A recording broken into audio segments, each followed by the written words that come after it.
ALGS Championship, the most prestigious competitive event in the ALGS calendar.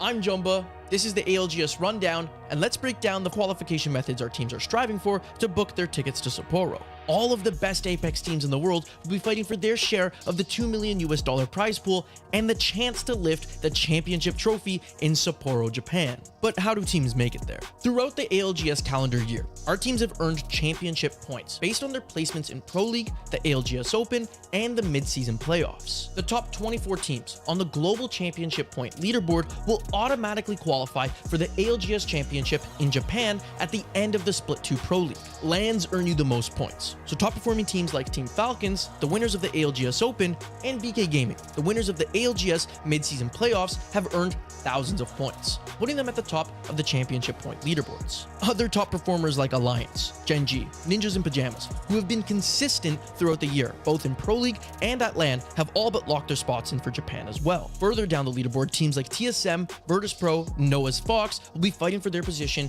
on the championship point leaderboard. They will be looking to secure enough points to remain in the top 24 and lock in their ticket for Sapporo.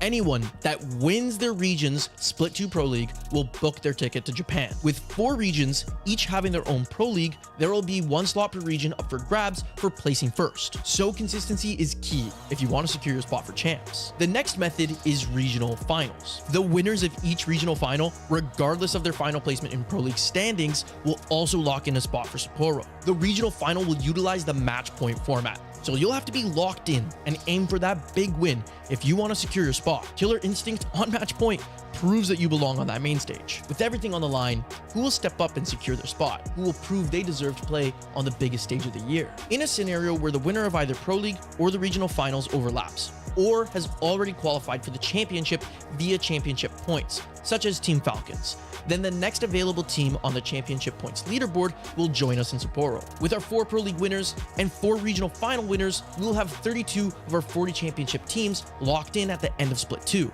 This means 8 spots now remain. As we enter into our last chance qualifiers, which will have 2 spots per region up for grabs. The LCQ for each region will feature all of the remaining Split 2 Pro League teams that have not yet qualified for the championship, as well as at least 10 of the top performing Challenger Circuit teams, totaling 40 teams. These 40 teams will compete in a double elimination bracket, culminating in a match point finals lobby where the top 2 placing teams will earn the final spots in Sapporo. Once again, you'll have to be playing at your best and be able to perform under that pressure if you want to make it to Japan and have your chance to lift that ALGS Championship trophy. With that, you now know all the ways our ALGS teams can earn their way to the ALGS Championship in year 5 and have their shot at securing their legacy. What teams do you hope to see to make it to the ALGS in Japan? Let us know down in the comments. You can catch all of the action taking place in Sapporo, Japan from January 15th to 18th on Play Apex at Twitch or Play Apex Esports on YouTube. Witness the 40 best teams in the world battle it out for their share of the $2 million prize pool and the title of the greatest team in the world. You can also visit algs.ea.com to keep up with the championship point leaderboards and the Split 2 Pro League standings. This has been the ALGS Rundown with me, Jumba. Thank you all for watching, and we look forward to seeing you all for the Split 2 Pro League.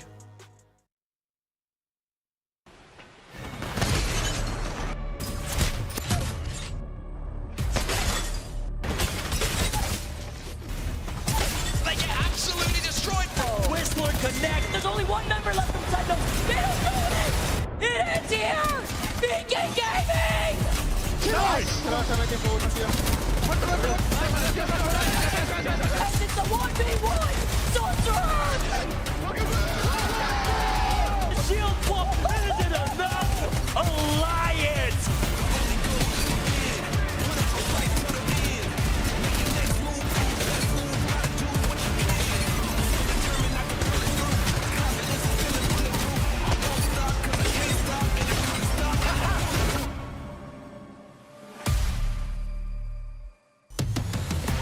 Welcome back to the ALGS. We're here in North America for another scintillating start to our season, and Split 2 has truly begun in a wild and memorable fashion. We'll get into all those details throughout the show, but for those just joining us, welcome yet again. It's always a special moment when I get to stand here and say, or sit here rather, welcome to the ALGS, because these splits truly do decide the fates of these players, whether they'll be playing in Sapporo in January, which you saw clips from in earlier highlights and conversations, will be determined by how things go potentially today. So sit back, relax, and enjoy wherever you are this Saturday afternoon, evening, or maybe even Sunday morning if you are waking up across the other side of the world. And let's get to the action. My name is Randy, and of course, I'm not alone. I'm joined by two incredible gentlemen who walked us through the action in EMEA earlier this morning, and now have the pleasure of doing it again in North America. Of course, Onset and Gaskin are the dynamic duo I'm talking about. Mark, EMEA certainly got out to a very great start, and a lot of new names, a lot of new teams continuing to impress us. I expect we'll see similar things here in North America. Yeah, some really high quality lobbies earlier in EMEA. I was very, very impressed with the games. We had to wait for some of them, of course, but they were certainly worth the wait. Some of the end games are some of the best that we've seen so far this split, and quite some time, to be honest, for EMEA. But if you're going to watch any of the games, go back and watch the final game, because I think it's fair to say that was one of the all-timers from Alliance. Leaving it late as always, but somehow or other coming out of Northpad with a bunch of kills. Everyone tried to kill him. They couldn't kill him, and then they end up winning the game and taking first place. An amazing final game from Alliance, and if you haven't seen it, go and watch it back. And the best part too, Dan, about starting a season is there's so much to learn from EMEA, who have a very distinct play style approach to these metas. Oftentimes North America has that same uniqueness, and it's great to be able to see now in day two how they've managed to do what has worked again in match day one, and also what didn't work for some of these teams in now match day two.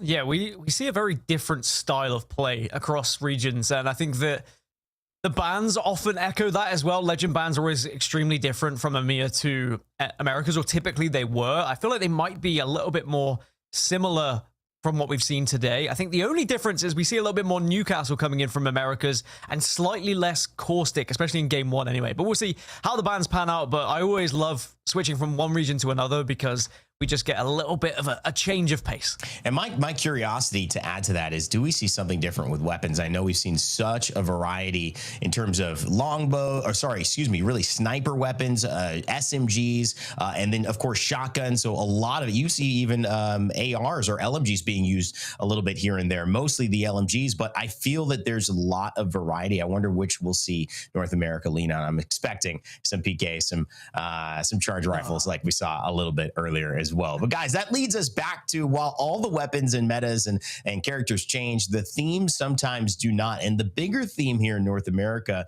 with which to look at this competition through is, are they a stuttering powerhouse? I mean, Mark, the dominance of North America feels like it's there. We talk about it, but is that really the case?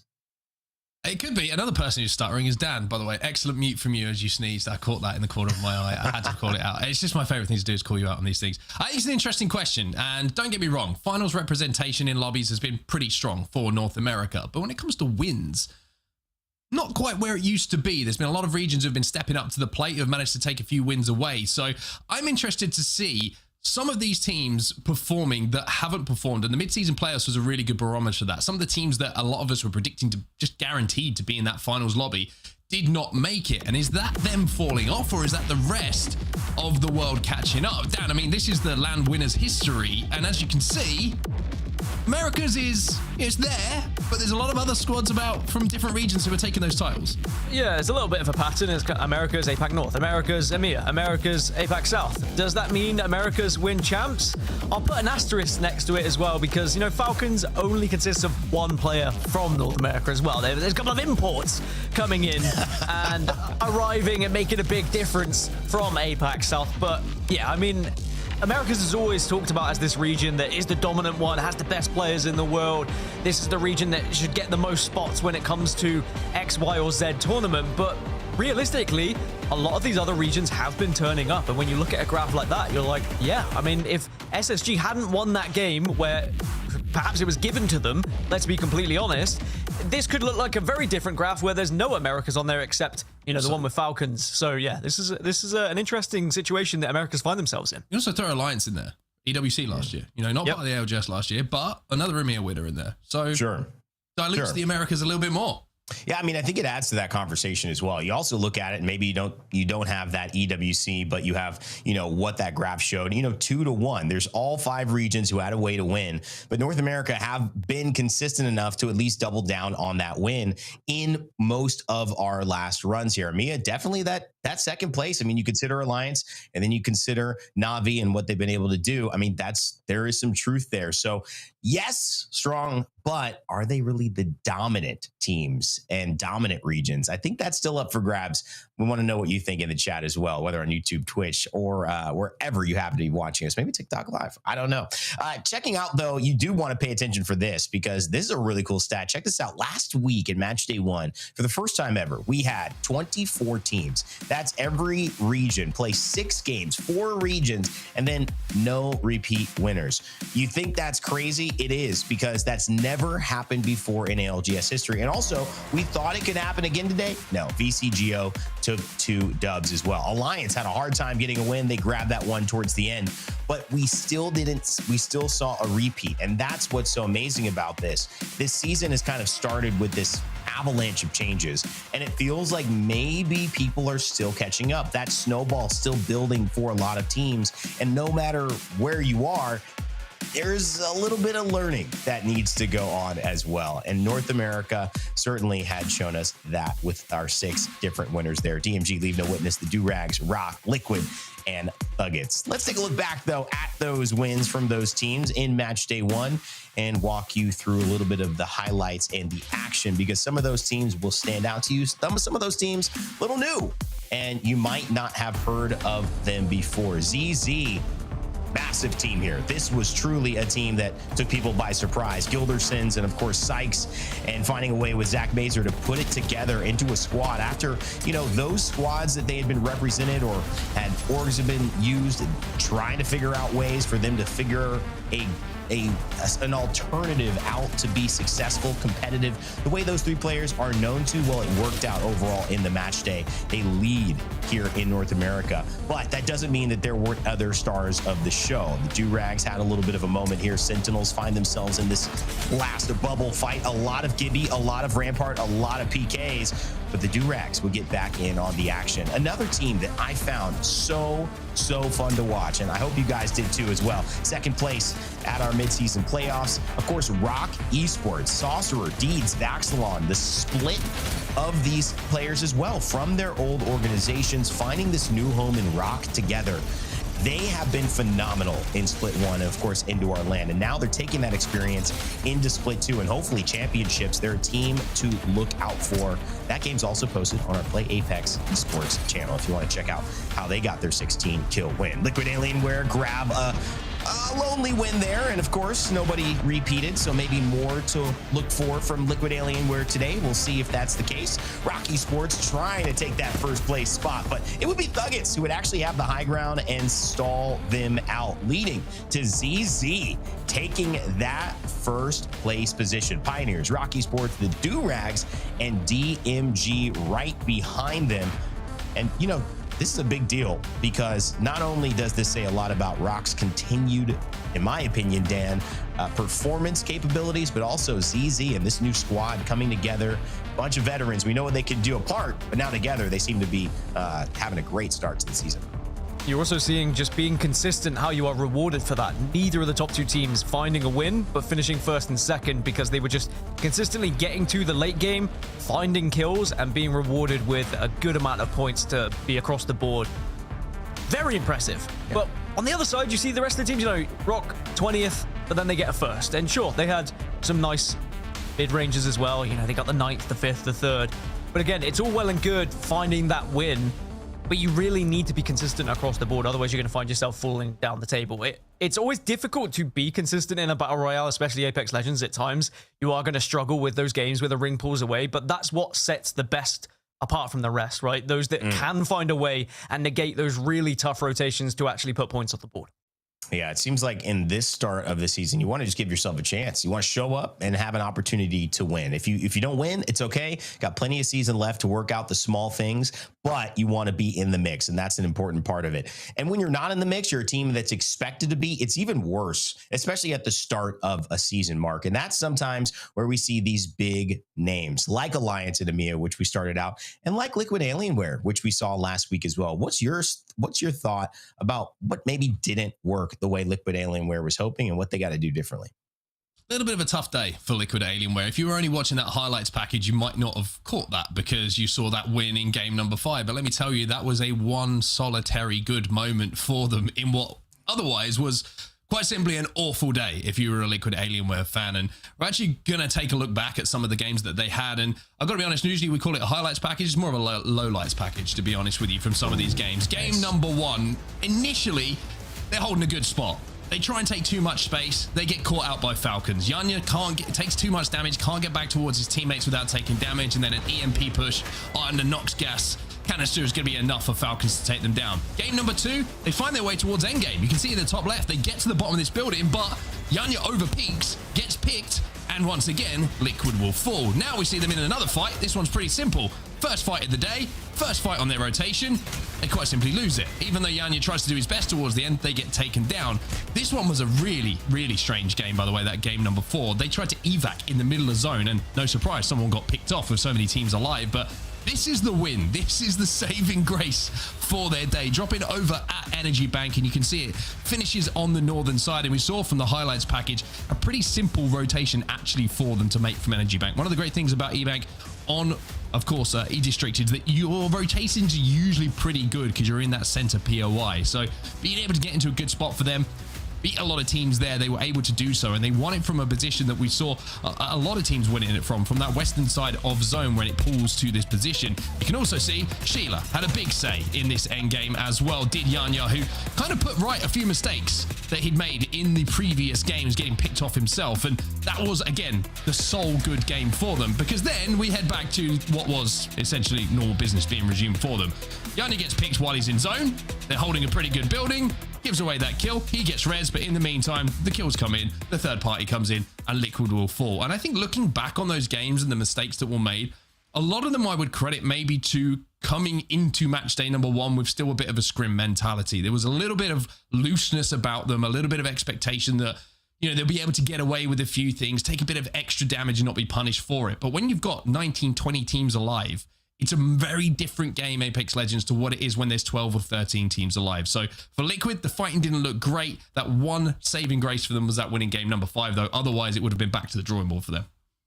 Liquid Alienware, I was trying to think of a metaphor for the type of sport that their team's profile would excel in. And for me, it's surfing. Weirdly enough, when Olympics show up and you think about it, you get these runs and sometimes you just crash out. Like you don't, 0, 0, 0. Then sometimes you catch the wave, you ride it, and it's a perfect 10. And you find yourself getting that as you got 15 minutes to get some good moment.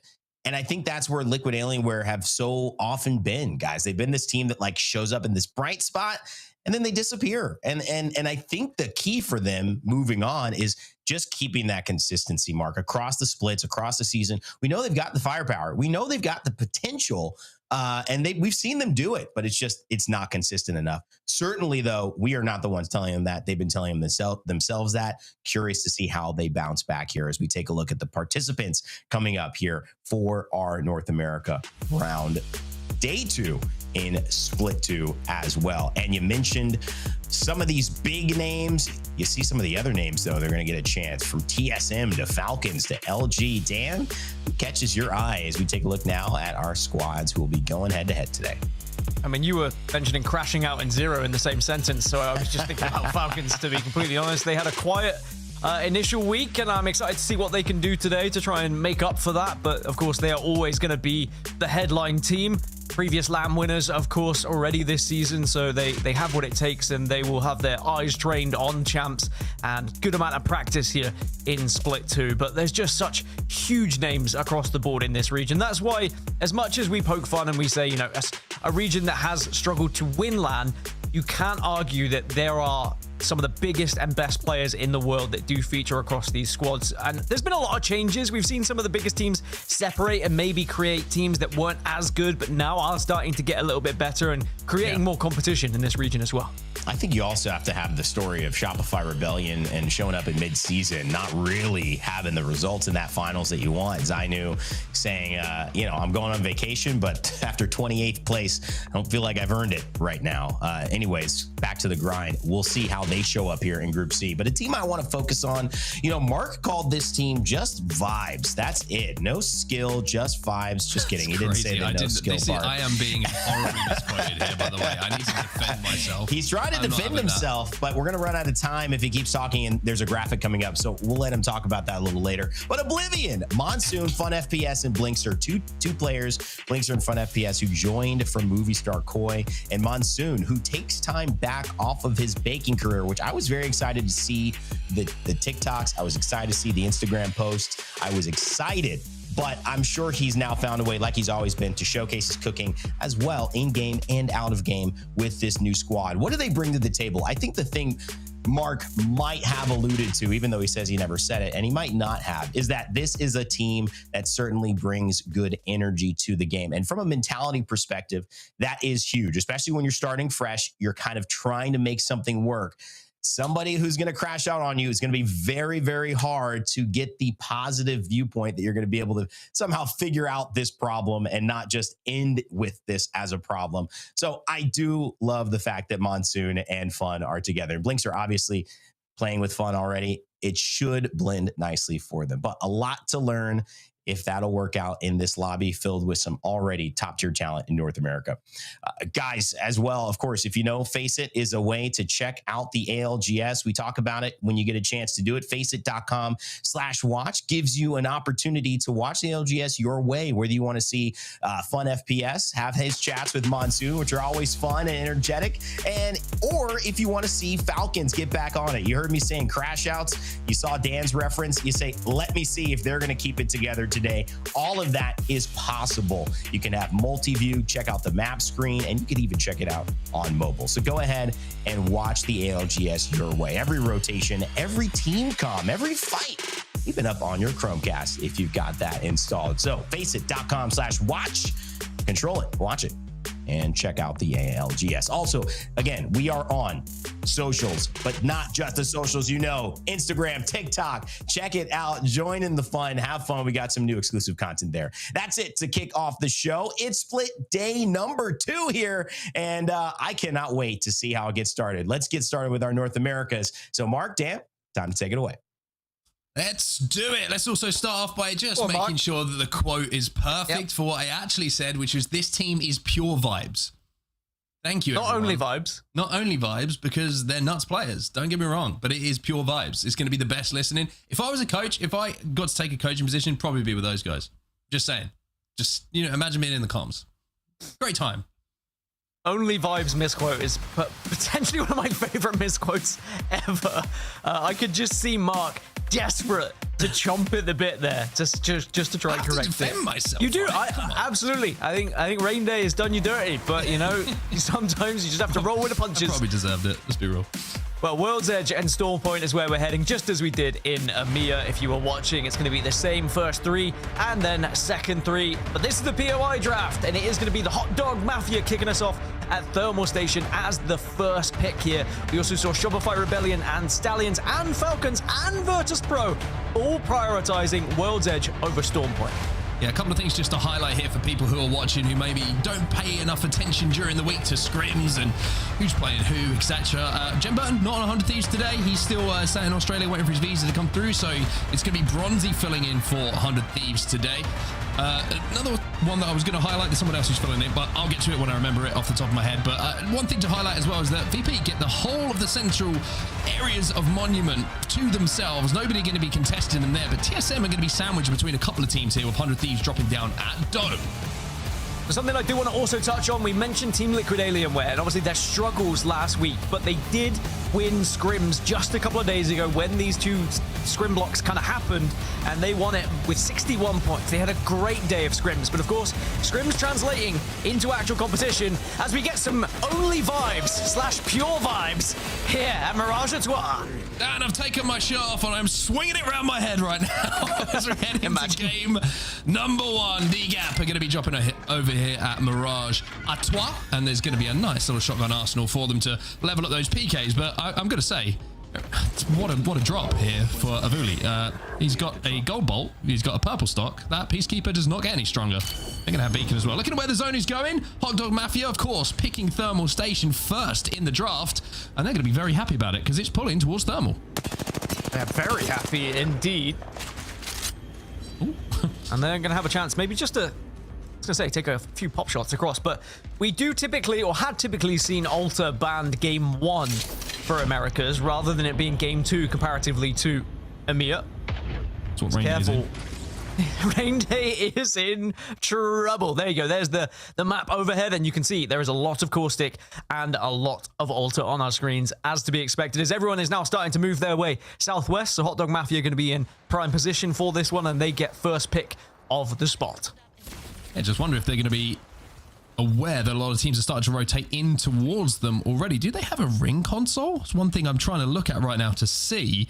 I'm not sure if they do have one. They have a survey beacon, but now they are going to know where everybody is coming from. Zone spammers, DGAP all arriving at the same time. 14k hitting an evac down on the southern side as well. And everybody is now arriving. Looks like Hot Dog Mafia have decided we're playing the backside of Thermal Station. We're going to play nice and deep, and understandably so, just where the shape of this zone would suggest it's going to pull towards those back houses.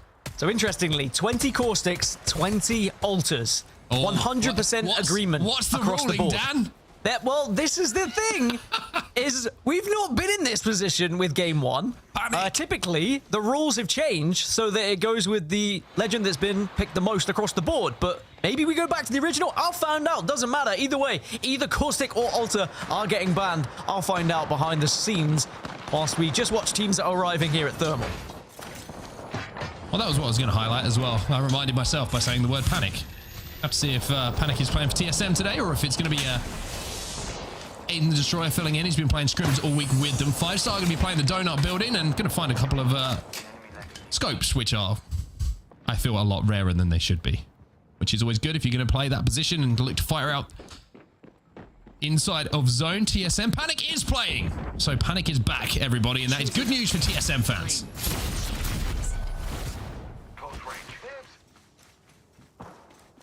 My mind has been blown by this legend ban thing. I'm going to be completely honest. Do you want a moment? I think it's a random. I think it might be a random tiebreak. I think it's just because there's no way of deciding it, because it's 100% across the board.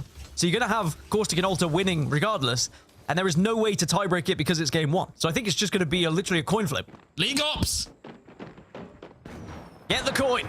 Shine the light into the sky, Dan, and see if a League Ops representative will appear. And I mean, I'm saying it in jest, but it can really influence how this series goes. If Caustic disappears in game 1, that changes game 2. If Alter disappears game 1, that very much drastically impacts game 2 as well. So yeah, it could all just come down to a coin flip here. One team is not going to be too happy with the zone pull going over to Thermal. It's going to be Falcons, who dropped over at Climatizer. They had console, and they will know that they have a long, long way to go. A lot of teams setting up at the back at the moment, you can see. So they're expecting this one to pull deep in, maybe towards that little pad that you can see, or towards the bins, maybe on the more open ground. Sentinels making their way in as well, and you're going to see VP taking a little bit of damage. Lou is going to be taken down. They're going to look for this reset. And of course, MT now, the IGL for Virtus.pro. A little bit of a swap with Zach Major, of course, now moving on to ZZ. Looks like LeaveNoWitness are trying to move in here with the wingman in the hand of Blaze Q. VP trying to reset under these stairs, but a lot of kills being picked up from distance at the moment. Koifel's finding one, James Fearless, Monsoon, and Blinks are all finding kills, all with the 30-30. Monsoon will confirm his, though. One elimination as Shopify Rebellion find themselves with just 2. This final circle is always a very difficult one to play as well. If you get caught in the kind of lava areas and then have to try and scarper across, And again, in this kind of meta where 30-30s are so prevalent and you just get ripped apart when you're trying to transition from point A to point B, you really do want to be in one of these prime positions nice and early. Otherwise, you're looking to try and find some KP and play a heavy edge game and hope to capitalize on people's mistakes a little bit later on in the game. As TSM are going to be up and above here. Typically, if you're the team inside and with it being Caustic across 100%, you'd be able to hold. But Caustic on Caustic action does just change things a little bit. And again, that's why Caustic is probably 100%. It's because you kind of need a Caustic to go up against another Caustic. Looks like the Nox gas canister is going to be readied up here by Jemba. He's taking a little bit of damage, so he's going to have to back away here. Get some barrels down. While this fight's going on, by the way, Team Falcons are probably having a think about having a look at this one, but Panic takes some angles. Panic is back. He'll find two. Last player alive. He's going to get a little bit of damage himself. It's going to be Lacey who managed to hold. The TSM will take that Paul, the Void Nexus, to get out and manage to reset. Falcons now moving in to try and finish things off. Zero drops down initially. Oh. He's going to try and catch his carriage. Run! Bus is leaving the station! Oh! He gets the kill. Okay, all good. Legacy Kingdom, goodbye.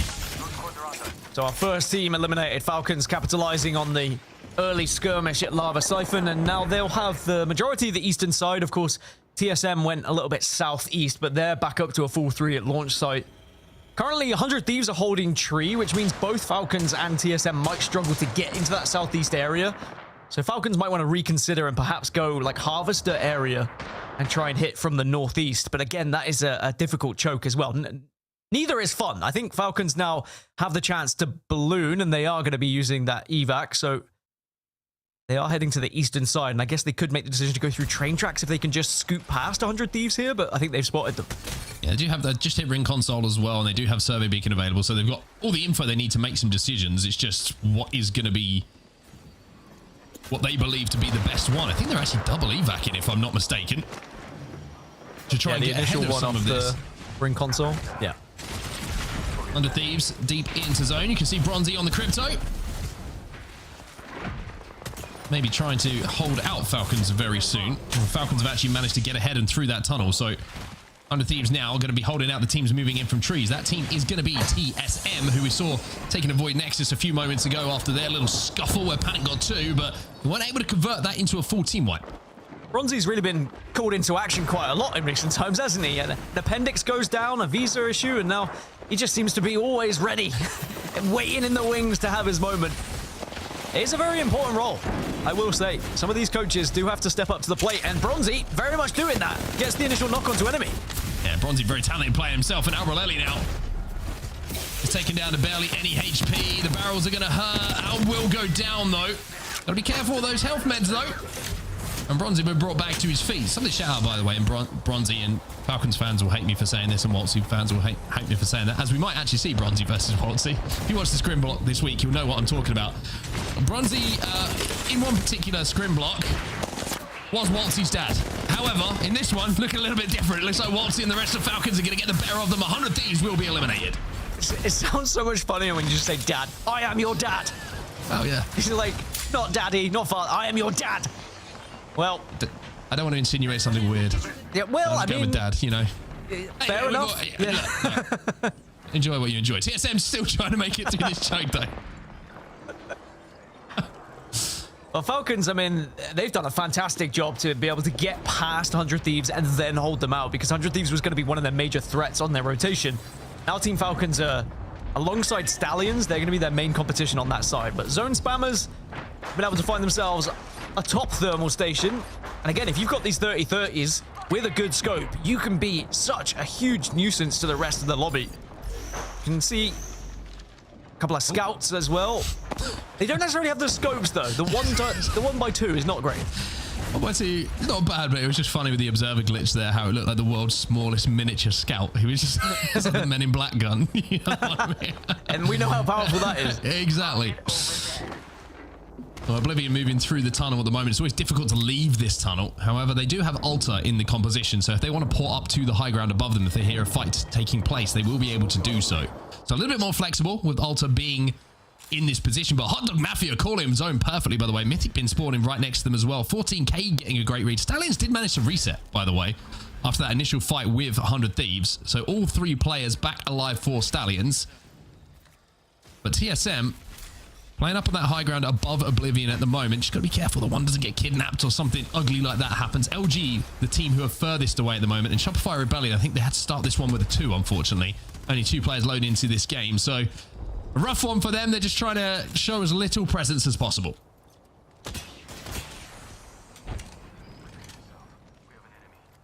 With the zone moving southwest, it was all well and good taking Thermal Station, but now you're going to be in one of the horrible spots where you have to move from north to south, and sometimes it's actually impossible to try and do so if you haven't committed early. This is where you're going to be leaning on your altar to potentially do something for you, because we have 100% altars.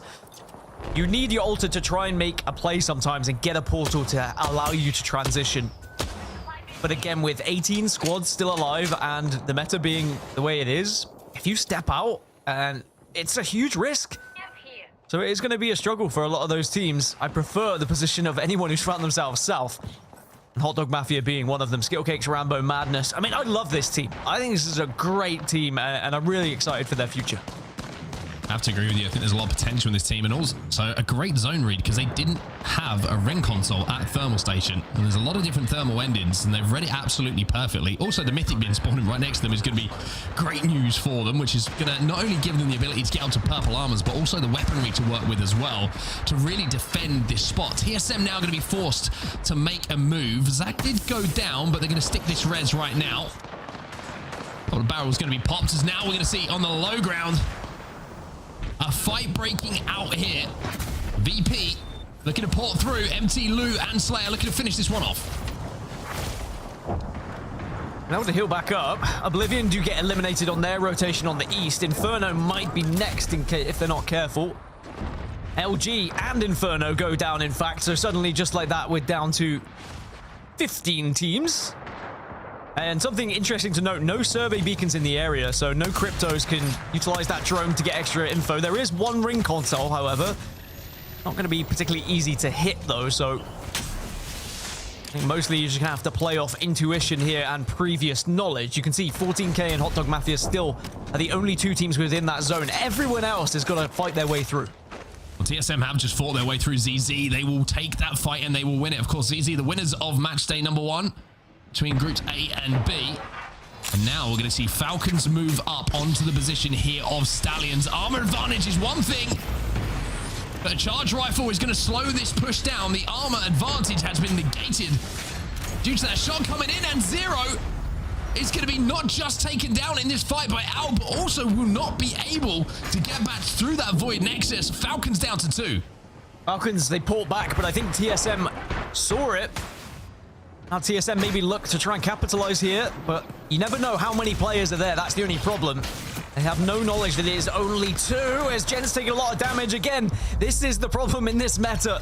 Trying to scarper from point A to point B can sometimes feel impossible. But TSM, as they retreat, it has allowed Falcons to potentially get a respawn, and they do. Zero will be back on his feet here. Enemy, though, is going to move in on How. They're taking this opportunity to push onto Falcon's position with the evac going down as well. If they win this fight, which is looking like they're going to be able to do, they might be able to steal the evac actually away from Falcons to get in towards this zone.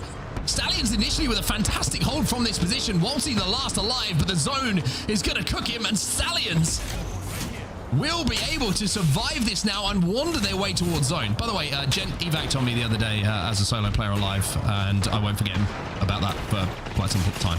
TSM on the low ground. Trauma. TSM. Duplex, the last remaining player. Looking to try and maybe get the res. The Shopify Rebellion will move in. Sentinels are taking that fight, though. Durags eliminated. Shopify Rebellion go down next. Sentinels probably going to be the next to follow, but they go out with a big old chunk onto LeaveNoWitness. LeaveNoWitness, though, the zone is going to claim them. Zeroed, somehow or other. Stayed alive momentarily here.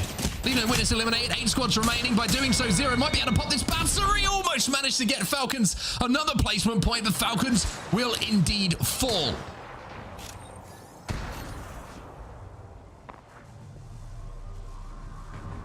This is just going to be, you know, 14K in prime position. The only team within the zone. Their main threat is going to be Hot Dog Mafia. The Hot Dog Mafia have just pulled in and maybe pulled straight back out here. And DGAP's also in this area, so 14K Resonance just kind of having a little look to see whether maybe they can capitalize on potential third party, but with the portal going back out, maybe it's not going to happen, but they're still looking at this one. Well, Skittle Cakes on Caustic is always going to cause problems. Initially, one of the best Caustics that there was in the ALGS, and now that his boy has returned to form with these buffs, there's no better player to get back in control of that legend. TSM, though, under pressure. Panic trying to survive at the moment. The P20 is in his hands, jumping through the void passages just to try and buy time. And if he can pop this battery, he might be able to get a few more placement points, but TSM will not be able to. Panic will fall, and TSM will be out next.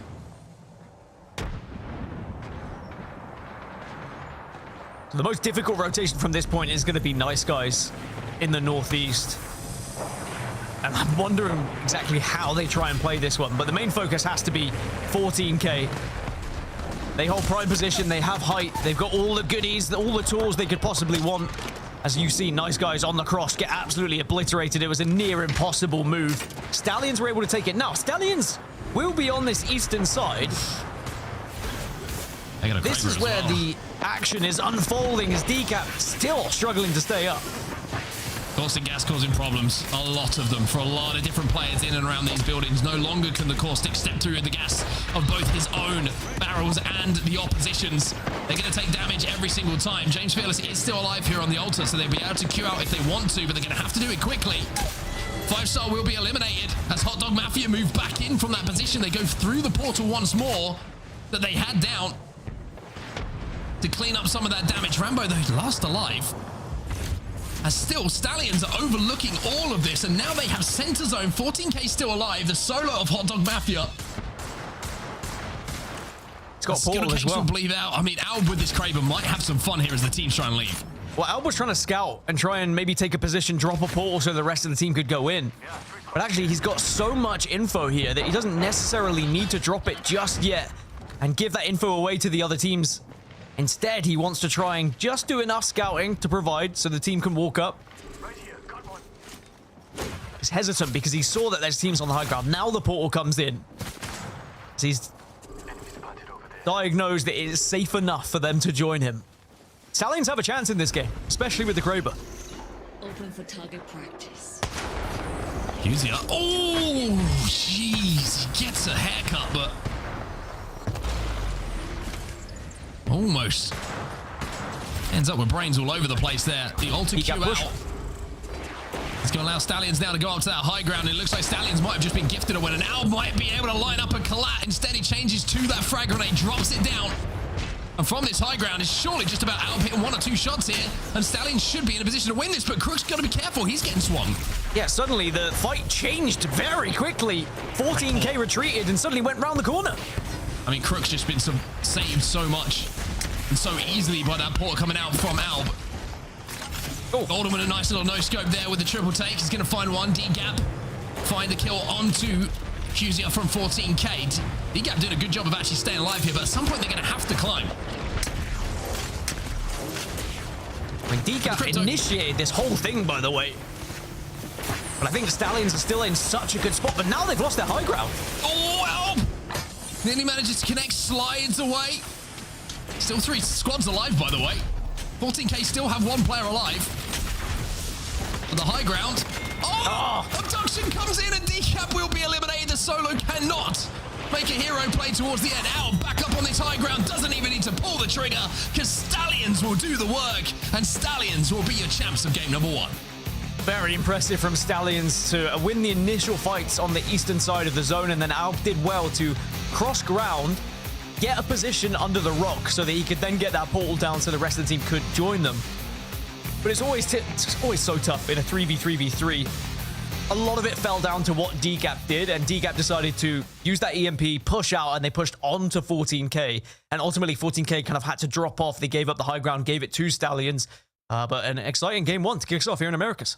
Yeah, really, really interesting zone as well. And some of those teams had to go a long way, actually, to get into that zone. So very well navigated by some of those teams to get to the position. Great read from Hot Dog Mafia as well. I think they'll be a bit frustrated maybe with only, not being in the top 3-4 in those final moments. Of course, Rambo managed to rat into a top 5 position, but when you get a zone like that, and when you get, especially with the Mythic being alongside you, you expect to maybe get a little bit more out of that. But they're not going to be too disappointed. It's a solid enough game for them. They actually end up getting 6 KP alongside the 5 placement points. So Hot Dog Mafia with 11 points, but it's Stallions with the 9 kills and the 12 points from that first place finish. 21 points, a fantastic start for them.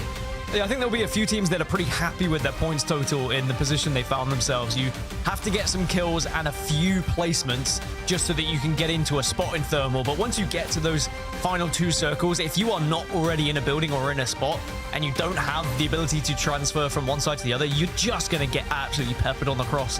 Like Nice Guys, for example, they just got deleted, but they'll be pretty happy to get 7 points from that game. Also, you see the confirmation, Caustic was banned in what I believe is just a coin flip between the two, or a random generated flip. It's not actually a coin. I don't think anyone has a physical coin and is flipping it, but because it was 100% pick rate of Alter and Caustic, it was just going to come down to a random tiebreaker. I like the idea that we have an ALGS branded coin for if that ever happens again. I'm sure there's one knocking about. Match number 1, this is your top 3. Stallions, good amount of damage coming out of everyone. An enemy, huge stats coming in from him. 2.4k damage for the man that sat in the middle of that picture. 14k, got into a great position for that end game. Weren't able to pick up a huge amount of kills though from the position they found themselves in. Nano the only one able to find one of those kills, but then DGAP in 3rd place overall. Some kills to go alongside the points. A very solid looking game from there. Yeah, and I want to give a shout out to James Fearless, who I don't think necessarily gets as much credit as he deserves with the career he's had, from kind of challenger circuit to substituting for however many teams to then finding his way onto a LAN squad, performing well on LAN, and now finding himself on a solid roster here, competing in Pro League as well. So hats off, he had a great game there. Now, that's going to be match 1 completed. Of course, we know what's after 1. It is going to be match 2. That'll be coming up right after this break. Don't go anywhere.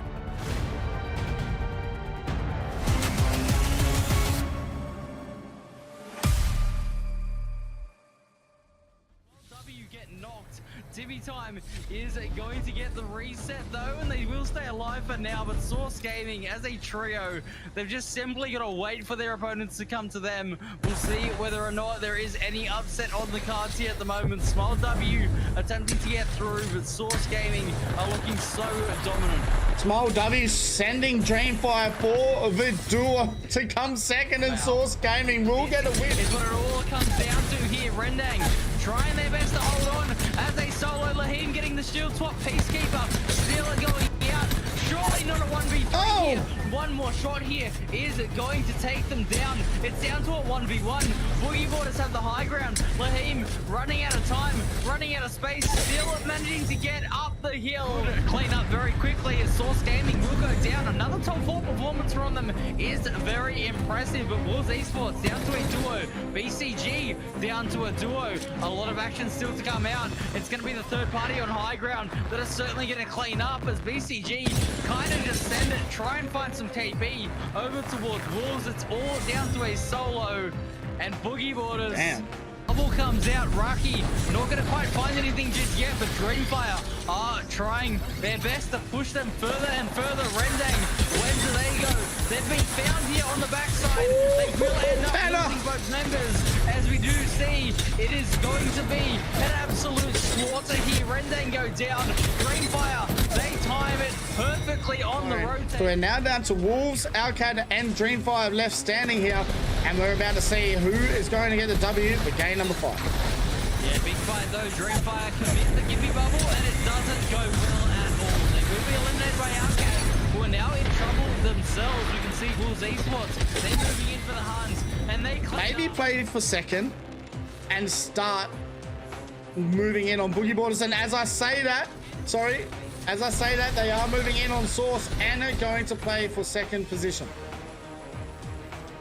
Dreamfire at the moment are looking to 3rd party this as soon as the fight kicks off. But Source Gaming are going to get absolute beams on at the moment. A couple of trades going back and forth. Boogie Waters will be 3rd place as Raw 2 has no chance.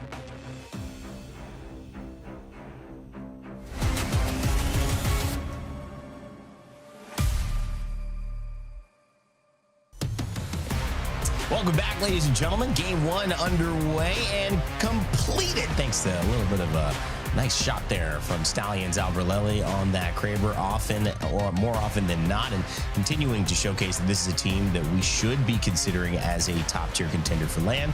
Back here with, of course, Onset here, giving Dan a break. And Mark, I think that showcase of Stallions is really a lot of what their character has demonstrated to be in the last 6 months. We were maybe a little bit surprised they didn't show up the same way at midseason playoffs, but I certainly think from the open and leading into that, beyond into the next split, I feel like this is certainly a team you've got to watch out for. I want to get your thoughts on that in a moment, but I do have to say that there is a new opportunity that we want your thoughts on, which is our Creator Tournament Series. That's right. The reason I say you need to give us your thoughts is because we are asking creators from all over the world, North America, Europe, LATAM, Japan, to host one-of-a-kind communities for the Apex Legends community, one-of-a-kind tournaments for this community. So Melee only, if you have a one bin challenge, if you have one gun challenge, no damage challenge, somehow just try to heal yourself off. I've seen it all.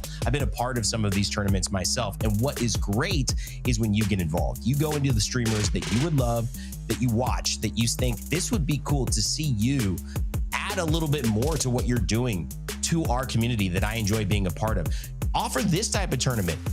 Go and suggest this. This would be great to watch you host. These are the things we're looking for. So make sure if you want to pitch any of these, you're a part of the Creator Hub. But if you have a creator that you already watch that is a part of that, give them your ideas because they're going to be pitching. It's going to be a lot of fun. Check out our Apex Tournament Series as well as that starts to come forward. But Mark, let's get back to that conversation about Stallions here, and let's run the final circle as well. I want to get your thoughts on what this team looks like because they are a threat in North America.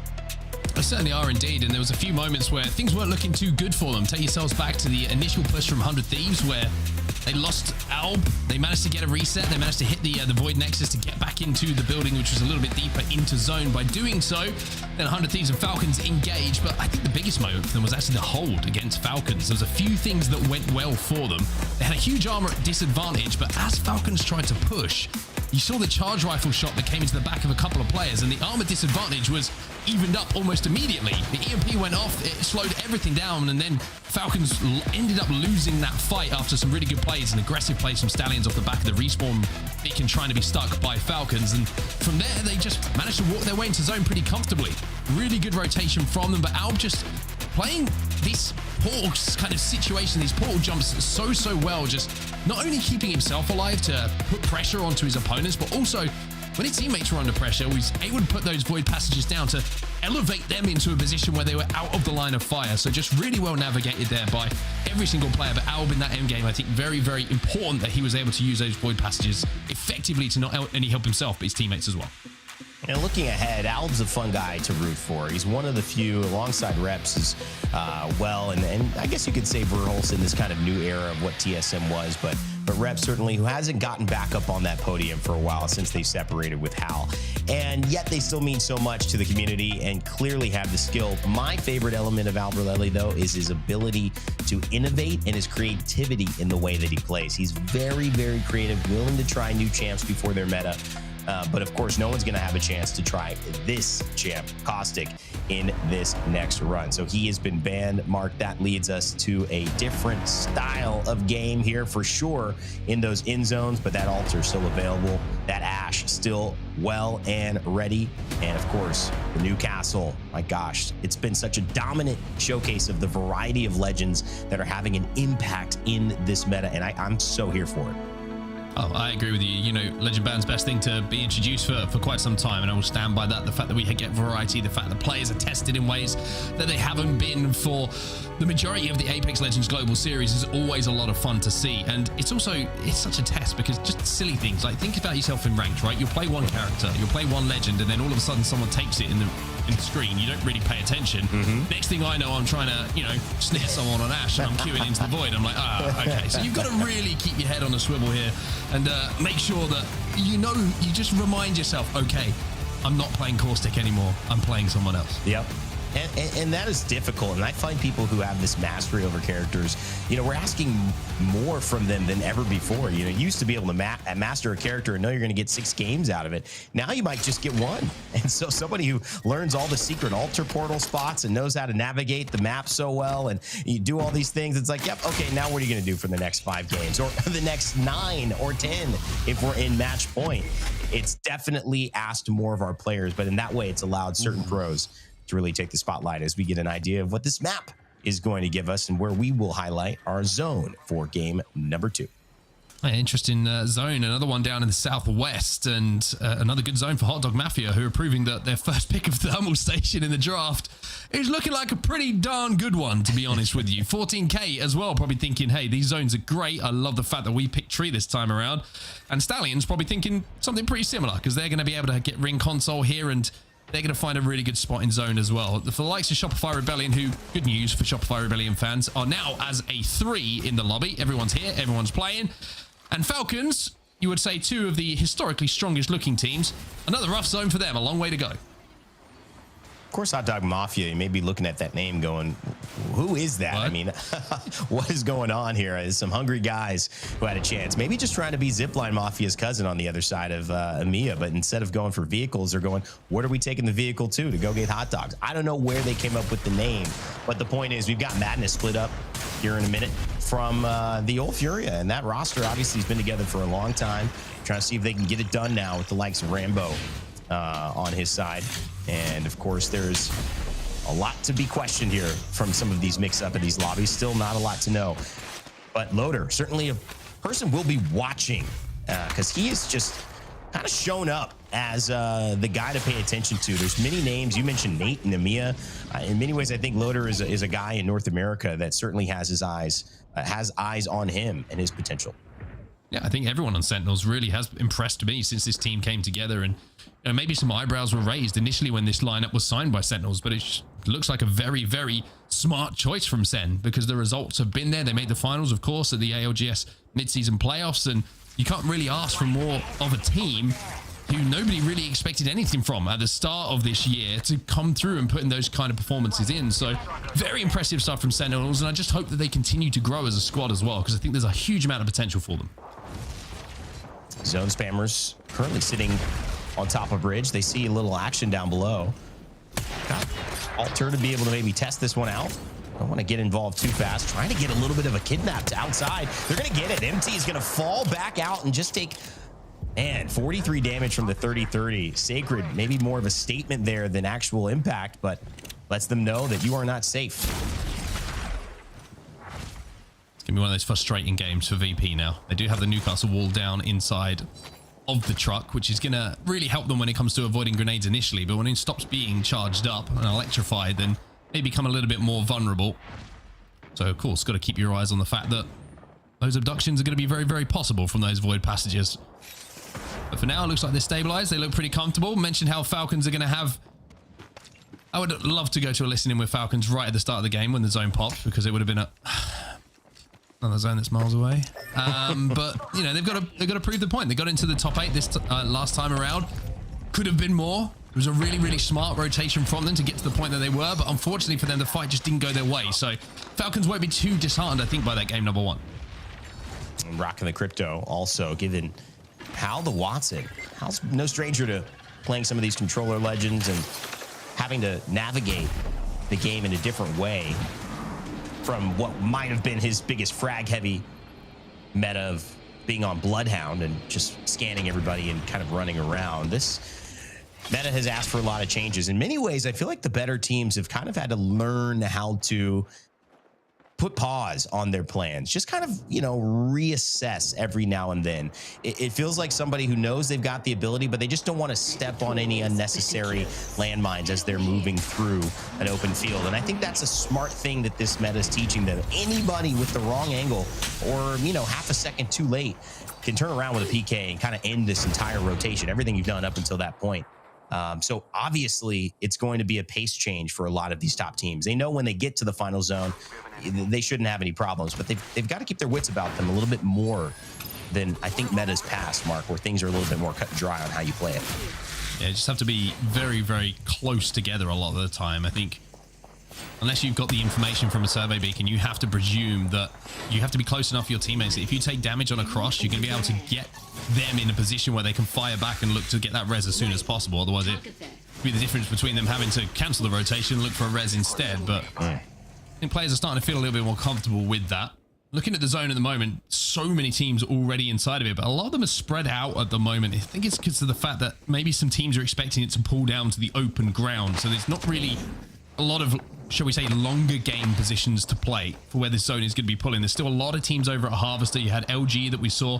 By the way, Naughty now on IGL for LG as well. So that's going to be a learning process for him. Sentinels, you can see, DGAP, Legacy are going to be in and around that choke as well. And Oblivion are going to be just outside of it in the Snake building. So a lot of teams on that northern side. I think everyone at the moment is just kind of waiting with bated breath after not this zone closes, but the following one to see where that zone is going to go. A team like Team Inferno, who are going to have access to ring console here at Lava Siphon, might be able to actually get into a great position as it has pulled to the north and could pull towards where Shopify Rebellion will have the high ground. So Shopify Rebellion had a really unfortunate game number 1, of course, with only 2 players loaded in. Well, now they might have a real good opportunity here with that side of the zone completely free for them to walk into. Yeah, it seems like Shopify is going to have a really nice opportunity there. There's a little bit of a kind of train car they could sit on in the bridge. And then if somebody plays a little bit extended, they'll have a chance to really just kind of clear everyone out, or at least take enough space so that they have that entire kind of western side to play from. ZZ, however, Gilderson, Zach Mazer, Sykes, they're on top when it comes to North America. Let's see how they try to stay on top here with their rotation in game number 2. Drop one, yeah. Because if there's someone in the snake, we have to push them out now. He's going for 30, you can see him. Yep. If I'm scanning 2 squads, there has to be someone. Bottom left. I was about to say it. There has to be someone bottom left. Full team right here. And this one team's gonna have to just triple drop and then Their invisible right here. Yeah, I'm not watching back right now, okay? For them. I broke their drone. I don't even see them in the they're just gonna run away over here. I'm gonna break the doors down there. They're watching fence. It might be hard wrapping. I'll look They're just sitting right here. Just keep watching. We do have third beacon. All right. Never mind. Yeah. Make sure they don't definitely break all their doors. Fucking low ground, like triple. I need to scout our back. I need to scan, make sure SR isn't mirroring us, because then we just fight SR if they are. You want 130 FPS looking over here? It was, yep. Yep. Guys just charged. I have to go clear Falcons now. I didn't see SR when I looked. Here for a little bit. I'm watching our back. I'm bodying our back. You should hit recon. Okay. They left. Falcons are like full gone. Stack's team is flying into Siphon right now. Yeah. All right, we need to make a play for this. Yeah, I mean, it's fine. We just need to slide. We need to find. I saw one of them ultra TP out of this, by the way. I saw one ultra TP out of it earlier.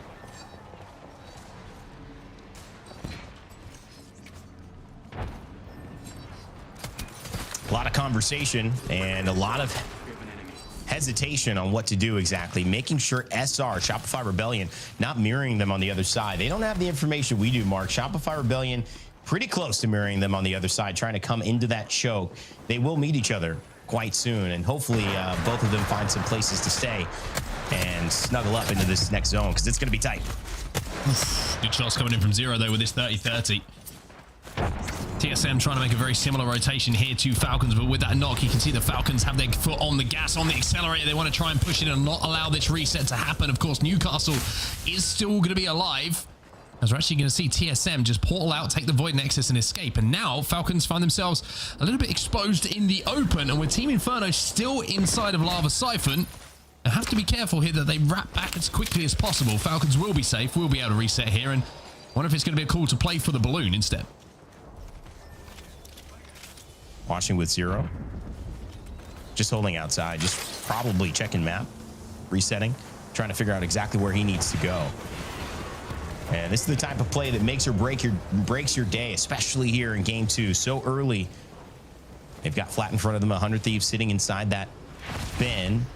You can see those streaks in the air, that red line. That's Falcons trying to make it in. Flat do not look like, excuse me, I think that's Inferno here, actually going to try and stall them out, so we'll check in. Can Falcons make it underneath, maybe, with all this? Either way, both those teams have to kind of find a route here, and 100 Thieves are the ones who might ultimately be holding both of them back.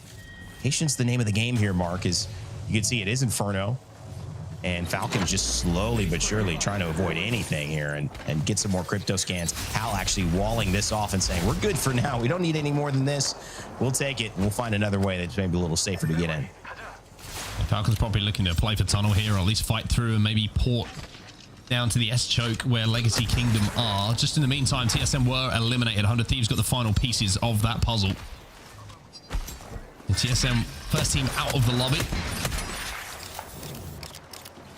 Interesting decisions to be made here. The fact that they do still have Alter gives them opportunities, but they are going to take this fight by the looks of things, Falcons. They want to posture up here against Legacy Kingdom, and if they do win this, then they're going to have a spot in zone to play. It's kind of pick your poison. And I think in this position, this is a much cleaner fight. No high ground, 3v3. They got the Watsogen as well, and they've already done some damage. They know it's blue shields. This really should be an easy pick. It's a kidnap to make it even easier, and that's a great play from Zero. There's no way they don't push this and try to just clean it up. It is all Falcons as they fly through that fight, and they see some pressure on the other side, but they should be good to sustain it.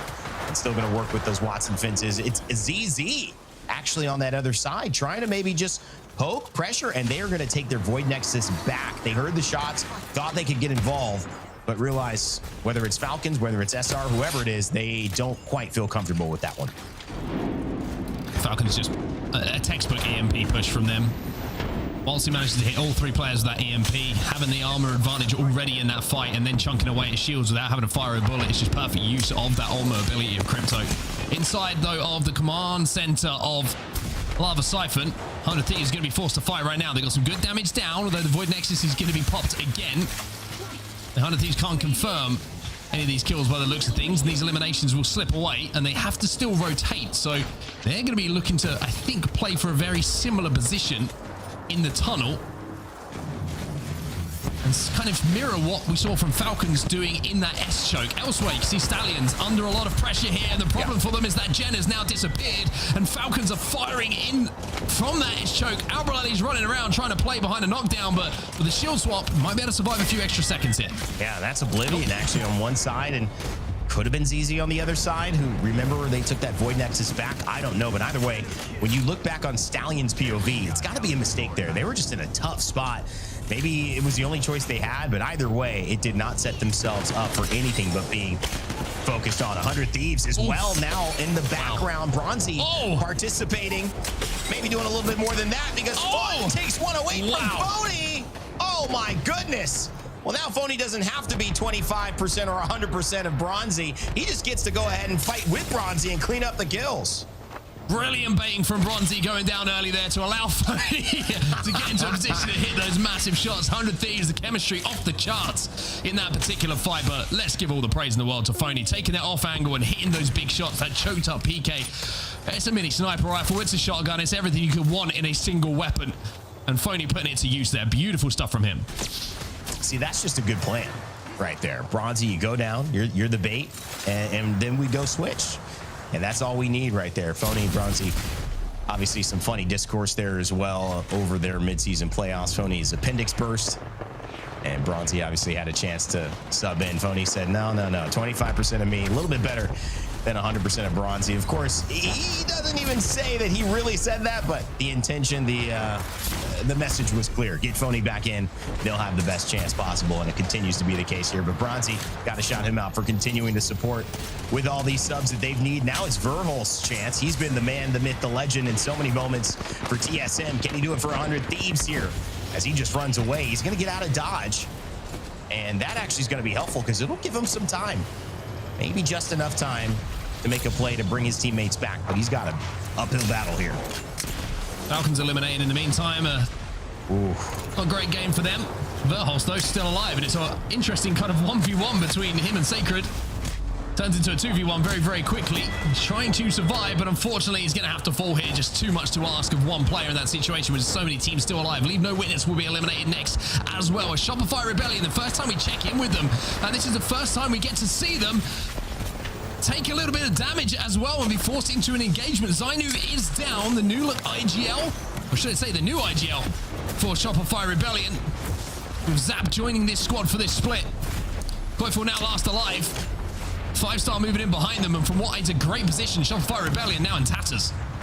5-star just taking the best spot possible and just pushing Shopify Rebellion into another squad. They're gone. And that means that ZZ, they were afraid of the mirror, will no longer need to be afraid. as they are still alive. We listen to them and trying to navigate who's going to be there. Well, we'll see them in just a second. 10 squads. Virtus.pro, MT, Slayer, and Lou finish off a few kills. Zone spammers go out for the count, and 14K Resonance follow suit. 9 squads left here as there's still the chaos of trying to find enough spots here. James Fearless up on top with Averly. We've seen them. DGAP holding that tight top corridor. So a lot of these teams, alongside Sentinels, already made their presence felt and are holding these areas so well, Mark. VP just wants some fences. What's left of a castle wall. But a Kraber in the hands of MT here. They're just trying to show as little presence as possible. Wait for something to break out that they can look to third party. But for now, they're going to be safe. For now, they can survive. ZZ going to make their play as well, and they're going to try and take this fight, I think, up onto the high ground. They do have an armor advantage here in this position. Heavily pokes. 108 is going to be enough, and Zach Mazer will come in on the pinch. Golden should be next, but no. Huge shots coming in from them, and Zach Mazer and Sykes now has to clutch up. Zone will do it, and that is a great hold, but I don't know if Golden will be able to get back into zone. He's going to slide down, though, and it looks like we'll be able to survive for a few seconds. 7 squads now alive as Durags will be eliminated. Golden's going to go down right now as well. DGAP survived, but not for long, and there are now 6 where there were 7. Virtus.pro still one of them, and Sentinels as well. Load.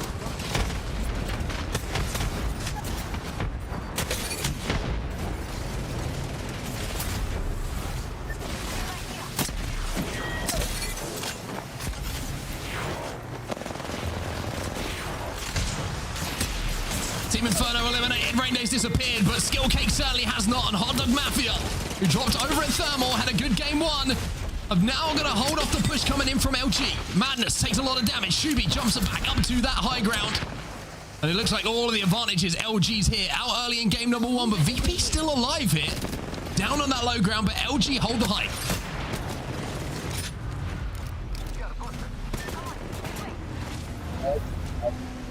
Position. They can move on of this, but you see Rambo still alive.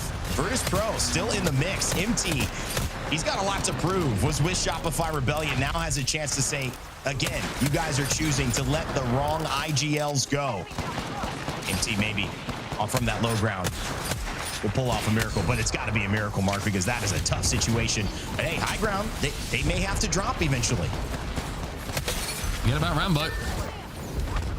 Don't forget about Rambo. Right. He's playing for second place at the moment, hoping this fight takes care of itself. Naughty's going to drop. MT gets chunked. However, Slayer makes this a little bit interesting, and Naughty's probably thinking, was that the right decision at this point? They're forcing the res. It's a 2v2. This is interesting. LG still on top. This is a bit of a mess. Hot Dog Mafia are eliminated, so Rambo can't do anything, but Jelly finally takes down Slayer, and LG, even though they make it look difficult, will indeed clean up these final pieces of the game, and LG will be your champions here in game 2. Congratulations to LG. A big moment for them, and obviously a lot of teams in the mix trying to kind of hold off on that zone. The real tug of war was in really that second to last final zone from Harvester that just put everyone into the grinder, man. It was such a difficult rotation from 100 Thieves to, Oblivion, to DGAP, to Sentinels, to Virtus.pro. Really, Virtus.pro, the remnant of one of those teams that could just kind of make it out of that, but barely after coming out of the zone so late. And it worked out in their favor. 19 points for sure. But LG with the win. And Hot Dog Mafia, thanks to Rambo's third place rat performance with 7 placement points and the 12 points, they will take our top 3 here. Yeah, very impressive stuff. LG actually dropping right at the northern side of the map. I think they're dropping Sky East, if I'm not mistaken. Certainly playing it around the train tunnel there. So very impressive stuff from LG to travel that way to get into that position. I think maybe a few teams were baited by the first ring console hit, but I thought it was going to be pulled down a little bit more southern than it actually did. It pulled back towards the Harvester side, so the traffic was a little bit less busy on that side for them. But when you look at the top performance from that last game, Lou certainly produced some good results for VP with some of the stats you can see on your screen. Yeah, Lewis, you know, he's always been a really consistent player in terms of his abilities. He's never really fallen off of being able to frag out with some of the best of them. And obviously it's been trying to find the right mix of teammates, whether it's Kimchi Lee and Monsoon, whether it's with MT here, obviously off of his time with Shopify Rebellion after they won split 2 with Phony, and Koiful and Zainu split ways. Lou has been potentially a key fit for a lot of teams. And now with Virtus.pro, there's a chance that this turns into something great. Obviously, the right start for this team. After 2, they lead alongside Hot Dog Mafia and Stallions 1 point and LG 2 points behind, respectively. This game to set 2 lobby here. Day 2 lobby, excuse me, of North America. So I think this is going to be a really good showcase, Mark. My question is, can they keep this up after building a little bit of momentum here? Yeah, it's an interesting one, right? Because you look at how close it is. It's been a good start, a solid start, but no huge games from anyone in those first 2, which keep it so close. I mean, you're looking DGAP, kind of the biggest gap, I would say, between 5th and 6th. TSM around 7 or 8 points. Didn't get to do the maths quick enough, but everyone else is about 1 or 2 points away from each other. So I love it when we have those first 2 games leaving it so close. It means that every single game after this is going to be just as exciting to watch. I cannot wait. Guys, game 3 coming up in just a moment. We'll be right back after this break. Don't go anywhere.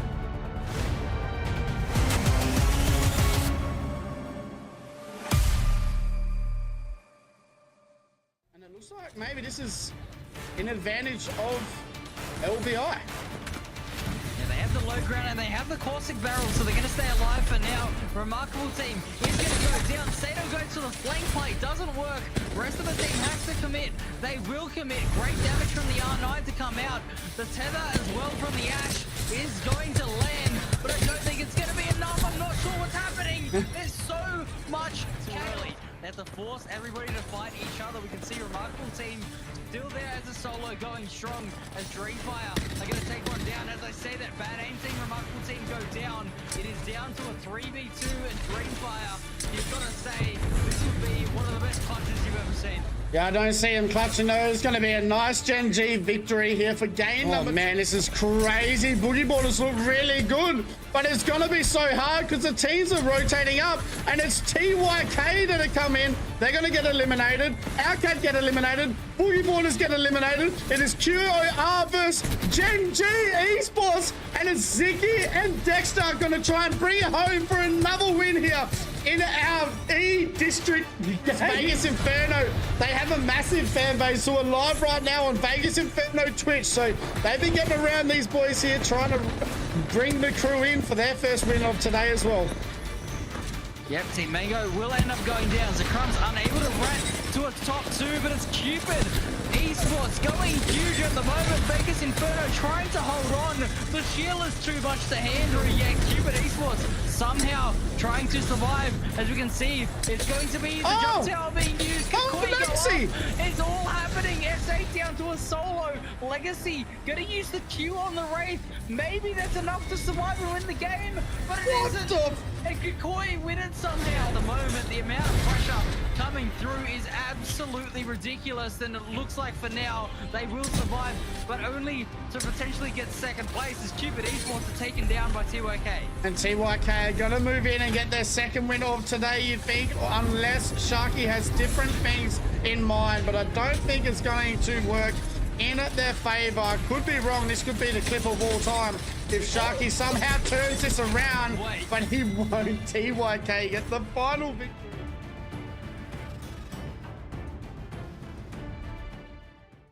Sony InZone, the official monitor of the Apex Legends Global Series.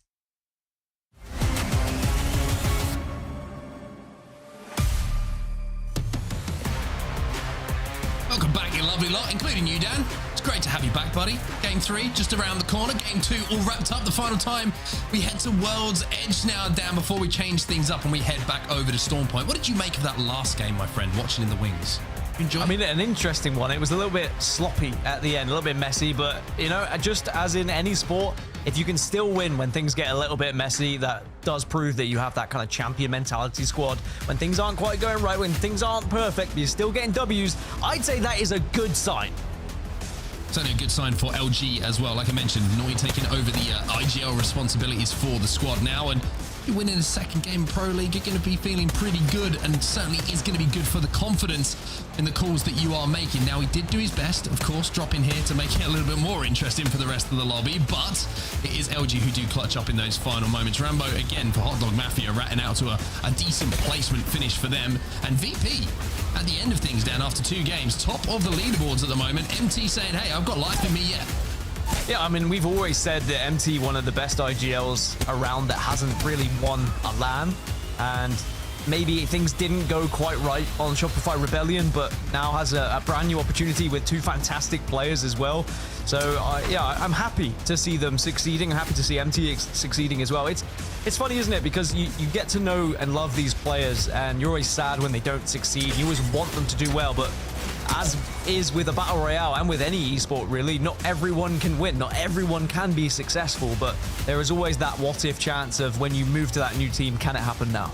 Well, the good news is the confusion around Caustic and Alta is now over because both are banned, so we don't have to worry about that happening again. World's Edge, no Alta, no Caustic for match number 3 here. What patterns are you seeing there, Dan? Who do you think is going to be jumping in to help out? Typically, at this point, we see Watson or Newcastle go for the Americas, so I'm expecting Watson to be very prevalent here just because, you know, now with Caustic gone, yes, Alta is always going to be the second because it was 100% pick rate as well, but just having that controller legend, having a ring console character is always going to be important. Alta was that character for a lot of people being able to hit those ring consoles, so I'm expecting a little bit more Watson, especially with it being World's Edge. What comes after match number 2, Dan Gaskin? Match number 3 and 4 and 5 and 5 and then 6. But match number 3 will start there. Hey, how about that? Match number 1, match number 2 are done. Match number 3 is live. We're back on World's Edge here. Start off with LG. Why wouldn't you? Winners of our previous game. And there is going to be 16 Watsons in the lobby. We are seeing a lot more Wraith as well. 13 Wraiths, but Watson is going to be banned going into Storm Point. Plenty of Crypto. A lot more Newcastle than we saw across EMEA as well. Then we are seeing a single Bangalore, a couple of Sparrows. I will say that is something that we're noticing in America is a lot less Sparrow across the board as well. A bit more Newcastle, a lot less Sparrow. And I feel like that's something that we'll see how that develops as we get closer towards international competition. Yeah, Mia, just those, you know, just Giga Chat in it. Those Sparrow picks. Don't need 2 defensive legends. Pick the one. Simple. Amir on top. Anyway, America's continuing. Don't know where that came from. Just for a bit of pride, you know. Falcons going to be happy, finally, with where the zone is going. 2 rough ones for them, but this one is pulling towards them. So a much better zone for them, and how he's going to find that information out now. We're going to a listening right now with Falcons ready. I'm hitting beacon. Oh, guys, we've got zone. I thought we were actually going to a listening. Did you hear that? That was good, wasn't it? That was amazing. That sounded exactly like Hal. I thought I was in a listening for a second. That was Hal. Well, yeah, Falcons are going to have zone, and they are going to be able to hold Climatizer. ZZ are maybe going to be... Also, why are we saying ZZ? This happened before, didn't it? It's ZZ. ZZ. Just doesn't roll off the tongue, America's, does it? Yeah. We're respecting the American culture, is what we're doing, Dan. Yes. Okay, so ZZ are going to be the first threat to Team Falcons if they want to go that far into Climatizer, because actually the position ZZ in right now is a good spot if they don't know what zone's going to be, right? They can kind of hang on the north. They can pick off teams that are going to be going from west to east, and then they can slowly transition a little bit further to the tip of Climatizer. But I think they're just being hesitant now, scouting things out. You can see the Crypto drone is out as well, just to try and feed and get that info. ZZ also definitely rolls off the tongue a little bit better than ZZ. It does, yeah. So, you know, bear with us. If there's any Europeans still watching and going, how dare you disrespect my culture, then I get it. You know, it's fine. We'll swap between the two. How about that? We'll make everyone happy. Or everyone sad. Whatever it is. Epicenter. You can see that LeaveNoWitness, Legacy Kingdom, and Zone Spammers are making their way through at the moment. Oblivion moving a little bit closer towards Climatizer. Sentinels have taken that more western building, that is left unoccupied by Falcons, who are going to be playing the western side of it. The top epi at the moment, you can see... I think it's LeaveNoWitness who are up on top of it at the moment. They're going to be set up for the long game by the looks of things. Yeah, LeaveNoWitness will be there. Stallions are down to the southeast of them. We've already seen a successful game. Well, Virtus.pro, they're being pushed, I think, well, actually, I think they're just alongside 5-star. Neither team really pushing at the moment. It's a little bit of a poke battle. Panic is trying to retreat from this one, though, because TSM are under fire. You nearly said panic is, and then you were like, don't say panic. Yep. Don't say panicking. Don't need to do it. I've been there, but Panic doesn't panic. He stays calm, cool, collected, and retreats towards his teammates. Flat 14K, excuse me, are going to take that pole to get a little bit closer to zone, and they're actually going to be disappearing back to the northern side. TSM are going to try and mirror this rotation, though, but it's pretty difficult to do so because of the fact there's so many walls between them and 14K already that even spotting them out might be a little bit difficult. And now they've got to be careful, TSM, that they don't get mirrored themselves, because behind them is going to be DGAP, and Nice Guys are also coming through the choke from the Siphon side. So a few teams actually kind of just racing here towards Fragment and Monument. And everyone's got to be careful they're not the last ones to arrive. Yep, that's what can happen. That's a great indication of what can happen. See you later, Cody. We've seen Nice Guys in this position at the end game, the mid game, and now the early game. Sadly, is the true reality of trying to get from point A to point B during this meta without any cover. And it's a sad sight to behold. Anyway, they might be able to get back up. Have to see and check in on them later, because still 20 squads. As now Panic, again, is going to have a little look-see. Maybe see if he can get past them here with the Wraith Ball. Again, I did mention there's a lot of Wraiths, so it's going to come in handy here.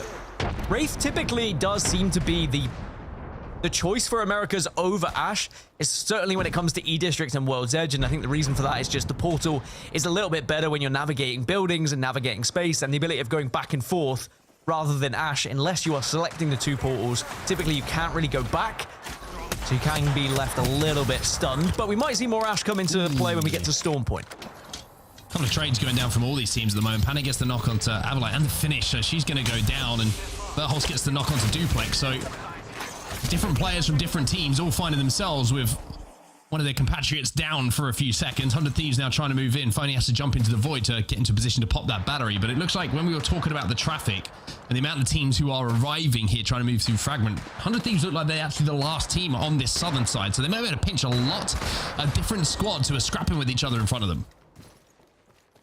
Zone is going to continue shifting towards Climatizer as expected. There's not going to be any dodgy shift there going on. And most teams have predicted that. Nice Guys are still alive on the far east, by the way, or at least one is, so they might be getting back up to a 3 shortly. As I say that, Nice Guys do respawn both of their players. And Panic is amongst it yet again. Just loves to have a little scrap here, but is going to be caught out by Phony. And he's going to be chased. Yeah, Phony's not going to miss that one. And Panic will go down. So 100 Thieves continue to be the broom that sweeps up this southern side of the zone. That's where you can see the Naughty Guy knock onto MT. A Shopify Rebellion now try and navigate their way in. They're playing one of these dome buildings in the center of Climatizer at the moment. As LG... Oh my... What on earth did you just get hit by? Naughty gets his head taken off by a boat. Chuby's going to try and hit that res. But I think... this is not looking good here for LG, but they somehow managed to get back inside of this building. It looks like they'll be able to reset. It was looking a little bit dicey. But in this meta, even though, yes, you can just suddenly get absolutely obliterated from nowhere by 30-30s, is still plenty of Newcastles around. We do see the occasional lifeline as well. There is the ability to reset somewhat quickly. So that's why you don't really see many teams instantly pushing off a knock. I mean, we remember the support meta and how it was. There are still inklings of that left. Remnants of it left. I don't remember. I've forgotten. Deleted it. Just deleted it from your memory. Well, Falcons now have some neighbors who are coexisting in this eastern building of Climatizer. Of course, Falcons did drop here. This is their POI, and we mentioned how important it is in this current meta to make the most of the zones that come your way. Well, with 20 squads alive and a lot of teams around them,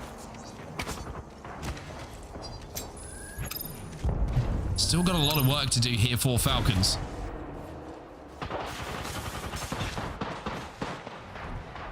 I think we're going to take a little bit of damage just to jump back through that port. Maybe thinking about looking for a kidnap in that position. Maybe just trying to see what was free. Team Inferno now. The perfect name for a team who's being cooked by a thermite. This is always a really rough position to find yourself in, back against the wall and nades coming in and just hoping that you can stabilize a little bit.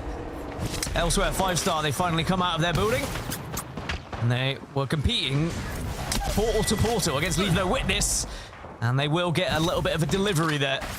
Still every team alive on the map, by the way, but 5-star will go back through. They're going to be on this northern side. Remember, ZZ will be watching over this from the northeast, which they had a long time ago. This is going to start getting a little bit messy around this northwest area because everyone around Survey Camp is all going to be trying to find their way in, and it's not an easy position to find yourself in with the mountains. So it's about whether you try and divert, go further west and try and hit south, but it's a big risk once you've already committed this far north. VP have found themselves in a really good spot as well here. They're going to have to potentially move for this next zone, but care package here is going to help them, and a Kraber is always going to help. Bottomless Bats is also going to help MT. Still needs to grab one of his teammates if he wants to have that effective. Only one in the backpack, but a Kraber is going to help you blow any kind of gap apart for you to try and thread your way through to zone. Legacy Kingdom are just above them. You can see 5-star and LeaveNoWitness alongside LG all in and around Survey Camp. Still, all those teams are going to have to move, and with Virtus.pro moving up here, they might be able to pick off one of Legacy Kingdom, who are holding this top hill building, and if they can, Legacy Kingdom will have to leave it, and VP can have a lot of fun cleaning up these kills, especially with the Kraber in their hands. They're trying to make that play right now. Yeah, they're walking up onto Legacy Kingdom. Oh no, now they're walking away from them. They decided against it. Maybe it could be a wise decision to be made. Got a good spot to play with. Also, LeaveNoWitness, they're actually going to come above them here, and it's just a portal player just trying to get a little bit of information. All the meanwhile, LG have arguably got the most to do out of these teams that are going to be in the northwest. So stay naughty, just trying to get past all these other teams with that Wraith portal. You can only get so far, and now they're going to have to fight tooth and nail to stay alive as they do find the one solo from LeaveNoWitness. Well, LG have got to move. 20 seconds until this zone starts to close. I think that Naughty probably thinking about getting a fight started in this situation. LeaveNoWitness Blaze is going to be able to escape, and a Tricky will be finished. But LG now have a 3v3, but this Watson fence could be a problem, but a little peek coming in from Naughty is going to break some shields, and now they have to make a play off the back of this. The space was available. Everyone starts to move up a little bit. Maybe Naughty's just trying to use this portal to buy enough time for him to get his Q back to force this fight, but instead they're actually going to head around this structure, around these mountains,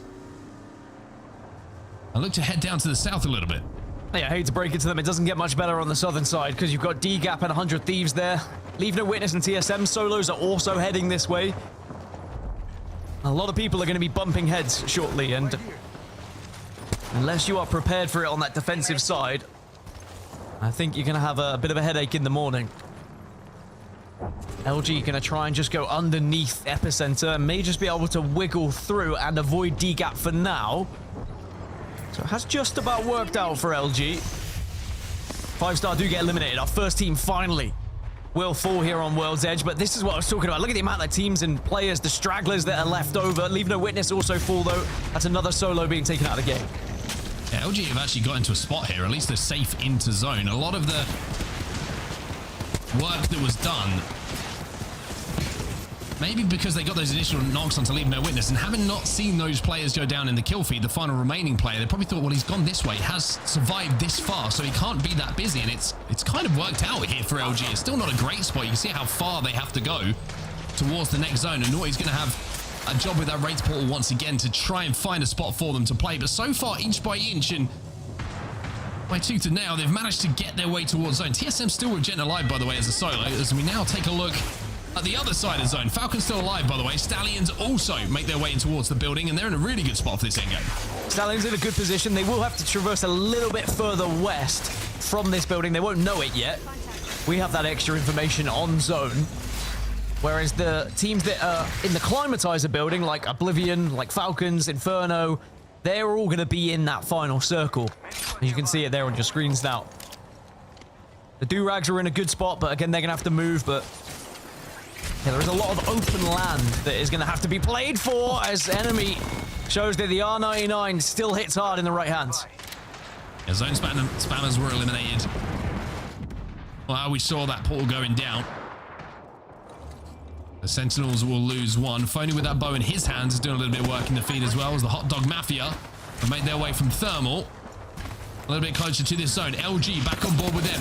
Tough rotate for them so far in this game, but they've made it work. But now with Naughty down on the raid, it's not looking too good, but it looks a little bit better as Jelly will find one, but Shubi is last alive with the zone singeing away at him. He's going to have to stick this med kit and hope he gets it off, but he won't get it off. The timing not there. LG eliminated. It was a tough rotate for them to make. Yeah, there was just too many teams in front of them, and you know, even if they got past that initial one, look what is waiting.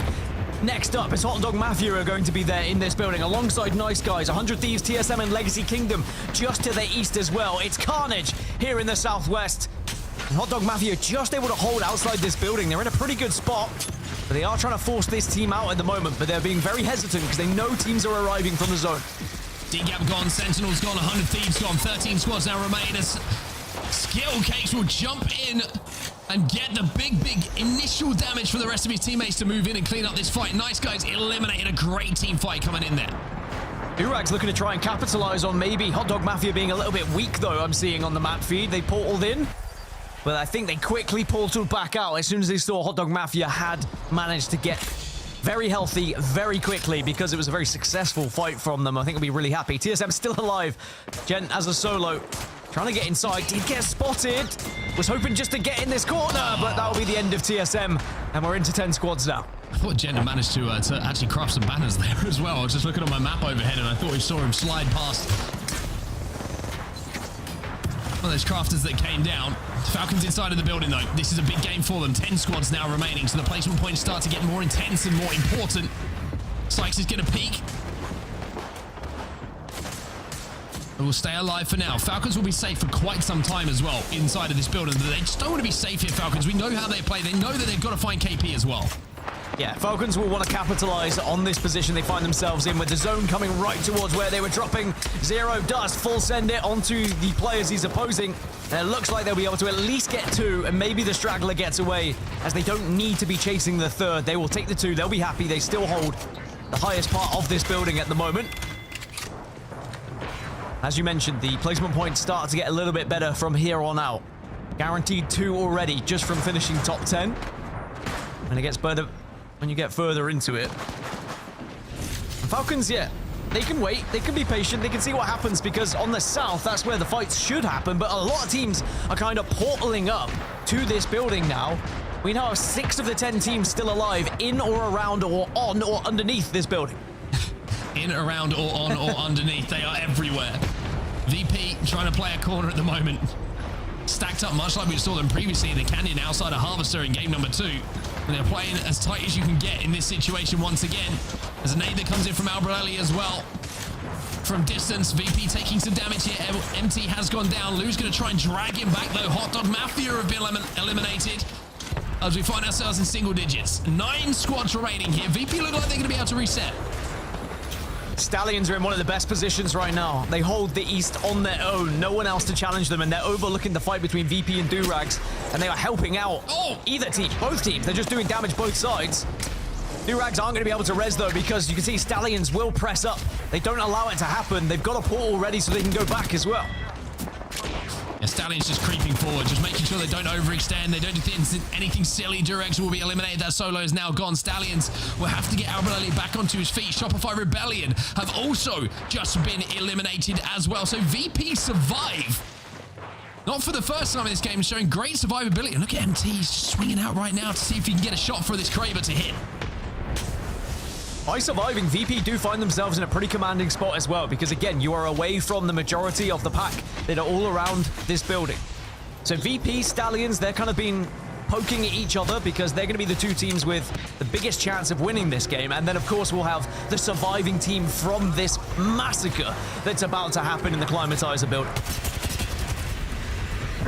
Now they take some damage here from the spray coming in from Hal. Hal with the SMG. With that Volt, but Multi takes a lot of damage. The Gen, though, goes down. That's going to allow at least some shield regeneration, but behind the Newcastle wall and the Newcastle Q, they can't finish off this fight at the moment. They're poking, they're prodding, they don't want to get stunned, though. Walsey, he's down, Zero's down as well, and Hal now has to clutch. He can't do it. Falcons eliminated, and 14k will hold.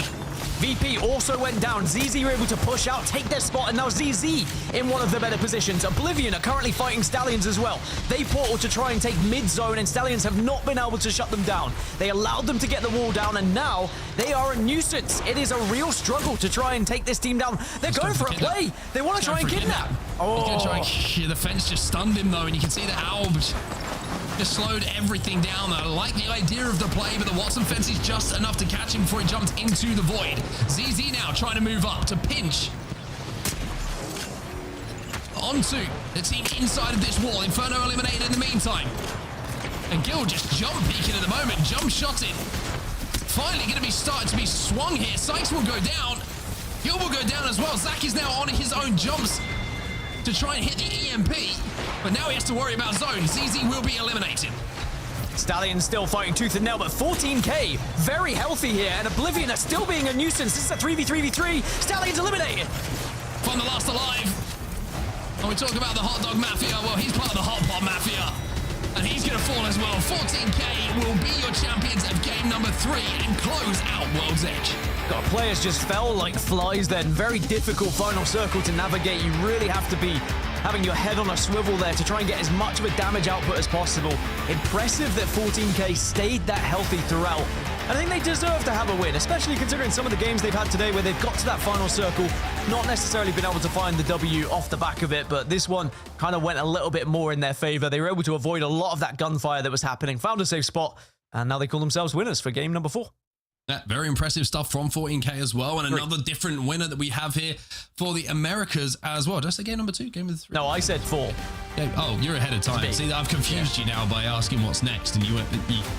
I get it.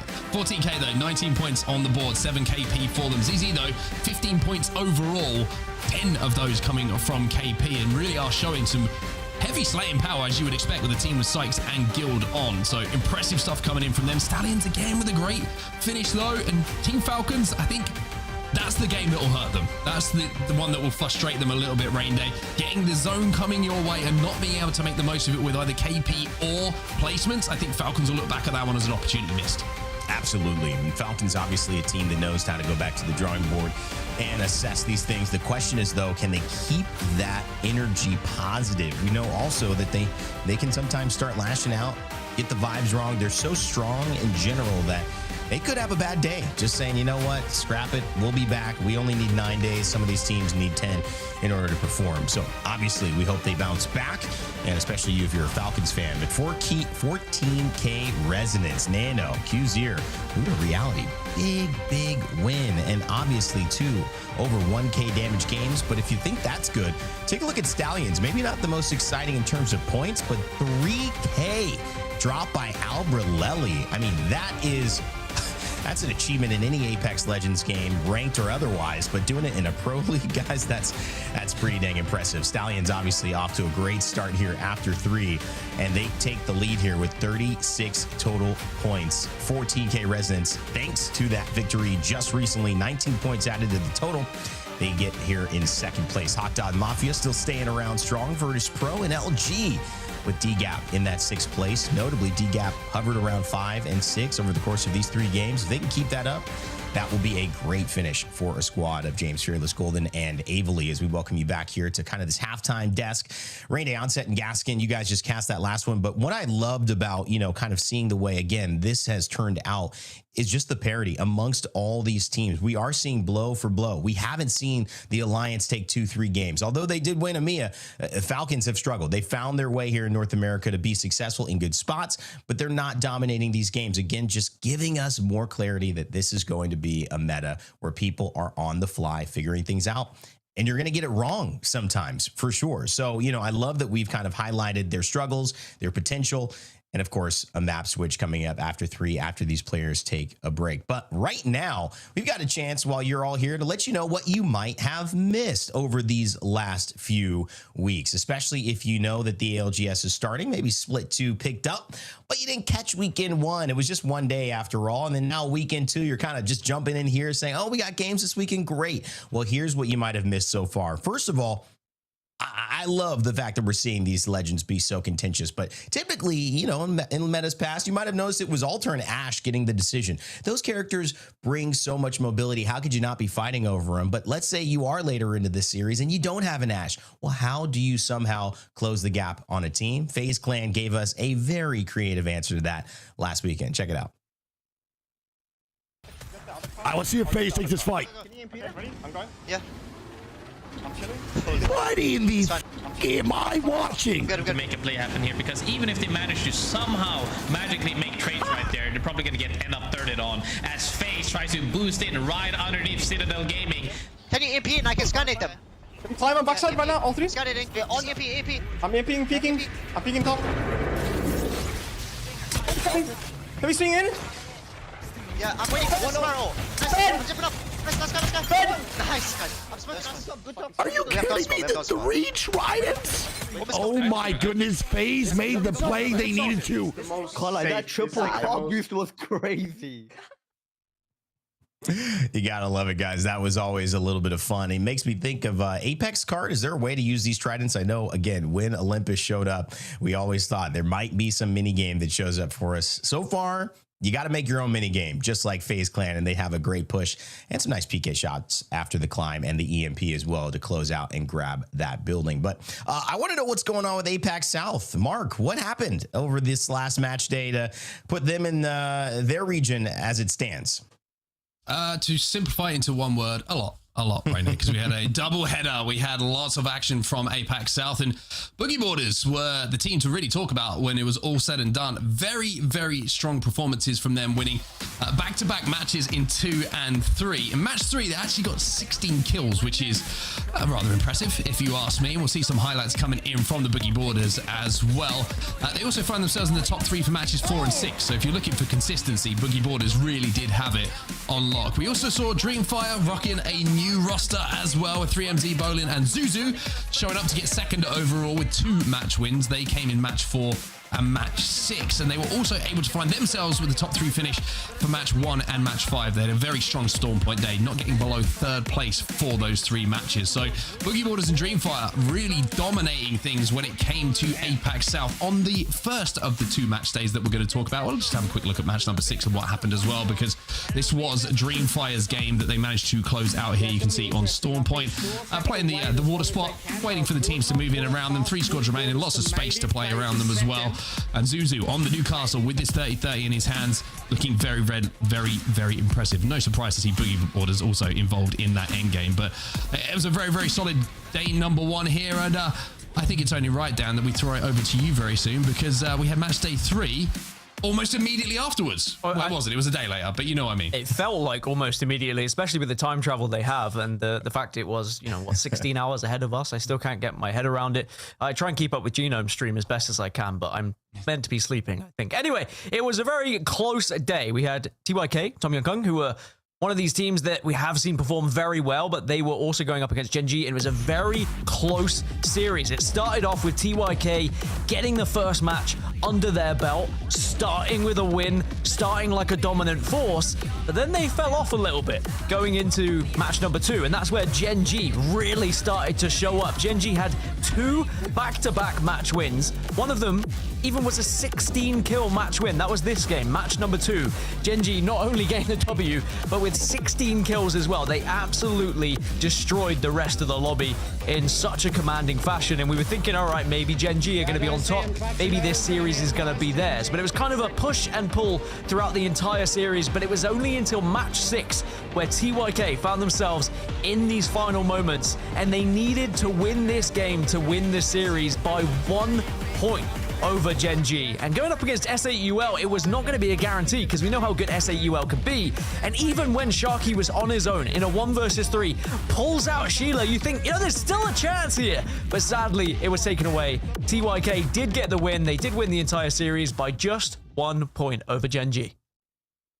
And it just shows that Apex South is obviously got motion, man. And, it's a kind of a colloquial way to say it right now, but you got to respect it, because they come in to our midseason playoffs. They take the win with VKG, and they obviously showcase that the rest of these regions are on notice with the skill that they've got. And honestly, if I if this is a good thing for the regions, I'll take it, because obviously it's a bad thing in our green room because, you know, Genome is just absolutely ridiculous Insufferable. now.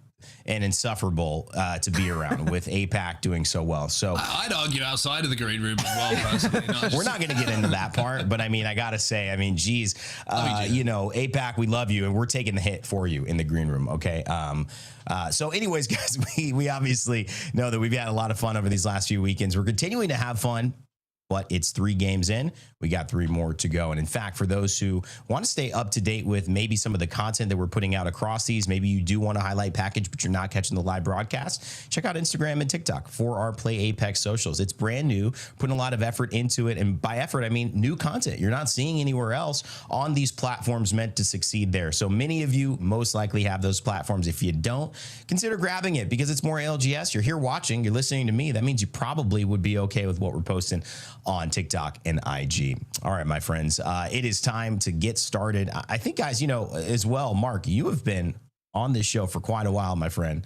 You can tell me, you can say, well, Rainbow's just out for you today. Wait, what have I done? Like, listen, I'm trying to give you a break. I know Dan and I. How are you still here? Okay. How about this? I know you need a break. Let's show them a little bit of a teaser as to what's happening on our TikTok socials, and then we'll give you a break, Mark. But I got to see your reaction to this. Let's go ahead and play the piece. First category, game sense. For game sense, definitely me. IGL, also me. Third category, aiming. Aim, probably Koiful. The best aim is definitely Koiful, I think. Fourth category we've got is mechanics. I'd probably say Verhulst is best mechanics. And for the final category, humor. To me, I think the best humored player is definitely design, I think. 别跟我来，别站起！我知道，打个可以打吗？打个绕。不是，剩下是他拉了2个，我跟你了。我跟你了，抢！往100，帮不了，我拉给我接2个。2个一，接了，别，不，慢慢来，我抓着。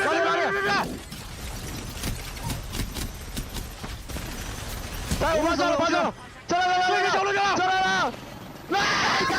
100 men versus 1 gorilla, who wins? 1 gorilla, easily. I'm gonna have to go with the 100 men. The gorilla. 1 gorilla. If the 100 men are like actually engaged and trying and like working as a team, the 100 men. Gorilla wins. 96 men would survive. 100 men. The gorilla. Oh, I mean, it's the men. Gorilla. Easily 100 men. Like 100 men is a lot of people. Like count to 100. 100 men. Me. 100 men? All you need is 100 thieves, bro. The real question is how many phonies? Bro, chill, bro. You need 1,000 phonies to take on 1 gorilla. Drone right now. Get the other part. I want to see your face take this fight. Can you impede it? Ready? I'm going. Yeah. I'm chilling. What in the am I watching? To make a play happen here, because even if they manage to somehow magically make trades right there, they're probably going to get end up thirded on as FaZe tries to boost in right underneath Citadel Gaming. Can you impede and I can scan them? Can you climb on backside right now? All 3? Scanning. On EMP. I'm EMPing, peeking. I'm peeking top. Can we swing in? Yeah, I'm waiting for one spiral. I'm jumping up. Let's go. Nice, guys. I'm smoking. Good job. Are you kidding me? The reach riders? Oh my goodness, FaZe made the play they needed to. Like that triple clock boost was crazy. React, Mark. This is what we want before we send you a break. What was your favorite one of those? React. My favorite one is 1,000 phonies versus a gorilla. I think so too. Although, having seen how quickly he recovers, I mean, if he gets injured in the fight, I think he'll be back in the fight quicker than anyone else. So, you know, maybe a few less. I'd say Phony's got it in him. I think a smart general could make a good use of 1,000 phonies in a fight with 1 gorilla. there might be some you know, casualties, but it definitely, I think, could get the job done. There's enough there to enough pawns, so to speak, on the chessboard to get that gorilla checkmated. All right, Mark, take a break, man. We appreciate you so much. Dan and I are going to cast this one. We'll see you back for games 5 and 6. And yes, that is saying goodbye to Mark Onset Hatcher. Dan, we are back in the mix. It's been fun to kind of see these teams in America showcase their style of play. You know, speaking of Genome, it kind of occurred to me that there was a tweet I saw when I was on break as well, going back up, that he mentioned 2 out of 3 that you had brought up of these legends picked in North America are the same. But, you know, we have so many different teams. So many teams are playing zone, teams are playing edge, yet they got the same exact essential composition, 66.6%. What do you make of that? Is that kind of just being more of a follower to what's popular in this moment? Does NA tend to have these kind of more consistent trends? Or do you feel like that's just really what's best right now? I think with this meta, it's almost encouraged and needed that if everyone is playing Caustic, you also have to be playing Caustic. You are just at such a disadvantage if you don't have Caustic in your lineup, because then you just get destroyed by the gas and you have no one who can kind of counter it in any way. And similar style for Alta. She's so important with the Void Nexus, being able to drop down, being able to retreat, being able to reset, that also the 100% pick rate comes through. Two very powerful characters at the moment, two very powerful legends that, you know, maybe with the buffs that were had, maybe Caustic is a little too strong in my opinion, but at the same time, that's why we have legend bans, because he's strong, but he's out of there after game 1. Ultra strong, out of there after game 2. Now this is where people, in games 3, 4, we have to start to experiment a little bit, and it's all well and good following the meta, following the legends, but is your legend selection pool deep enough to actually compete once you get to these further games? Because we will see some teams struggle a little bit. As we have a quick look at the POI draft as well, 100 Thieves dropping a lightning rod. They were one of the only teams out of the top 7 who picked Stormpoint as their focus, so I'm expecting big things from 100 Thieves regardless of whether they are playing with a substitute or not. LG also down at Barometer, Oblivion down at Cito, 5-star down at Cenote, Inferno at Mill. They are some big heavy hitters at some big important POIs. And you can kind of look at the other conversation. Shopify Rebellion clearly using a second pick there to take on NorthPad. And you consider, well, sometimes Alliance gets the ability to get that to themselves. No one really says, I want to play near you. But Stallions have gone ahead and said, Outpost North, no problem. Also their 37th pick. And you see a team that was in the mix in terms of worrying about whether Shopify Rebellion would be mirroring them. Well, ZZ happened to be pretty much a mirror position, just a little bit more east to where Shopify Rebellion are. That is definitely going to be, if we have a Southern Zone, a setup for some potential drama between 3 top-tier teams, good performing teams today as well. And alongside that entire northern side, 100 Thieves, TSM, I got a lot of teams I'm very, very interested in seeing how they performed in. So should be fireworks set up here as we look to get started. But of course, Stormpoint brings its own changes, and some teams, you know, they have the value that they bring to World's Edge, and it just shifts a little bit. Those second picks, you know, you never know what that means. Does Shopify Rebellion feel a little bit less confident on Stormpoint, so don't want to use a pick to kind of try to maximize that, or are they just feeling so good on it that they say, we can use a second pick, we'll play Stormpoint from anywhere and do pretty well? Yeah, I think that they just, some teams prefer to have their first pick be the first 3 maps as well, just to get a bit of momentum behind them, get some points on the board, and then it doesn't really matter for them what the next map is going to be. It's always difficult as well when you are pick number 2 or 3, because you know you're going to be put with a pretty terrible POI when it comes out of it. I think they'll be quite happy with NorthPad ultimately. From a late pick like that, we've seen definitely worse POIs being given to the teams. But just to go back to legend selection as well, with it being Stormpoint, I'm expecting a lot of Newcastle here. He's so important when it comes to Stormpoint being able to create some fake cover. And I think I mentioned it earlier, the Americas seem to prefer a bit more Newcastle than EMEA did, whereas EMEA were a bit more Sparrow heavy, looking to try and get a bit more information. Americas kind of rely on information being gathered elsewhere, but then want that Newcastle to be used. We'll probably see more Ashe as well as Wraith, because Ashe is a lot better when it comes to Stormpoint rather so than World's Edge. So Ashe should be suddenly thrown into the mix here to be a big vital part for some of these teams' success. I really like that conversation around Sparrow. I do think he's not being seen as frequently as he could be. Certainly one of the more effective legends in the game right now. And yes, only being beaten out by maybe a more effective legend on the defensive end, which is Newcastle, and prioritizing that. Or maybe not really wanting to play Sparrow into Newcastle. Maybe not feeling they'll get the same advantage with an easy wall, or maybe an easy shield once the Stinger Bolt comes out to just hide them from most of that DPS. And that would be an easy push. Now, however, I will say that those of you watching, we're about to get into our next map on Stormpoint. But if you just missed it, and maybe you're showing up late or seeing this map transition in a little bit afterwards, let's go ahead and show you that ring of the final zone that we just played on World's Edge. It was 14K that had that final win. And Dan, you were there casting it. Kind of walk us through what you saw. I mean, it was a pretty explosive zone, as we've had a lot of today. Just a lot of teams, a bit manic. We saw Oblivion force their way into the middle of the zone. They got the Newcastle wall down, the castle wall giving them protection. ZZ had done very well to fight their way against Virtus.pro to find themselves in this spot. But again, they also couldn't really get over the wall because 14K were kind of holding them out, so ZZ were just trying to get as much damage as possible, see if they could pick up some kills, see if they could survive. But in the end, 14K were able to stay away from most of the commotion that was happening, which is interesting because when we looked at the map initially, you had the likes of Stallions, the likes of VP that were on the southern side that looked like they were going to be comfortable and be able to win against the teams on the north coming out of that building from Climatizer. But 14K, after coming out of the building, were able to just kind of avoid the gunfire, go a little bit unseen, a little bit unnoticed. Sometimes being quiet can be so successful in some of these games. Yeah, you can be tempted to join in. All the gunfire's happening. We can get some kills. But actually, if you just slow things down, find a truck to just sit behind, you might be able to find a victory, which could get you more points ultimately. And a game like Apex, it's super difficult to sometimes convince yourself that, you know, you need to be successful by not doing anything. In life, that can sometimes be difficult as well. You want to be like in control of your fate, of your destiny.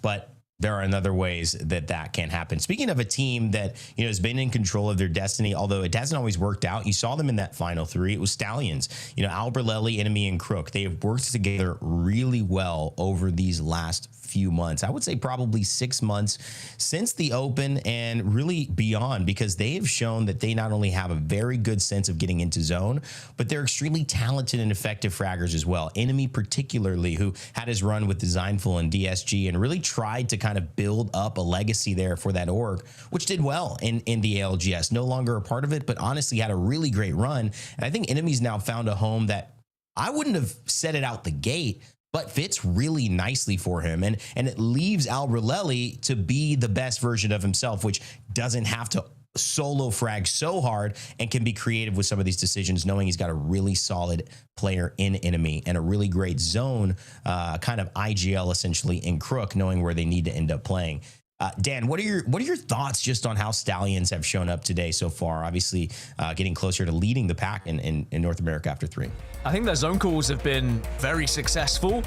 For good reason, they found themselves in the final circle, but it was about what they did with those final circles that have impressed me most. The amount of space that they take, also the decisions that they make to cross from point A to B and take a little bit of a risk, not a huge risk, because they're using characters that have that fallback plan, whether it be some sort of portal. They would drop, for example, an initial Void Nexus, and then they would run and be prepared to drop a second one. But if that second one didn't go down, they could go back to their first one for kind of plan B. And I do think that the calls are good coming out of Crook. I think Alberlelli is following up as well with the player who's kind of on that scouting character, whether it be playing Alter, for example, to get those portals down, whether it's switching over to Wraith or whatever. But either way, their synergy seems to be very successful at the moment. And you can tell they trust each other. Even watching the TikTok clips where Enemy was asked about, you know, who's the best fragger in the game, he was backing Alb against almost everyone. There was only a couple that topped Alb in his eyes. So I think there's a lot of respect being shared across this team. And that's a great sign for a guy like Enemy to be learning a lot from someone who's been there, done that, lifted the trophies that eventually Enemy wants to be lifting himself. We're going to take a quick break, guys. We had a lobby restart, so we're going to make sure that we get this lobby going before we jump into it. When we come back, we will have Game 4 ready to go here in your America's Match Day 2. Don't go anywhere.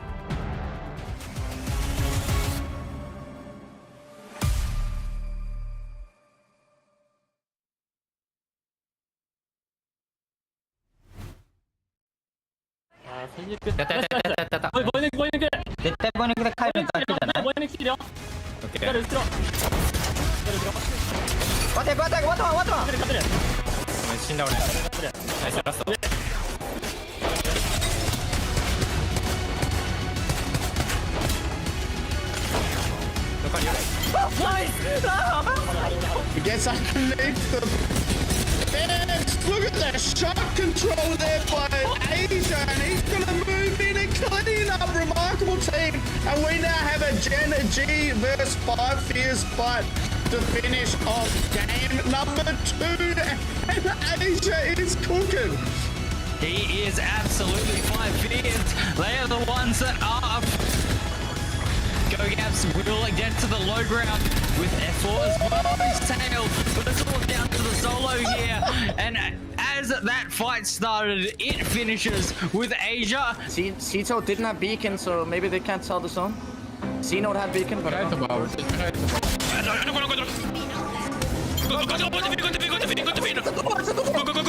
My God.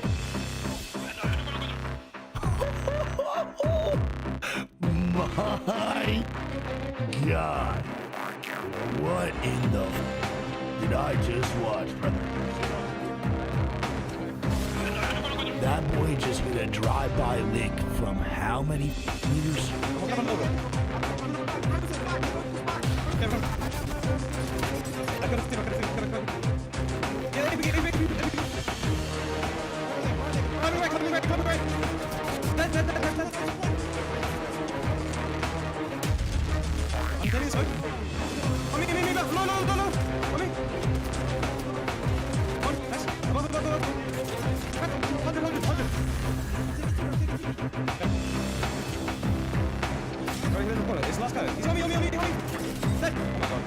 So let's take the listening. CC.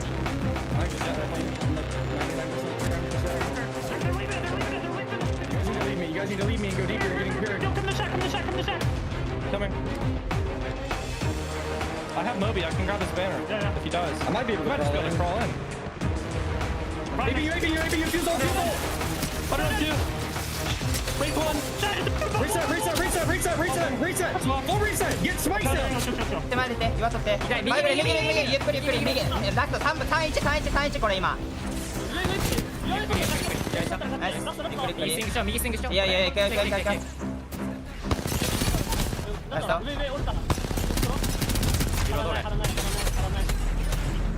色どれ。ナイス。立ち入り禁止区域からなのでかなりいいポジション取れましたね。早めの移動で。さあリジェクト。ただ仕掛けに行っている。仕掛けに行った。ヤミリ1人倒したんですがレクにカバーで取られている。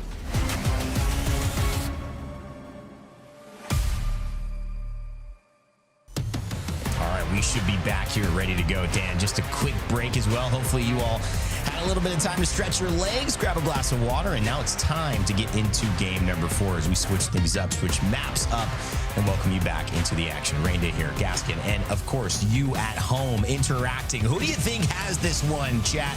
Let me know whether you're in YouTube, whether you're on Twitch.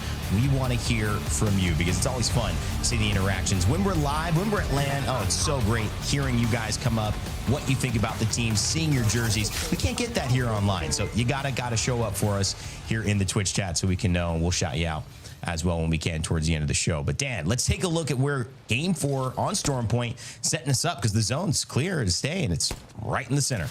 Yeah, pretty central, and there's a few teams who had ring consoles to work with that were going to be nearby as well, so a lot of early movers already.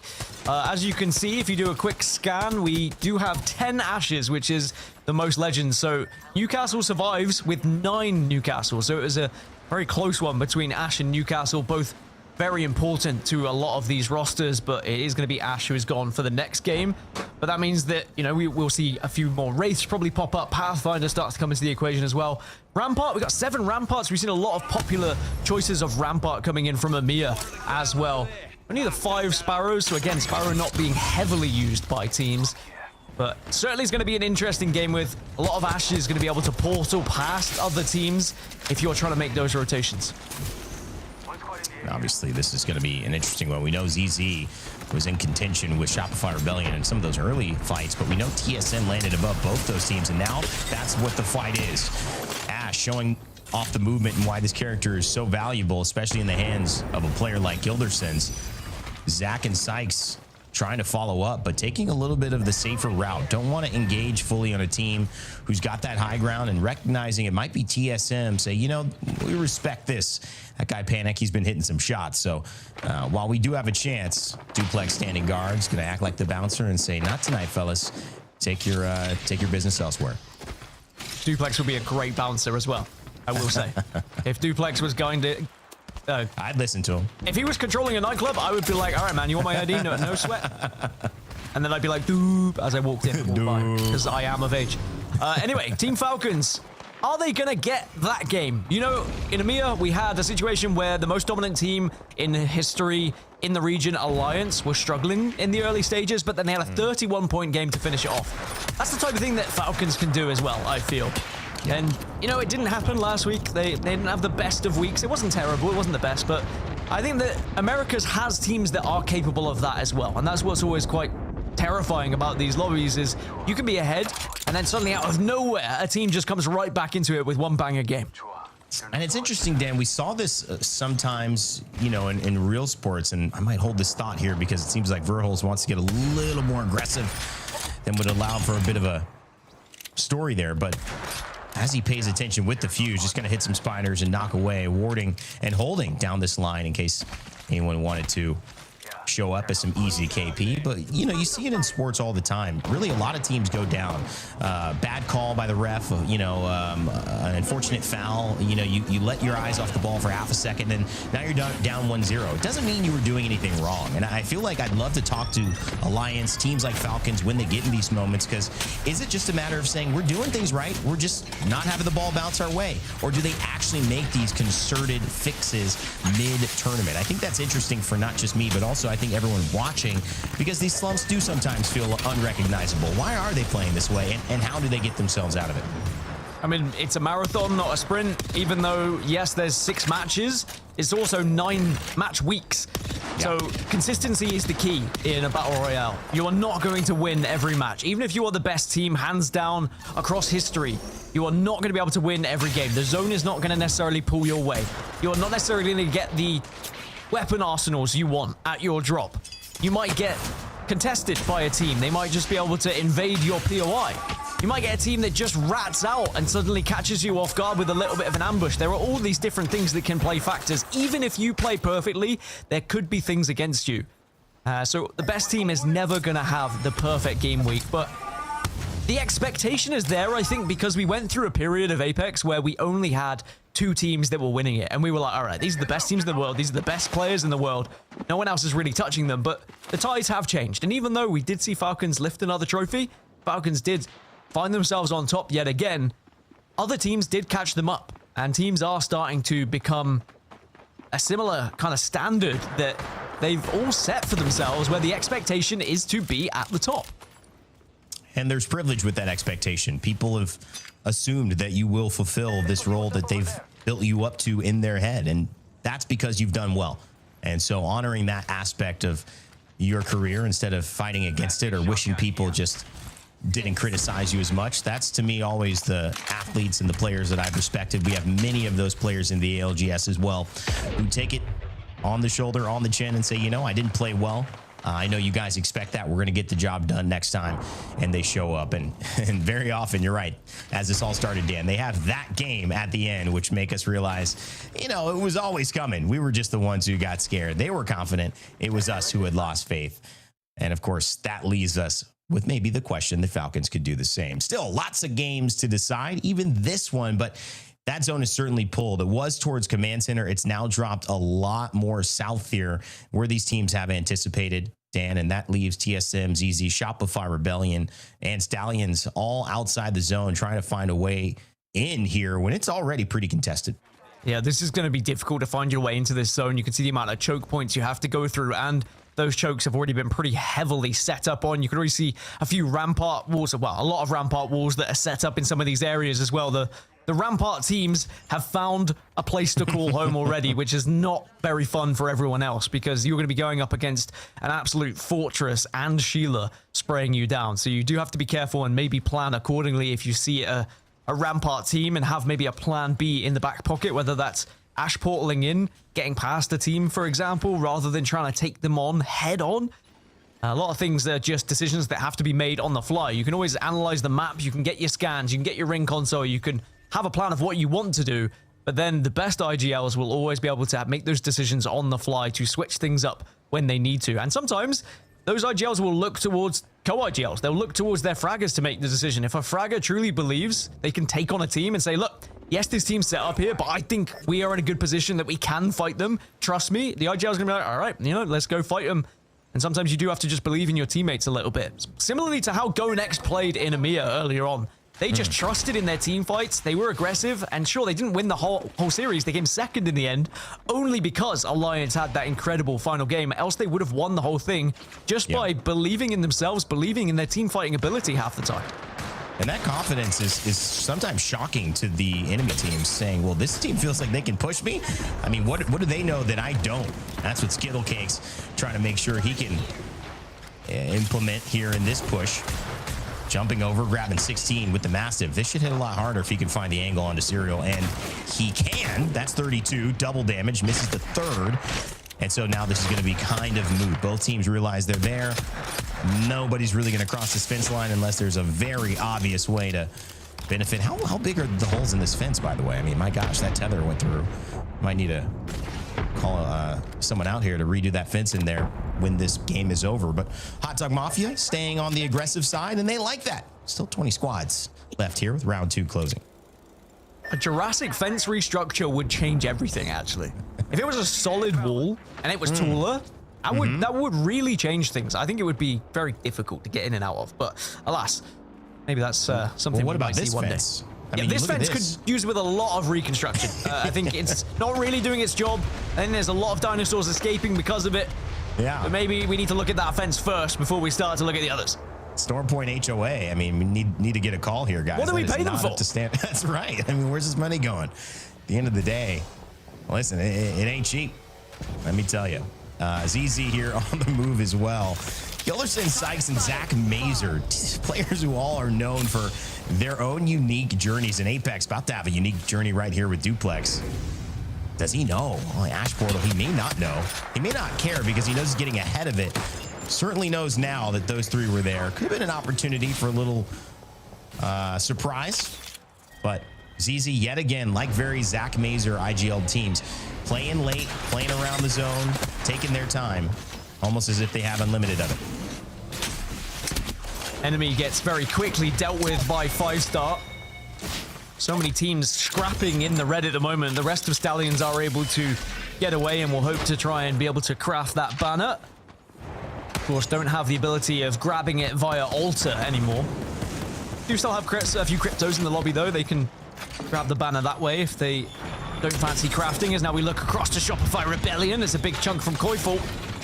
There's a lot of potential for this team. I still think Zainu, Koiful, Zap, this is a team that can take on any roster on any given day. And at the moment, they've done enough damage where they can push in, but they're also, again, hesitant because they know there could be other teams in the surrounding area. At the moment, they're going up against Nice Guys, but 5-star are not far away here. And you can see it right as well with Shopify kind of slow playing this.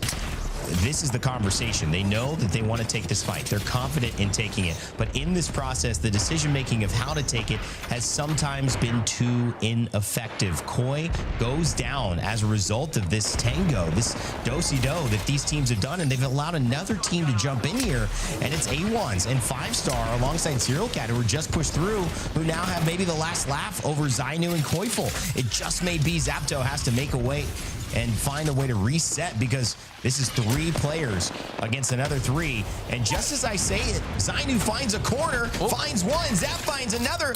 Shopify about to turn this around as a duo. Yeah, they are making this work. I think every team had kind of lost one player. They had a knock.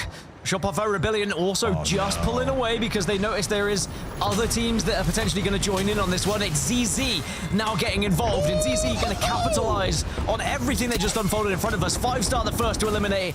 Shopify Rebellion go down second, and ZZ will pick up some really free kills. Are you kidding me? Gets the kill with the tether? 10 damage on that. Gilderson's way to make that have some value right there. And now sliding in. Was that all they're going to be given, though? A fun clip and a couple KP, because it looks like Gilderson's is just a day late and $1 short with this one. ZZ eliminated Crook, part of the team that helped him do it. And now resing up Alberlelli.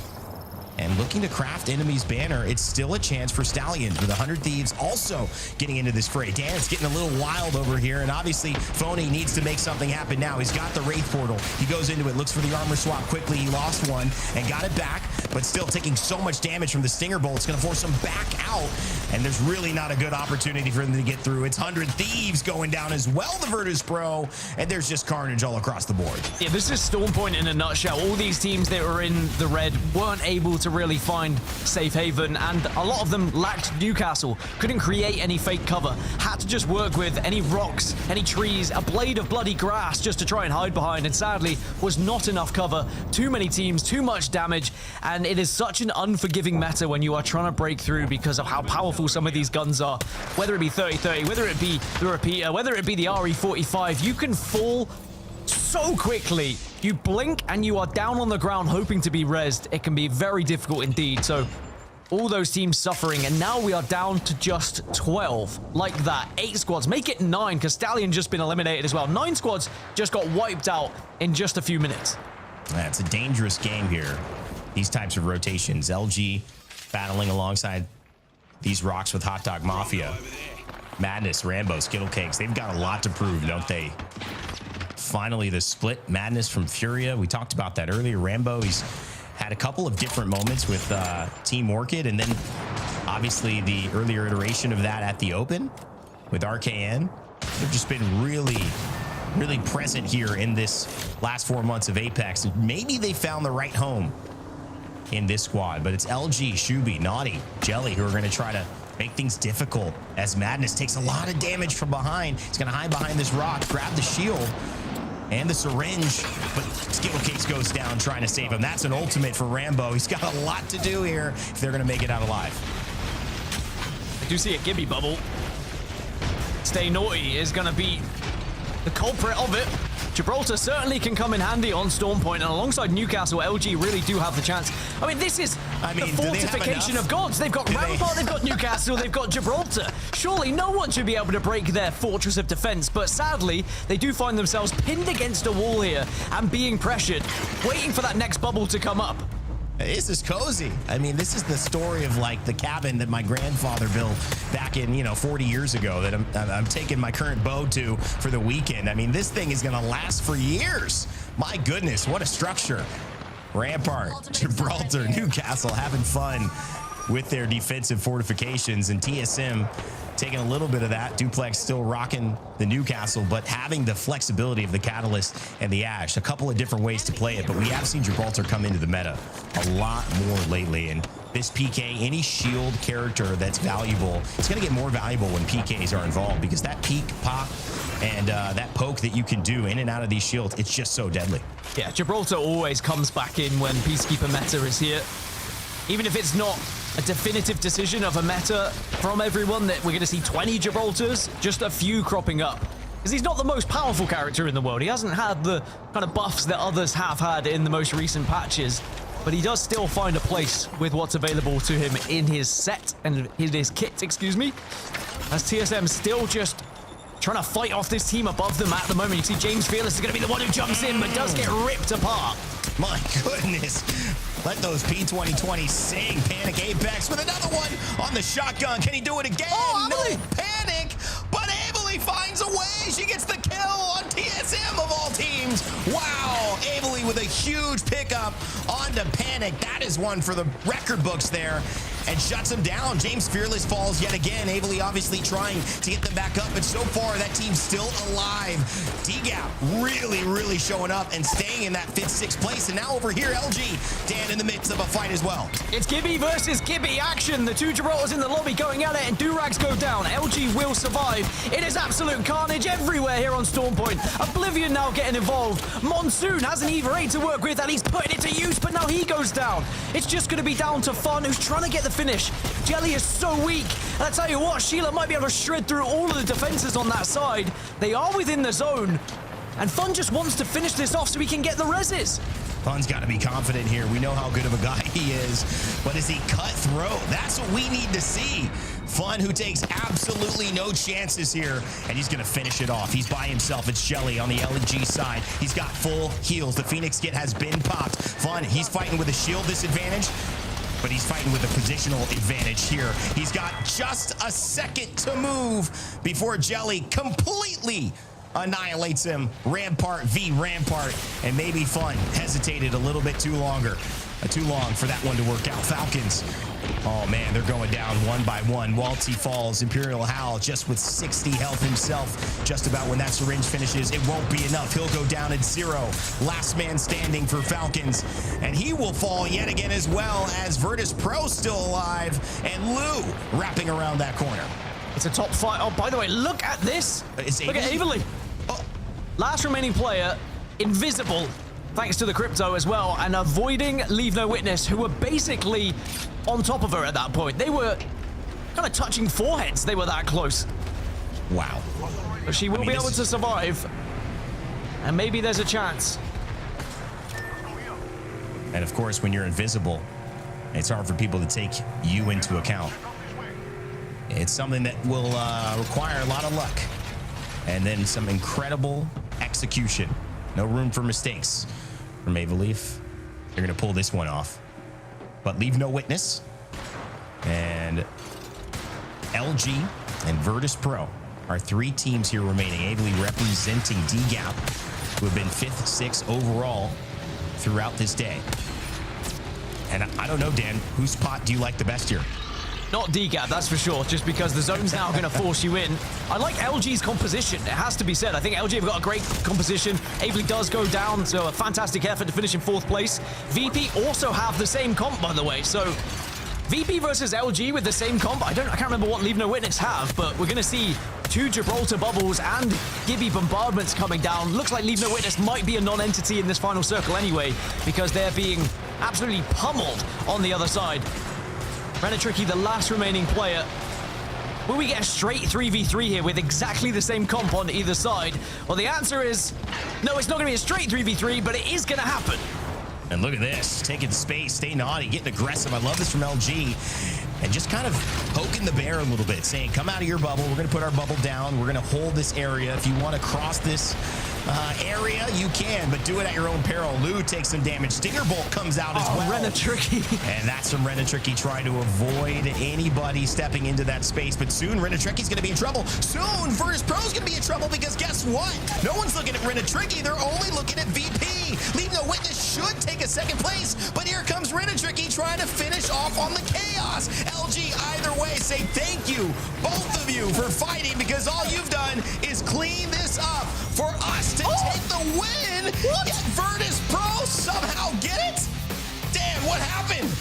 I think there was just a bunch of shields. It was impossible to hit a shot because you're just hitting knockdown shield after knockdown shield after knockdown shield. The ring was chunking as well. But I think Renatricky basically played the biggest part he could.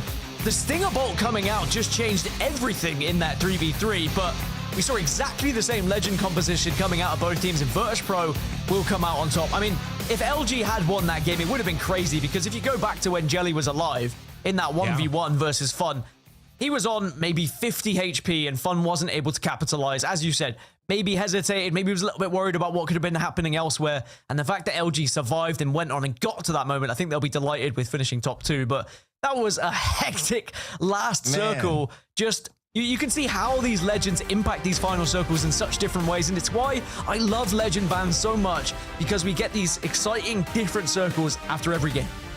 I'm with you, brother. I love legend bans. This is one of the best things that's happened to the ALGS for sure. And I also think that when you look at that kind of finish, it's something that can only happen with Ramparts, Gibraltars, and Newcastles just all on top of each other. Because, I mean, if you've got a Sparrow and some type of like Ash and, you know, I don't know, even if it's a Catalyst, but she has her wall, it's already down and people are fighting out the wall's down. There's nothing to stop those PKs. But when you have 6 different players with 6 different shield opportunities, everything's being stopped. Everything's being shut down. Let's not even talk about the knockdown shields. Somehow, somewhere, Renatricky pushed a Virtus.pro. And then LG pushed a Virtus.pro. And then Virtus.pro survived somehow to win this game. I need to see that replay ASAP. But head-to-head, you could tell it was super hard to separate these teams, Dan. Even from a damage perspective, there was only 208 damage that separated these 3 players.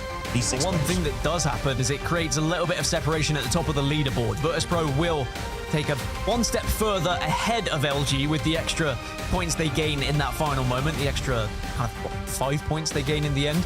So Now that gap looks a little bit better after match 4, and are we heading towards potentially a Virtus.pro victory for this match day? They're not quite there just yet, but certainly good signs. And as you said, I'm looking forward to watching the replay there, but all I know is Renatricky certainly changed everything about that final circle. Yeah, you know, I know my man PB and John is smiling somewhere, seeing LeaveNoWitness have that type of performance. Renatricky maybe playing spoiler there for LG, who thought they had it in the bag. Jelly will just have to go back and see if he can keep it jiggling for the next couple of games. We're going to take a quick break. We'll be right back here for the ALGS game 5 and 6 to close it out. Onset and Gaskin will be on the mic. I'll be watching, and hopefully so will you. See you soon.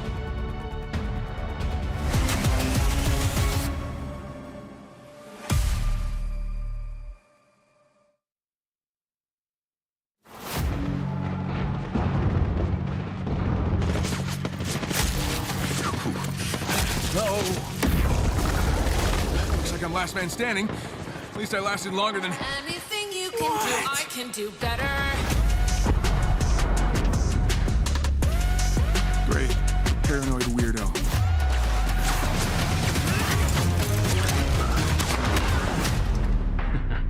Try and keep up, old man. I can do anything better than you. No, you can't. Yes, I can. No, you can't. Yes, I can. No, you can't. Yes, I can. Yes, I can. Hey, Max, use the boys koalas? Bring it on, you clog, Danny.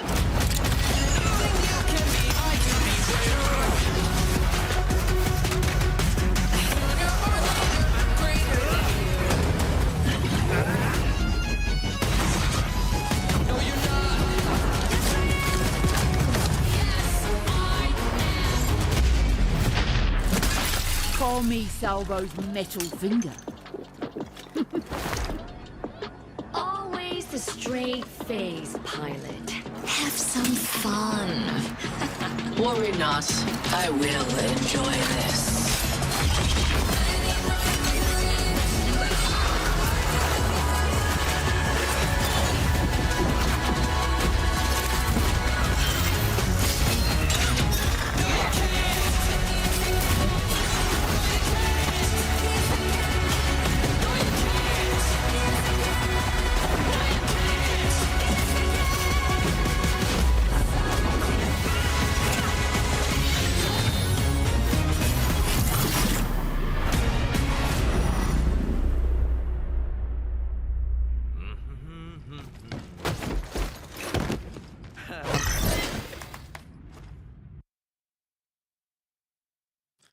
Red Bull is the official energy drink of the Apex Legends Global Series.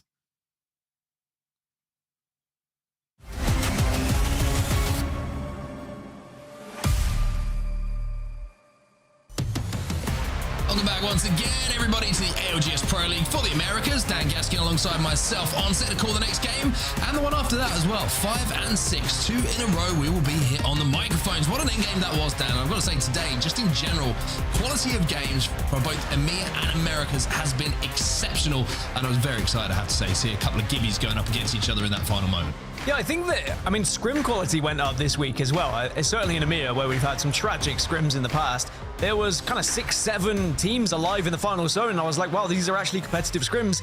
And I think that then went into the EMEA lobbies, and boy, did we get an amazing day in EMEA, and it's happening here in Americas as well. Now, I wanted to see this back. Rain Day probably wants to see this back. You were able to watch this as well, Mark. I mean, Renatricky obviously played a massive part in this one and maybe distracted LG enough to give VP the win, but it was certainly hectic.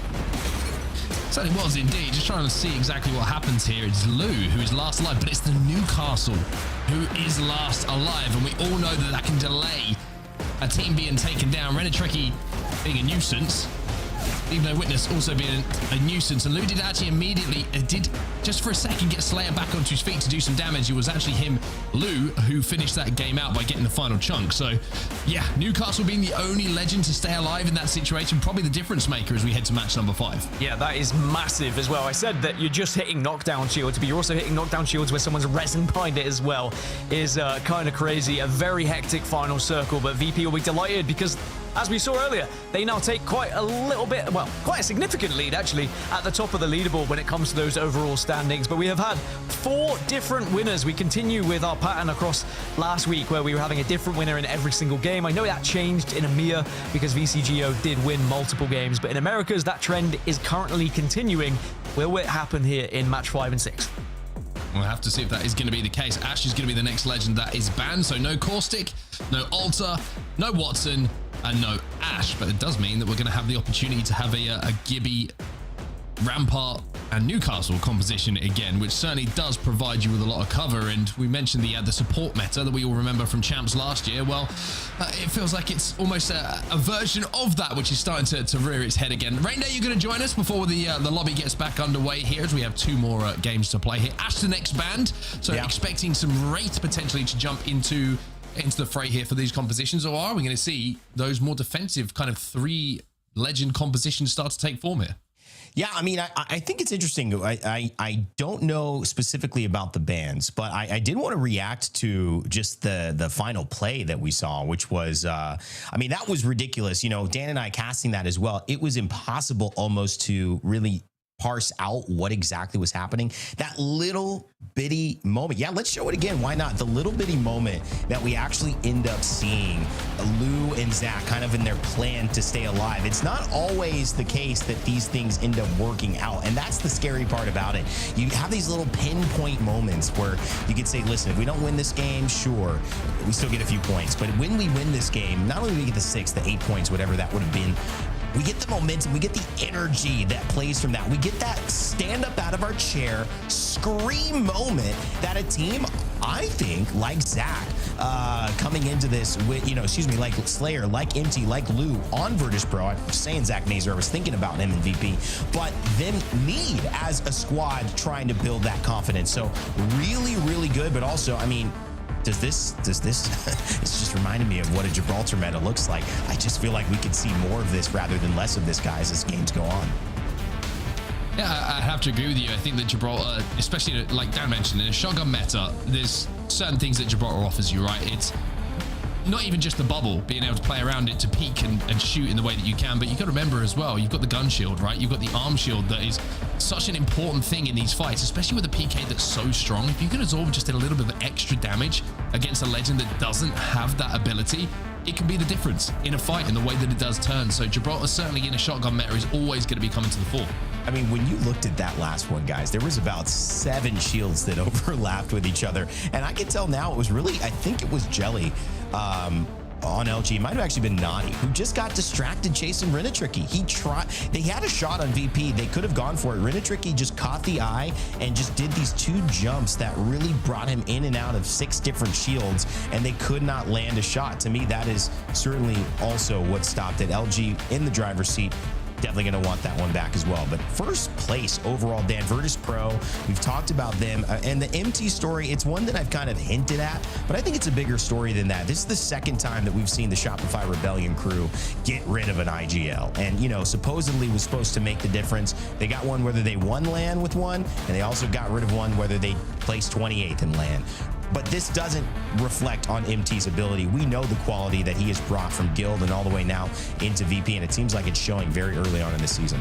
I mean, the reality is Zainu and Koifu are touted as 2 of the best players in the world, and they have, you know, a LAN trophy alongside that. And when you are gassed up that much, the expectation is always going to be win, win, win. And sadly, you're always going to be looking at your IGL when things go wrong, and that's why I think we've seen another change. And, you know, MT will probably say himself, he didn't have the best tournament, didn't have the best calls, but also sometimes things don't go your way, and it's not just him who's underperforming. It's not only his calls. There is always going to be points where Zainu and Koifu probably didn't have the best games either. I just don't think anything really clicked that day for Shopify Rebellion, and that's why they found themselves so low down in the placements. But now it's a fresh new roster, a fresh new chance, teammates that perhaps they might trust him a little bit more. He might feel a little bit more comfortable alongside these teammates as well, because ego is a thing, and you need a certain ego to compete in any sport, any esport. Otherwise, you are just going to fall victim to being dominated by other teams who are just a little bit better than you, and you're a little bit too passive in some of your situations. But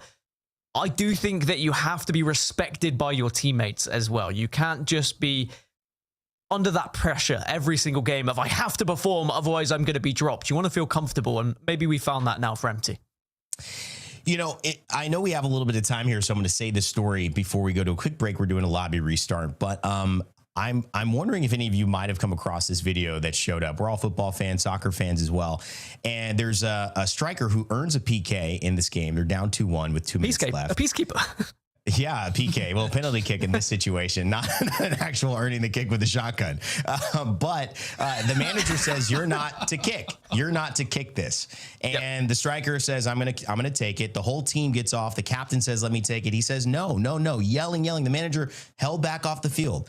So guess what? He runs back. He takes the longest steps back from a PK I've ever seen. It's like 50 steps back. I mean, he's outside the box. Okay, you're like, oh, this is going terribly. I know this is going to be a laugh moment. Nails it. Upper V, ties the game. Not only that, though, 2 minutes later in overtime, gets the ball, cuts a defender at the top, nails it as in the corner as well, wins the game. Not only that, his celebrations are angry and he's crying, but that is the level of ego and self-belief that sometimes you need to have when you're looking at teammates or people who think that they're better than you. They've been here. They've done that. You need to prove to them. Sometimes that inner worth is what we need to see. And those stories, honestly, they are available each and every time you step out onto the battleground. So I know this is a little bit of a long tangent, but I thought it was a lovely story. You brought up that confidence, that ego element with MT, and I'd love to see him take that. You know what? You might be trying to take the PK away from me. You might be saying I don't belong. I'm going to show you what I can do, because that's the stories that I think people really get inspired by. I certainly was inspired by that one. Check out the video if you guys can't. Take a quick break, though. We'll be right back, because guess what? We've got more games coming up in the ALGS. We just got to make sure these lobbies are ready to go, and we'll see you when they are.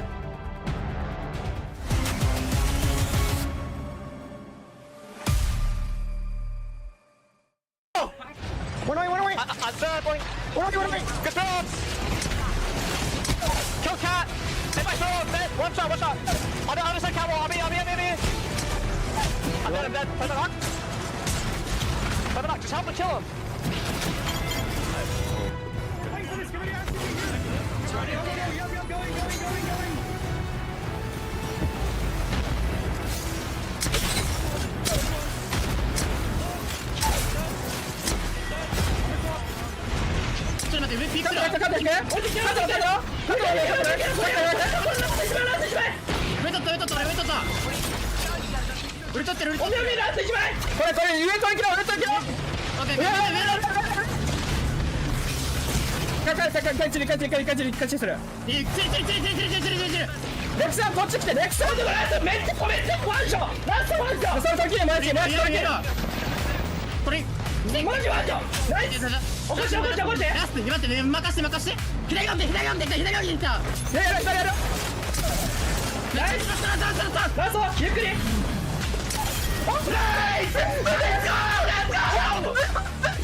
俺なら勝てると思ってた。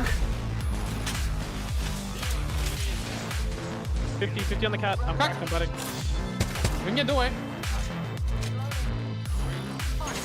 I'm dead. Getting naded. 30 seconds. This works. Being out. EMP.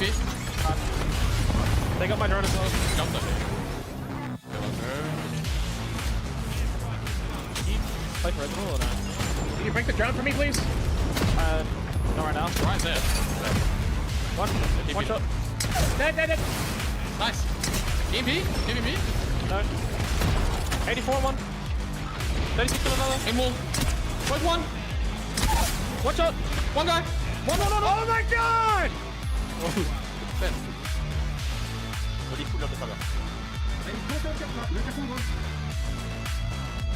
Il crosse. H-porte. On fout la balle.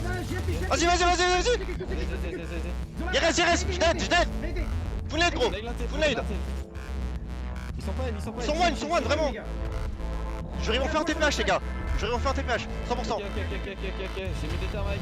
Faut un TP. Au top. Mort. Oh, je vis de mec. Ah, mort. Il est tout seul en dessous, tout seul. Il va mourir avec le temps. His reveal does not matter even if he's sitting here. Better know where that boy's at. Shots, good shots.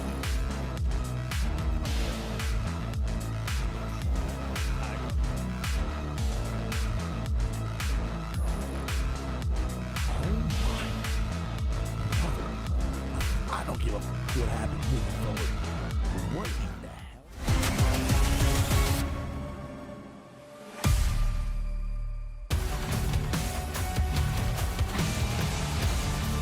Great news, everybody. Match 5 is live. As you can see, we're back for the Americas ALGS Pro League. Groups A versus C. We got 2 games to go. This is the penultimate one. VP coming off the back of a big win in that previous game. Clutching up in those final moments was a player named Lou. And he really did hit the big shot that mattered in that scrappy little end game that we saw with the Jimmy Bubbles down, with the knockdown shields everywhere. And VP now sitting first place down with 51 points on the board. Another thing I noticed from that final circle is the amount of death boxes that were just clunked up in the middle. It was just so difficult to navigate space. You're trying to climb, you're getting caught on boxes, you're getting caught on rampart walls, there's knockdown shields everywhere, there's a Gibby bubble tossed out, and then you just see 7 peacekeepers facing you down as well. It was, I can only imagine being a part of that in these lobbies. It's crazy what these players go through, and I love every second of it. But now they get a chance of respite, a chance to reflect, and one thing that Virtus.pro will be happy about is they are leading this lobby on 51 points. Now, in scrims and also earlier in EMEA, you know, you kind of win the lobby if you get to around 60 points. So there is a real opportunity here. If we see Virtus.pro have one more game, perhaps they can do enough to clinch this series and take first place for the day. And look at where the zone is going as well. Out towards Launchpad, probably pulling towards the Waterfall side. A little bit out from Launchpad, could pull in, but looking like it's going to pull Waterfall side or maybe out towards the Fingers. And VP have great priority to that zone, right? Look at where they are. Down on the bottom side of your screen at Echo HQ. Falcons as well with a really good opportunity to have priority to this zone. Sentinels, very good for them. And look how quickly the likes of 14K are leaving at the moment. LeaveNoWitness already arriving. And of course, 14K just looking at where we're seeing ring consoles at the moment. They do have one over at a Pylon. Looking elsewhere at the moment, down at Echo HQ. Not sure if VP actually do have one, and I can't see one at Dev Coast either. So both Falcons and VP, probably Falcons going to have the advantage of seeing teams arriving into the area, going to know where the zone is going. But VP look like they're going a different way at the moment towards Pylon, maybe to hit a beacon before they move in. Yeah, there's a few teams that are just changing their rotation a little bit to try and get to said beacon, console, anything that gives you a little bit of extra information. Quite a game it was last game as well. Oh, I'll come back to that as Durags are taking the fight. It's going to be one player down on either side. Actually, it's going to be 2 players down on one side. Looks like Durags have taken the advantage in this one and forced the last remaining player to retreat. Yeah, Team Inferno are going to be the receiving end, some of these shots that are coming in from the Durags. Miles will be brought back to his feet. Give me back. On his feet, Bubble should be available for him if he wants to as well.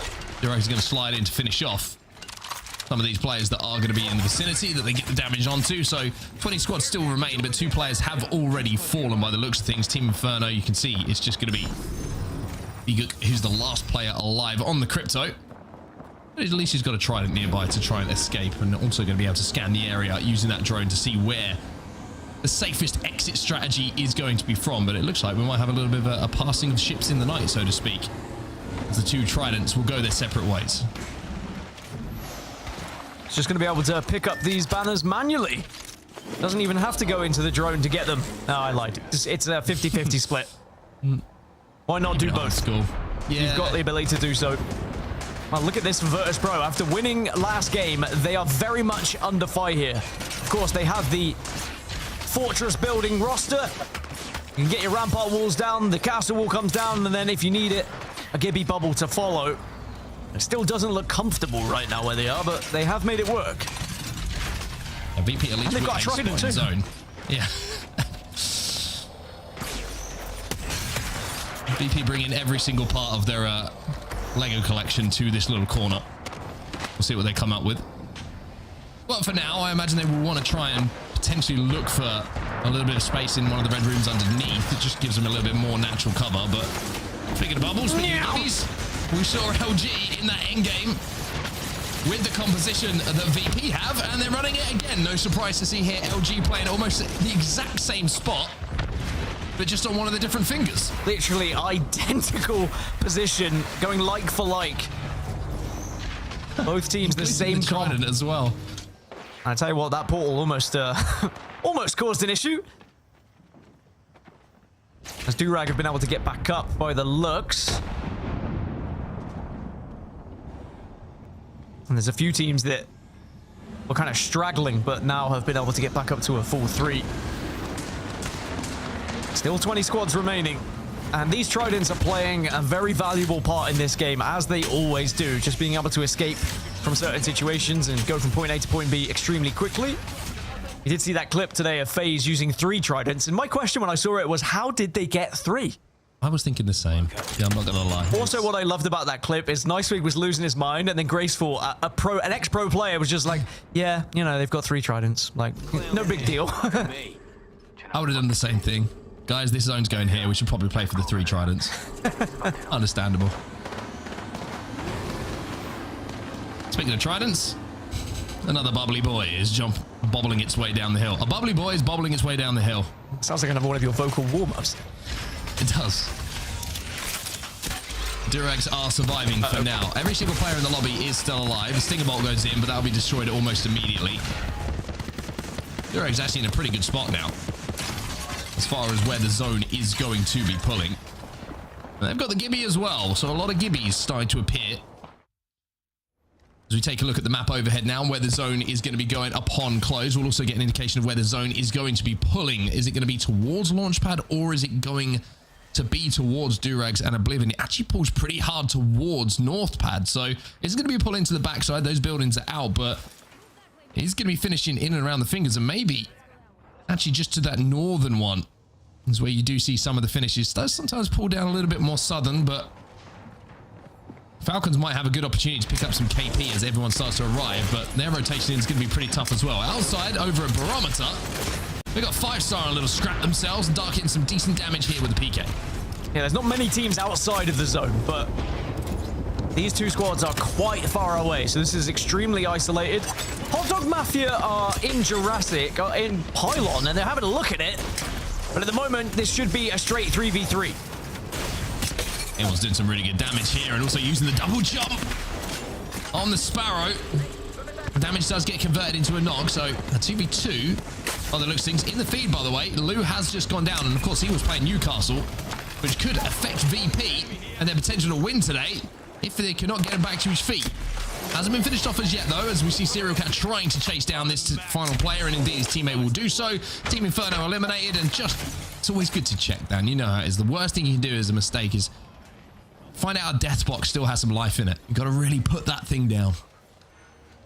Also, the solo from Hot Dog Mafia did play a part in that fight and was 30-30 from a distance, and I believe hit a couple of shots to maybe give a little bit of an advantage to 5-star. But why not? Farm a little bit of Evo, help get rid of one team in the lobby. Sounds good to me. ZZ, 22 points, 7th position, would need a win here, really, if they want a chance of taking the entire series today. They're a little bit off the pace, as we do have lobby leaders now starting to create a gap between the chasing pack. As here comes Shopify Rebellion versus Stallions. This is a big fight with some big names. Certainly is indeed. Crook manages to just avoid that damage, as 2 Stinger Bolts are going to be used now by Zainu. Playful breaks a shield, but Zap has gone down, and his enemy who gets the first knock here with the Peacekeeper and the finish as well. So Shopify Rebellion, again, just having a rough day of it. I haven't really had too many games to talk about. There was the World's Edge game where they were on that hillside and had a very quiet side of zone that they weren't able to make the most of. Of course, Zainu taking over IGL responsibilities for Shopify Rebellion now. A little bit of a learning experience for him. Stallions will finish off Koi, as well as Zab. So SR now just trying to survive, and Zainu is getting chased down here by Crook. Yeah, Zainu is out of there and hoping to get the rest of the team back up. That is a brilliant hold by the Stallions, who have been fantastic today. On the flip side, Shopify Rebellion, you were saying it, it's been a pretty rough day. 17th spot at the moment. They have not been able to get going. You don't need a Trident if you can move at that speed. I do love the Sparrow movement, it has to be said. And there is no one up here, so Zainu should be able to craft and get them back up. But even if you get back up here, such a rough way to try and get back into this zone this late on when everyone's already made camp, and set up shop. 14k just got a knock in the kill feed as well. So 19 squads still remain. But we are seeing a lot of people already in the launch pad area. By the way, the Mythic Bin is spawning on the tip of the middle finger, by the way. It's a very tempting one. Yeah, it's tough for anyone to really get, though, because 14k have eyes on it. Virtus.pro are the closest team, but... I mean, you do have a Gibby bubble, so... Gibby bubble on that thing? Maybe. Well, Dark's got 3 kills to his name at the moment. One of the most active players in the lobby at the moment. 5-star will be safe inside of the next zone as well. They're going to be playing underneath the bridge where Team Falcons are. Rambo, by the way, he's chilling. As are the rest of Hot Dog Mafia. They're going to play for where this next zone is going. And I tell you what, it's a really smart play for them because look at where the zone is pulling. It's pulling out from all of the teams who are bunched up in and around Launchpad at the moment towards the open areas where Hot Dog Mafia might be able to hold it down a little bit later on. So if they play that late, a lot of teams might take care of each other and there'll be some free placement points available for Hot Dog Mafia as Monsoon starts to have a little bit of fun in the kill feed himself with a charged rifle. Surprise, surprise. Yeah, I do think teams that have the ramparts, the Newcastles here, are going to capitalize on a zone like this as well. Just being able to build that fake cover. I keep saying fake cover. It's still cover. It's buildable cover. You know what I mean. Anyway, there is more fake cover being deployed. The Gibby bubble goes down.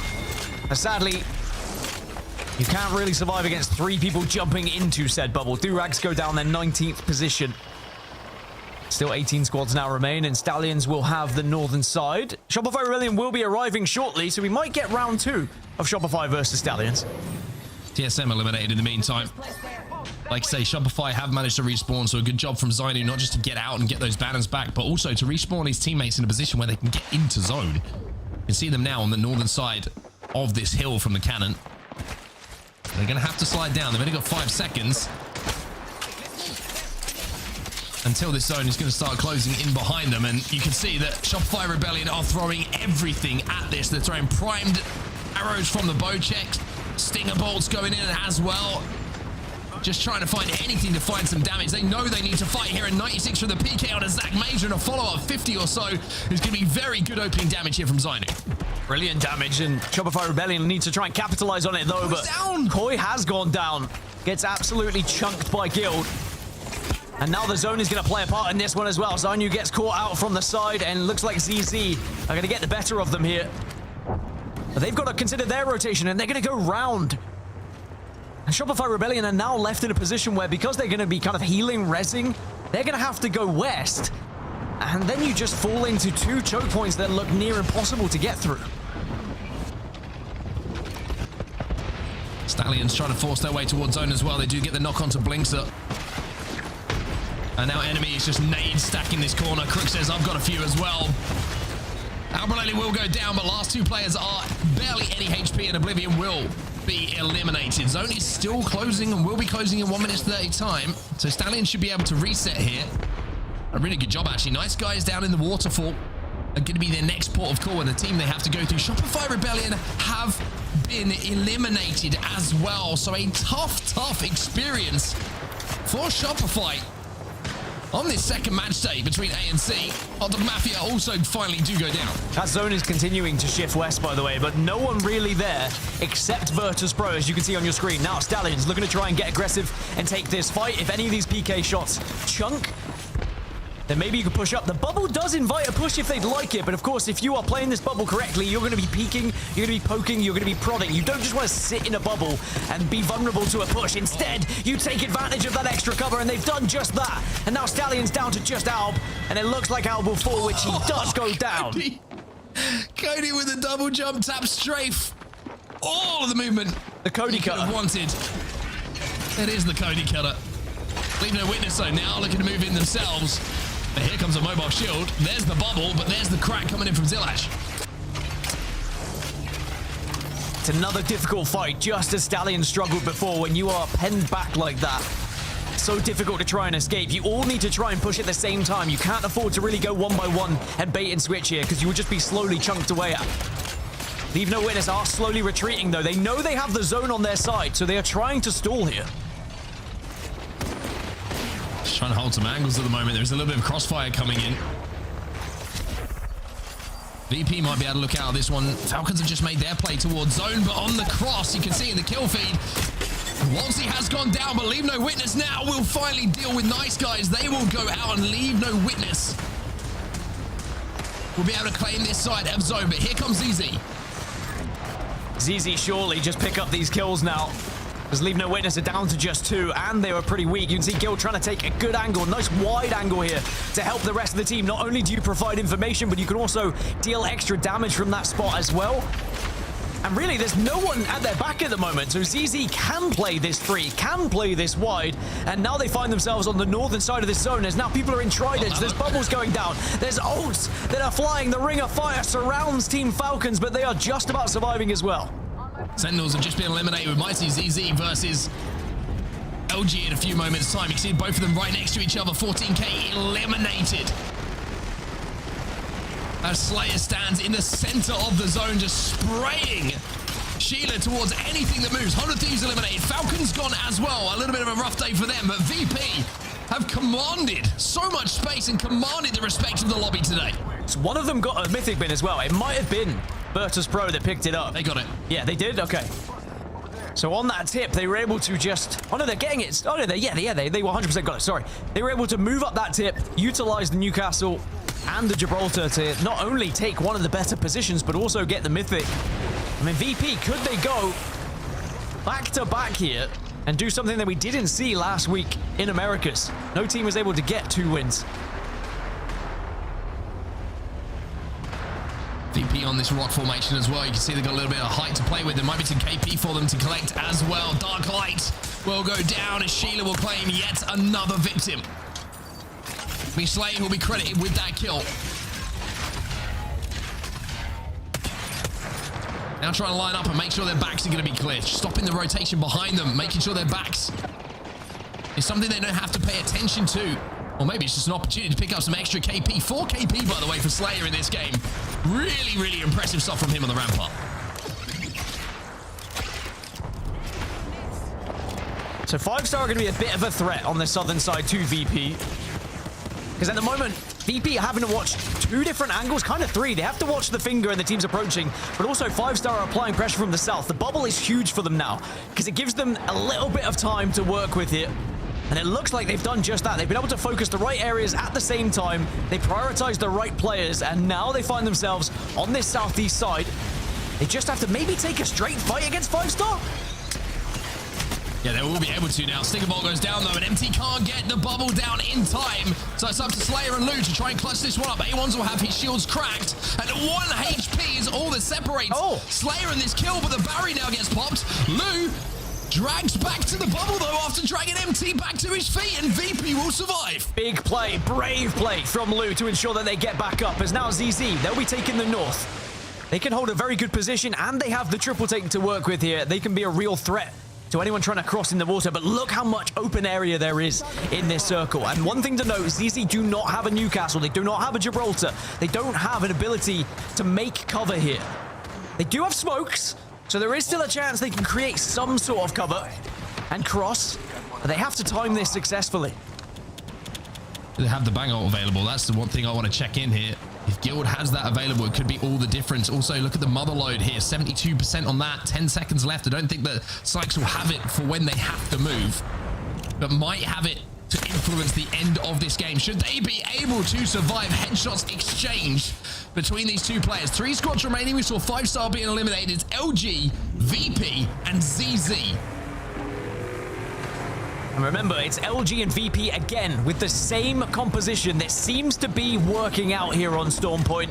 And VP take the first move. They go center zone. They will begin to build. But remember, we also have a Bangalore here. That smoke could prove to be vital. Can do a lot of damage to a lot of these abilities that are dropped down. You also have Jelly with Sheila up on high. but no angles and no opportunities to strike being given. Yabiol comes in. ZZ gonna tank this one for now. We'll be able to reset. LG gonna try and wrap and play for these KP. It looks like ZZ are gonna be the team who has to move here. Guild, no bang out available. He's just used that one up. Smokes go down to try and force VP away. There is that motherload, so Sykes does get it back just in time to try and influence this fight, but now LG are just gonna eat this. Smokes go down just to create a little bit of vision impairment on the other side, but it looks like best position at the moment is LG, and they can rain terror from above. They certainly can indeed. Zach Mason goes down. Jelly with the Sheila. And now just waiting for the bubble to go down. There's only 2 players alive, one on either side for LG to deal with. MT and Guild. A little bit of a standoff between the 2 of them. ZZ eliminated. LG now just needs to deal with MT. MT will be dealt with. LG, the champions of game number 5, but once again, a phenomenal game of Apex here in Americas today has not disappointed. I mean, it's happened again. It's LG and VP. LG get their revenge, and this comp, maybe we found some money with this comp, and I think that we might see some changes come in when we look tomorrow with Stormpoint, because it's by no matter of luck that we've seen 2 of the same composition get to the final circle both times and get to the final 3 both times as well. Expect more of this comp tomorrow. That's for sure. Yeah, I agree with you. I think it's been a very value. You can see the value in it, right? Every single time. It's so difficult to kill those teams, especially when you can consistently cycle those abilities that just stop people from pushing you, that stop people being able to use the likes of a 30-30, a charge rifle to do that damage from distance. The reset ability of all of these legends is really, really impressive. But the next legend to be banned is going to be Newcastle. So VP and LG are going to have to try something different here, and the same for ZZ. Yeah, they will have to move away from the ideal comp, but the fact they got it for 2 games, I think they'll be delighted with. That was a little hiccup out of nowhere. They are going to be very happy about the fact they got both games, because it's big points being put on the board, and now we are going to be able to see, you know, an incredible situation at the top of the leaderboard where both LG and VP are going to create such a big gap compared to these other teams that are still in the lobby that they may have done enough before Newcastle got banned here going into match 6. Of course, LG will take the first place, but it's VP with 11 kills who take the 20 points, the most in the lobby. This is your top 3 here, and you can see the kills being spread. Naughty, the IGL for this squad, leading the way for Luminosity with 3 kills, 4 for Slayer, 4 for Lu, and 3 for MT here for Virtus.pro. And then Sykes, Zach, and Guild. A lot of the kills going to the way of Guild, who has been phenomenal on this lineup so far. It's such a different game as well when you watch it from the point of view of ZZ and the comp that they had comparatively to the other 2. Like, they just had nothing in that final moment. The bang ult went down, the motherload went down, the smokes went down, but they were just so vulnerable to the amount of damage output that was coming. And look at the lead now that Virtus.pro have created at the top. LG, even with the win, you know, we saw Virtus.pro had those extra points, so Virtus.pro stay on top.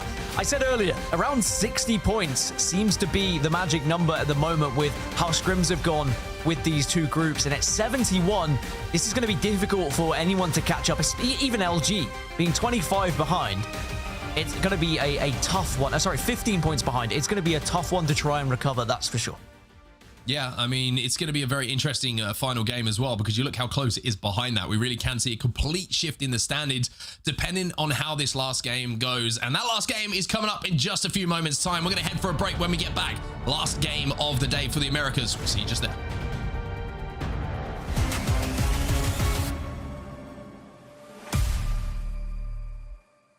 Who is the ultimate fragger in the ALGS? TSM Panic versus Gaming Gladiators Blast. TSM Panic. Panic or Pricey? From what I've seen of stats, I believe it's Panic. Panic or Crazy Raccoon Sangju? Panic. Panic or Twisted Minds Albreleli? Alb. Albreleli or 100 Thieves Verhoff? Alb. Albreleli or Wolves No Name? Alb. Albreleli or Alliance Unlucky? Probably Alb in that one. Very close one there. I know they're pretty even. Albreleli or VK Gaming QQ? Alb. Albreleli or Fnatic UKF? Albalelli or Falcons Imperial Hal? Gotta go with Hal. Hal or Shopify Rebellion Koiful? I think Hal is the better fragger overall. Hal versus Alliance Effect. Hal probably takes over on that one. Who's the ultimate fragger in the ALGS? TSM Panic versus Gaming Gladiators Blasts. Panic. Panic or Pricey? Panic. Panic or Crazy Raccoon Sangjun? Panic. Panic or Twisted Minds Albalelli? Albalelli. Albalelli or 100 Thieves Verhulst? Albalelli. Albalelli or Wolves No Name? Albalelli. Albalelli or Alliance Unlucky? Unlucky. Unlucky or VK Gaming QQ? Unlucky. Unlucky or Fnatic UKF? Unlucky. Unlucky or Imperial Hal?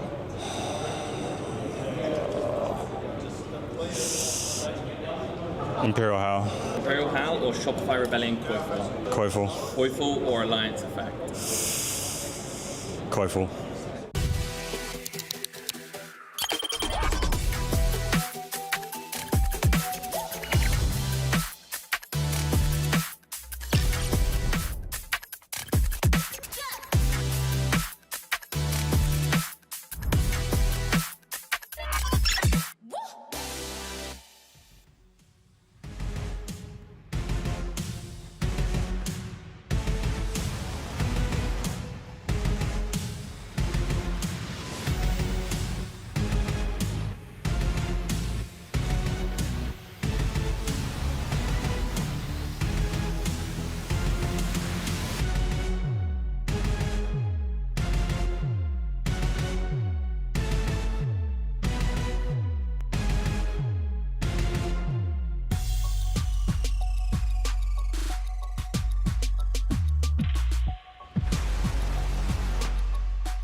Welcome back, everyone. It's time for the final game of the day. Match number 6 is upon us. We are ready to go, and it has been the day of Virtus.pro so far today. We did get a quick look at some amps there, but more importantly, let's take a look at our map rotation, see what's happened so far today. 2 wins for LG, but it still hasn't been enough to put them at the top of the leaderboards.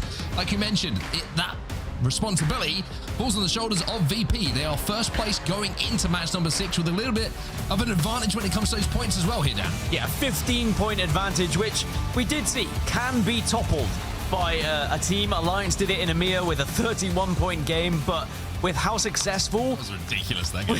I mean, yeah, exactly. That's not a normal game, right? It's not an easy to pull off a game like that, so the expectation for that to happen should not be there. I mean, a 16-point game is very doable, but at the same time, that would require Virtus.pro going out early. So maybe we'll save that conversation if we see an early exit from VP, but with how they've been playing thus far, I'm expecting them to get into that late game once more. Now, for LG, the replacement for the Newcastle disappearing is going to be Sparrow, but they are going to stick with the Gibby and with the Rampart.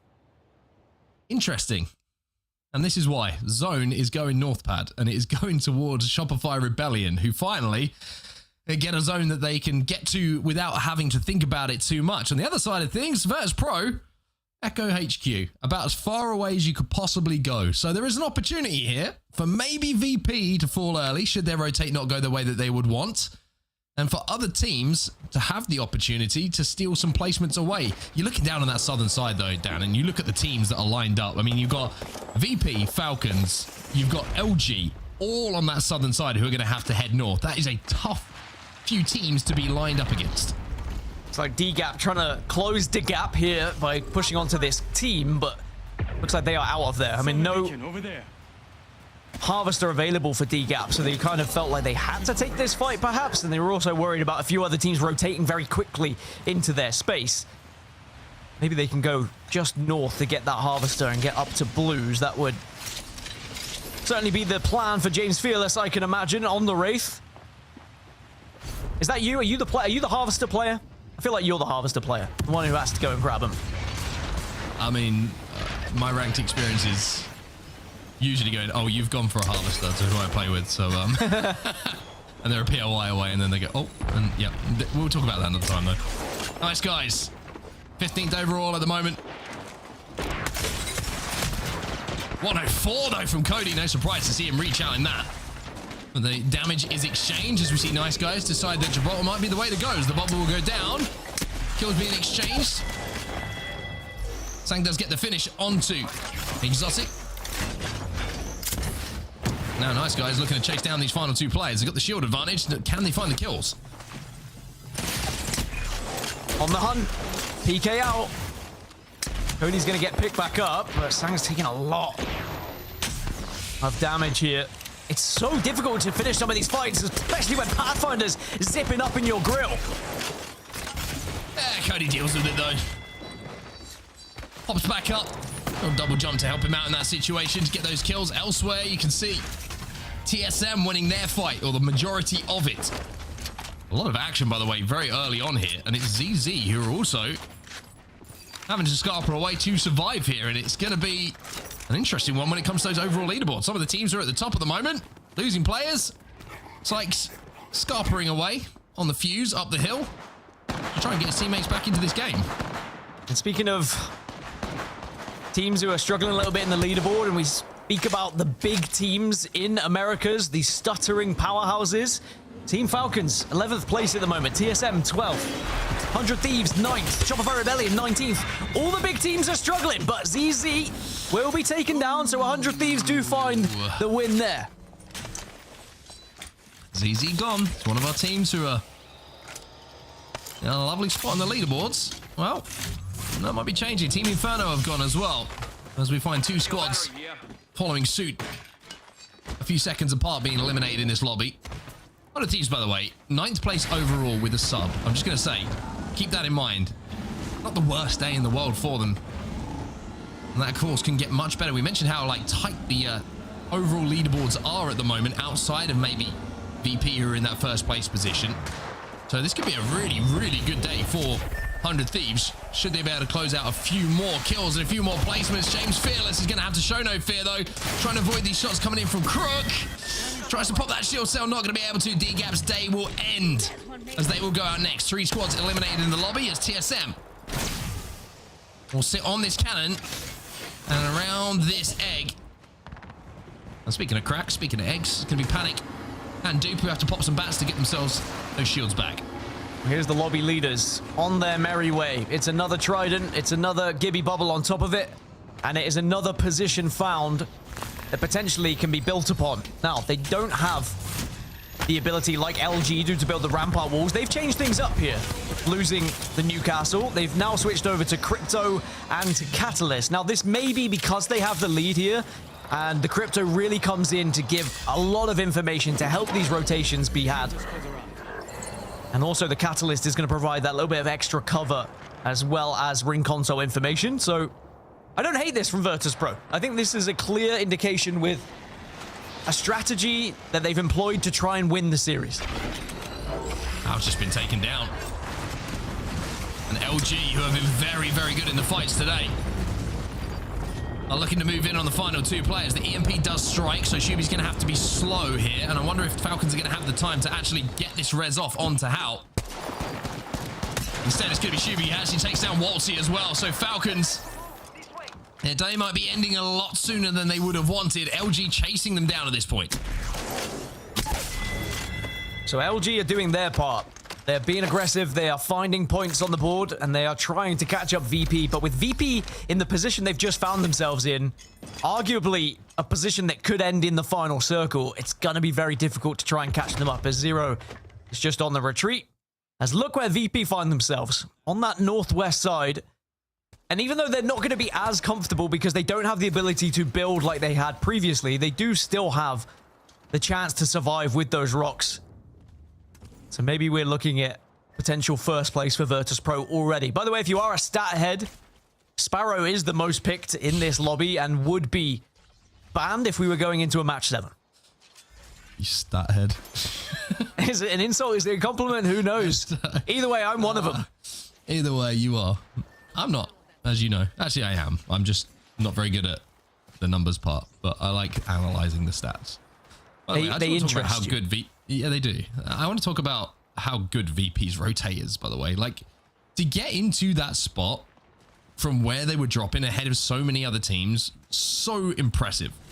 Of course, they had the Trident and they had the bubble as well, but to find this playable spot is really, really impressive for them. A lot of these teams who are already bunched up at checkpoint are going to find it very difficult to get into this zone. They're probably going to have to clear the other teams out and then hope for a late evac to even access this zone with the chokes that are surrounding them.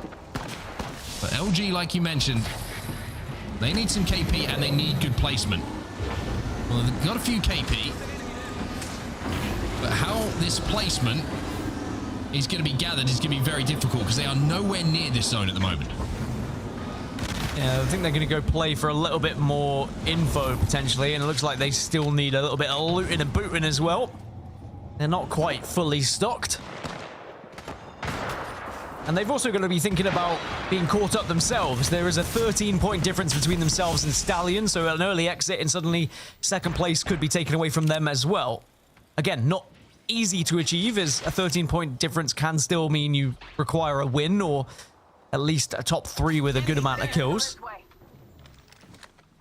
But LG can probably transition all the way on the eastern side and try and hit it from a different angle, but it can get a little bit more info over towards Cascade, but I think there is a team there. Anyway, Sentinels, 20th position, 10 points, has not been a good day for them. They want to take this fight, though. It's 100 Thieves on the other side of it. And they catwall over to force them away from this building. I think they want to hold as much space as they can. 100 Thieves do retreat and manage to reset themselves. Most teams will be safe, so they don't have to fight in this position. Whereas over at Cascade Falls, you got LG trying to move their way in, but they've got a certain mafia that have a monopoly on hot dogs in front of them. So LG hunker down temporarily. Stinger Bolt comes in. Hot Dog Mafia getting very aggressive, but counter Stinger Bolt. There's just Stinger Bolts everywhere. As now LG looking to try and maybe deal some damage here. You can see Madness gets caught out. And LG suddenly have the advantage here. 3 versus 2. And they can look to try and press the advantage right now. Well, zone is going to be closing in 7 seconds time, so Hot Dog Mafia need to leave, and that should create an opportunity for LG to rotate, but it's going to be a tough rotate still for them to get into zone here. They've got to go through the likes of 100 Thieves, potentially Sentinels, as that zone starts to move in through the Spider Choke. It's kind of the only access point that I can see. You can see right down in the bottom right-hand side of your screen inside of the zone. LG are still alive. You can see the options that they have, and they're not great, to be honest with you, as far as getting into this zone. But look at VP, by the way, where that zone is pulled. It's another fantastic read. Huge read. I mean, we have to give credit where credit is due. And I think that MT is putting on a show here today. And maybe he's doing it with a bit of a chip on his shoulder. But whatever inspires you, whatever gets you to this performance, I think VP have found an absolute star in MT. And regardless if it worked or not on Shopify Rebellion, something is working here for Virtus.pro. Hot Dog Mafia will get the respawn onto Madness. So on the end of the world, is Sentinel still trying to get some points on the board here? Can they rescue anything in this lobby today? Under Thieves still the closest team to them. It looks like Sentinels know they have to take this fight at some point because both teams will have to rotate. Float are going to take a few seconds just to reinforce that door to make sure that their options of where they get swung and what they have to hold are going to be limited, which should improve their chances of winning this fight. Elsewhere, you see Panic's just taking down Zainu from TSM, so Shopify Rebellion, who had zone, are losing players at the moment, as are 100 Thieves. Loads against one. Carter trying his best to survive here, but damage differential now has swung the way of 100T. 1 HP in a dream, but he's going to be able to pull off the bat. And now there's going to be more arriving. Legacy Kingdom coming in to try and add a little bit of extra points onto their board, because again, 17th position at the moment. These are a lot of teams that are struggling, all competing against one another at the moment, and now Hot Dog Mafia, fresh off the respawn, are going to join the fray here too. Sentinel's still trapped inside. Charged up PK's only going to hit for 12 this time as it gets choked up. The Motherlode's going to come in, which forces Hot Dog Mafia away. And I think having seen that everybody is scrapping here, everyone's fighting, they've taken the opportunity to rotate ahead of these two teams. So it's a really smart call from Madness. They know that zone is closing. They have to make a play. LG somehow, by the way, have found a way closer to zone, but they're going to have to take a second here to reset. They have the Gibby bubble if they need it, but it looks like they've been able to stabilize and found ample cover they can work with. Sentinels with the ring to their back also moving in. You can see Phony, the last remaining player on 100 Thieves, surviving amidst some smoke at the moment. TSM get the respawn onto Panic. And this is very hectic in the edges at the moment. Sure, we saw the early movers, but all the late rotators here struggling to find a footing on this map and just kind of having a fight with their back to the ring. Rambo's gone down. Enemy also falls. Sentinels looking to try and pick up points. Should be able to clear this one up. Certainly will be able to finish off some of these knocks. Hot Dog Mafia will be eliminated. It's the end of their day. As Sentinels do finally get a few points on the board. Elsewhere, you see Stallions trying to get the reset here onto Enemy, getting back onto his feet. Tyler's the last one alive here for Legacy. You can see, I think they know where he is. Krush going to send out the arrow there just to see if he can find that location. Indeed, he does. Legacy Kingdom will be eliminated. 14 squads turns into 13 squads remaining, as zone spammers will also fall. Shopify Rebellion also fighting TSM by the looks of it. Duplex has gone down. Koi getting that one with the PK, and Koi getting another onto Gent. So TSM looking like they are dropping like flies. Panic, the last remaining player, on a slither of health and will be eliminated. Meanwhile, LG, second place at the moment, and also holding on to second place by staying alive. But the fact that Virtus.pro, the only team in the final circle right now, I think the writing might be on the wall for our series winners already with the position they find themselves in. Stallions in third place might be thinking about trying to steal it away from LG. They can find LG, and they're not too far away from each other. They might actually be able to take them out. Shopify Rebellion are going to be the closest team to them. Teams starting to force their way in towards zone in those donut buildings that surround where this end zone is going to be. Alvy's getting burned, he's getting shot, he's getting hurt. As are the rest of Stallions at the moment. This is desperate play from them. Albrelli, last one alive, pops this battery. And now tries to harass Shopify Rebellion with some shots into the back, but they will fall. SR will survive and will get that kill. Stallions just didn't have any legends that provided any sort of cover. The smoke is not going to be enough in a meta like this at the moment. Just absolutely bombarded by grenades or stinger bolts, or even just sprayed through that smoke at times. Nice guys down to just Cody does get the final damage. Durags taken out. And Nice Guys maybe with a chance to reset, or maybe not. LG looking to capitalize on the damage that has already been done here. Oh, Jelly. LG moving in. LG should be able to finish off Cody in this situation. There's knockdowns. Jeez, hold on. It's the Roman Empire. Oh my God. Fox is out and LG will fall. Cody survives. Cody. And now Oblivion still can't deal with Cody. There's no way he hits this shot, by the way. Oh! Oh, he's still alive. What are you doing, Cody? This is insane from Cody. Holds off two different teams. I mean, surely a third is not going to happen, but boy, is he going to try. At this point, I don't know. Oh my goodness gracious. I mean, that is some serious points that is going to be put on the board. And now when we look at the overalls, 14K, by the way, the next team alive after Virtus.pro. Virtus.pro have won today. We don't have any question about that now if we got to the top 3, but 14K do have a chance to potentially sneak into the top 3 if they were to win this game. And the other team alive, Shopify Rebellion, now find themselves in the top 10. A win here, they could maybe jump up into the top 7, and suddenly the day doesn't look so bad. Only 2 alive, though, for Shopify Rebellion. Well, I imagine they'll be desperately scarpering around, see if they can access any of these death boxes to find a Moby. I don't know if they've had opportunity to grab the banner. But it's Zainu alongside Zap, who are trying to navigate their way into a second place. I think they'll be more than happy with at this point. 14K taking a little bit of damage though. QZ has to back up, pops that shield cell to make sure he's healthy for this final fight, but they have to move forward here.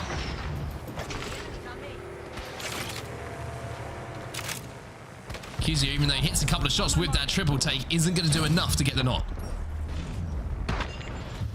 So in terms of comps, 14K do have the ability for a bang ultimate here, and it has just come in, and it will be tossed straight down, but they have to push in, and they will take down at least one from Shopify Rebellion.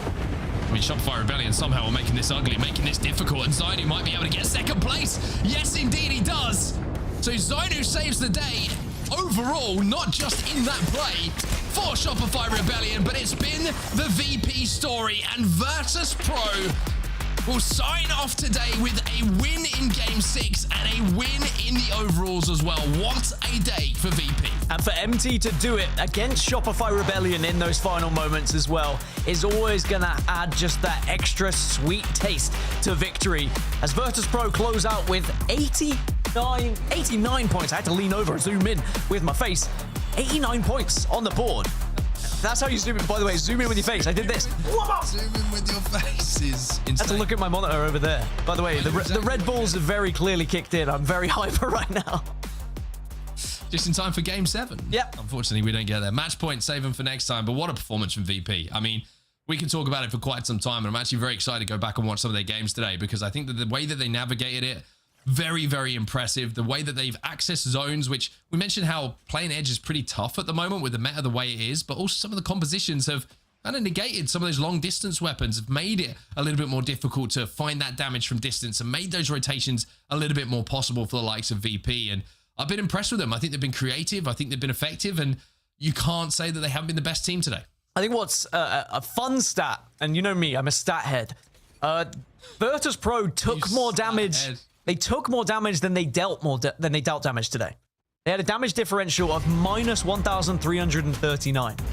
And I think that just shows with the comp that they were playing, they were just on the defensive. They were happy to take damage after damage until they got into those moments where they had zone, and then they took the fight, and then they output damage. I mean, it's been an amazing day, Rain Day. We've seen different compositions. We've seen 2 Gibraltars in the final circle, for example. A little bit of everything. I'm sure you've enjoyed it. Yeah, it's been fun. It's been a fun one, guys. It's been fun watching you as well kind of get to it. I can't wait for Game 7 if that ever happens after one of these days. It will be a memorable cast, that's for sure. But we're going to save it for land, save it for the match point fun. Shopify Rebellion, get a little bit of action there. The 23 must stand out to those watching this leaderboard, but it is all IGL revenge. MT over his former teammates takes the win with his new team and his new squad, and I mean squad by the legends. This Gibraltar has got something going. I think we're going to see it like you predicted, Dan, more and more and more, especially even tomorrow as teams start to pick up on the fact that there's just so much stabilization in a meta that is picking you apart for your smallest mistakes. Maybe this is really the answer. It might be time to bring Gibraltar back in. Of course, LG Stallions, 14K Resonance, and a big shout out to DGAP, who I kept highlighting how they stayed 5th, 6th most of these games, and 2nd, 3rd, 4th. And then obviously we let that storyline go. Well, they've ended up in 5th as well. Some nice clutch moments from Avely and ZZ. I think it's a strong performance from this team, who clearly have a ton of talent and also took their first match day win with 25 points. So they add 14 to that with their placement and stay on top of the leaderboard. But Virtus.pro, 1 for 1, 25 points, ready to go again. This is really a great start for them. And it begs the question, is this the team really that we need to start leading conversations about heading into the Americas? Certainly, Falcons, not the best day, and obviously that reflects in the leaderboard here. 2 series played already, and 10 points behind Virtus.pro with only 1. I mean, one thing that I've noticed here, sorry, Mark, is that first, second, first in those final 3 matches for Virtus.pro is insane. That could have very easily been first as well if the final circuit had played out a little bit differently in that match 5. So the consistency we're seeing from them, I think that other people definitely have to take note. And, you know, you mentioned in Falcons, and Mark's probably about to talk about Falcons as well. I mean, is there going to be the consideration of changing strategy, changing composition? Falcons will have to sit and watch tomorrow. They won't be playing tomorrow, of course, with it being the different groups. But when they next play, are we gonna, not just Falcons, by the way, I don't want to just highlight Falcons because they were the only team, but there is a lot of teams who are probably looking at how everything just played out in that lobby, and there's going to be a lot of changes, I think, coming into their next match day. Yeah, certainly. I think it's going to be one of those days that there's a lot of reflection on.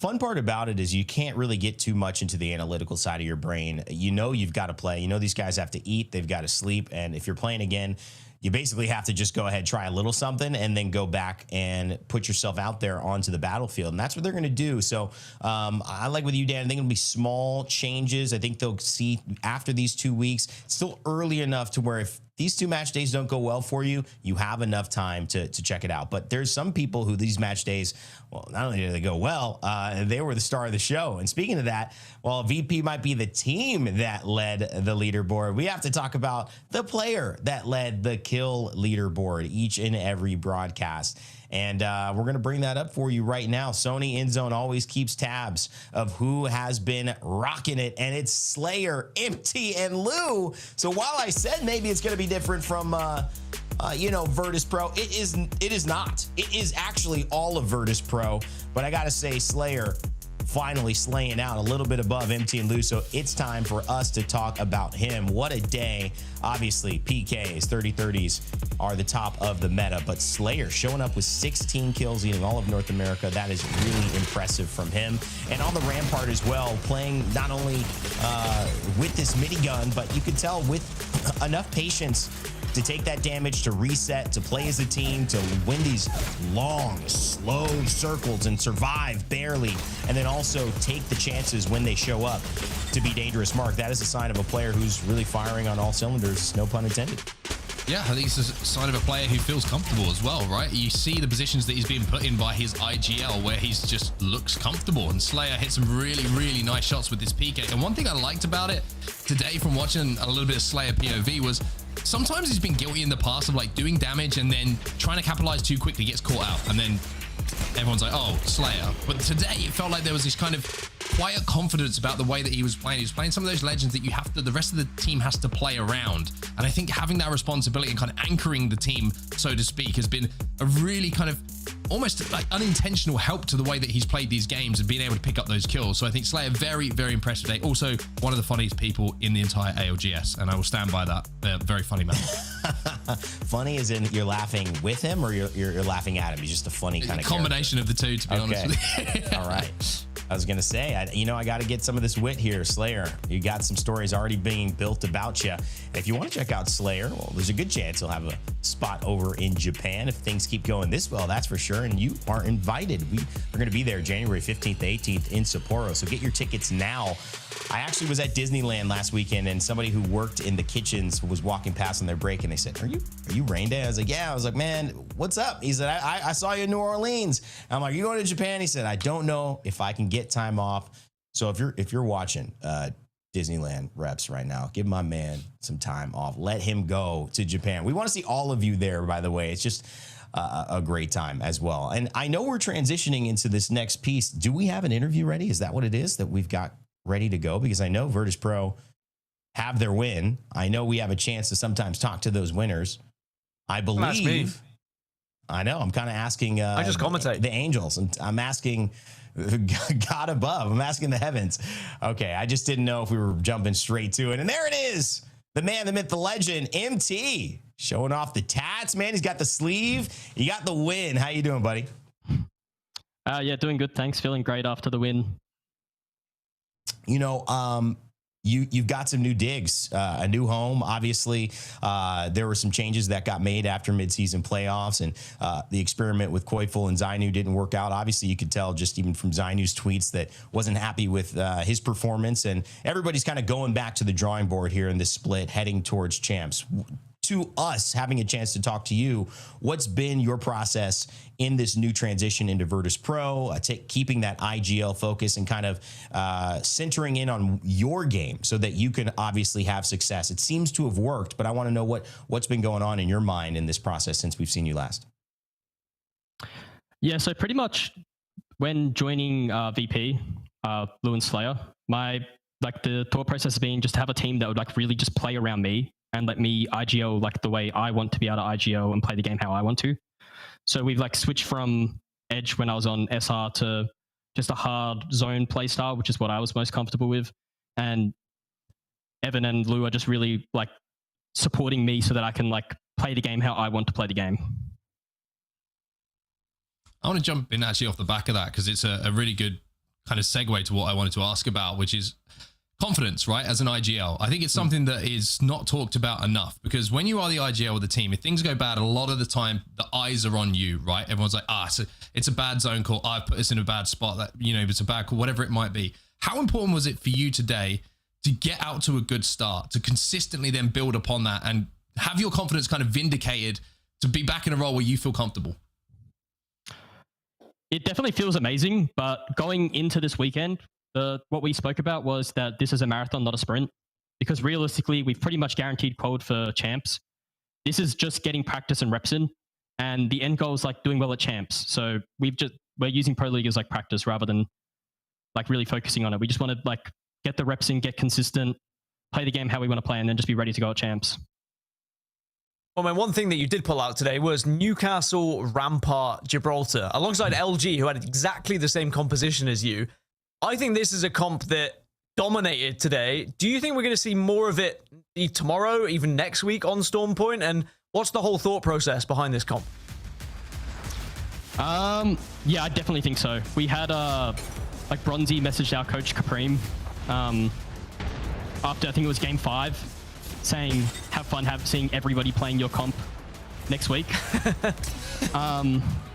And then yeah, I mean the comp's just with PK being so good, it makes like playing Gibby feel so good because you got the bubble like to really like utilize the shotgun, so it makes Gibby feel really strong. And then like with the car with Gibby, you can just rotate through anything. Like in the last game, we got to God Spot from Echo because we just boosted through the middle of zone because nobody can kill us whilst driving. That's a great thing. I think you mentioned as well, it's not just the actual fights, it's the utility of when you're getting to those fights and you transitioning into the zone type of IGL that you really wanted. But I heard a bigger story. You've got the support from your teammates to do that, and in that way you must be trusting in them as they have their back and you to have theirs because they're committing so much trust to you. I want you to speak a little bit about our kill leader today. I know you were really close, but Slayer actually beat you by 1 kill. Talk to me just about what Slayer, and of course you mentioned Lou a little bit, whatever floats off your mind, but specifically Slayer and his contribution to the team. I think Slayer is just a fantastic teammate. He has like one of the best attitudes and mentalities in the game, in my opinion. And he's always like, I feel like he can really, a lot of IGLs can be harsh, and myself at sometimes, on their teammates. And I feel like he can really like take the criticism and like keep a positive mindset at all times. And I think having a teammate like that is just is really helpful. Somebody that just like at all times will keep the vibes good and everybody happy. And then today he showed up and he played absolutely insane and top fragged. You know, Mark was saying he's one of the funniest guys in the ALGS. You just said something similar to that. I have to see what this is about here in Japan. I'm gonna be testing the humor coming from Slayer. But no, that is a big aspect, MT, and obviously you guys are putting it to the test here in these lobbies, and it's coming out very clearly that you are doing something right. So congratulations on the win today, and good luck in future weeks. We'll be really excited, and I don't know if you'll be excited with the rest of NA playing your composition next time you jump in here, but we'll certainly be happy to watch it and see what goes on. Cheers. Cheers, buddy. Thanks a lot. MT from Virtus.pro, and finds a way to keep the energy high with his teammates Lou and Slayer. I love, Mark, that he talked about the trust that goes both ways there, but mostly that his teammates really encouraging him to be the best version of MT that he can, to take that penalty kick, so to speak, that we brought up as the metaphor, and really trust in himself no matter what the world is saying. Yeah, I think it's important to have the trust, and then you feel confident. Like I say, and IGL is such a pressure-filled situation, a pressure-filled role on the team where one bad decision can completely throw your team off, and then you start second-guessing yourself, and this is kind of this like roll-on effect. I also want to make sure that I am correctly quoted on what I said about Slayer being funny, by the way. I mean in a comedy aspect, because I know how I have been completely and utterly misrepresented so many times today that I can already see a social media post that Onset says you're funny. Dude. And I'm like, yeah, I mean funny, like hilarious, like haha belly laugh, funny. Slayer, I've got your back. Don't believe a word that these guys say. That's what I meant. I can clip this now. It's live, and I will stand by it forever. I'm not having it. I'm not standing. I'm standing up for myself. I think you're scrolling X too much, man. You're not gonna get canceled, dog. You're good. You didn't do anything wrong. I mean, this is the second correction. I want to make sure I'm quoted properly. No, there has been a few misquotes today. Exactly. That will be said. You get what I'm getting at? I do. Listen, you know, everybody's sensitive over here. It's been a long broadcast. Oh, he's sensitive now. We gotta be careful what we say. I don't think anyone thought that Mark was making fun of Slayer. I think I'm having a rough day. Well, that's why you need to get off the broadcast. That's why that needs to be done here. We're going to cut to Dan's final words here as Mark just thinks about all the issues that have gone wrong here. Dan, has this been a good run today, or you have some grievances to bring up? I mean, I started the day with some interesting words, but I'm going to end with some better ones, that's for sure. I think one thing that was beautiful from the interview with MT is that he's found a team where he feels comfortable, and just hearing that the vibes are good, you compare that to Shopify Rebellion, where I imagine he was in... Oh, by the way, I was crying with laughter, and now my eyes hurt. He was in a situation in Shopify Rebellion where probably, the vibes weren't particularly good. It's not enjoyable when you're on a team that is expected to succeed and then suddenly doesn't succeed as well. And to then find a team where you feel at home, you're enjoying the video game again. I'm just really happy for them, honestly. And it was a great day of Apex, and they played absolutely amazing. And I'm expecting to see their comp played a lot tomorrow. My eyes. It's your eyes, huh? It's been a fun one, guys. Well, you know what? I do have to say that this has certainly been a fun broadcast. It's been a lot of stuff. We appreciate you all hanging with us while we had some of those lobby restarts and stuff. But of course, Mark, Dan, appreciate you guys as well. It's always a fun blast. We have a lot of laughs on this one, guys. So appreciate you. Go get some rest. I know it's late for you, Mark. Still, a long day for you, Dan. So we'll see you guys in the next one. Everybody, remember that this is not the end. We have more Apex Legends coming up tomorrow. It's match day 3, EMEA and Americas. A doubleheader kicks off at 1 p.m. Eastern Time, 10 a.m. Pacific Time. A whole new crew, the return of some favorite commentators and hosts that I know you all have been waiting to see. Have been gone for a while. And of course, many of the familiar faces from the ALGS cast will be there to put on a show alongside these great players. And will the meta change? Will we see more Gibby? What will be the repercussions of today's games? Well, certainly a lot of studying to be done tonight. Also, the social call out that I've been doing earlier, make sure you guys check it out. If you're on TikTok, Instagram, check out Play Apex. There's some really funny content coming on from them. I mean, whether it's talking about who's the best fragger, which is a little interesting and curious, or whether you're talking about phonies saying 1,000 phonies versus 1 gorilla would actually be the number he'd need to win that fight. It's a lot of cool stuff, and most importantly, you get to know the players, you get to know their senses of humor, you get to know who they are, which is always a blast. There's some great personalities here in the ALGS. We appreciate all of you guys being here. It's been a wonderful day. Congratulations to our winners on both sides of EMEA and Americas, and all the players who participated as well. It's going to be a fun one tomorrow. Big thanks to EA, Esports Engine, and if you got some time, go ahead, jump in game and play the new patch of Apex Legends yourself. Herman said, Gasket, and myself, Rainy, we say thank you. Remember to never give up, never stop gaming, and we'll see you all next time.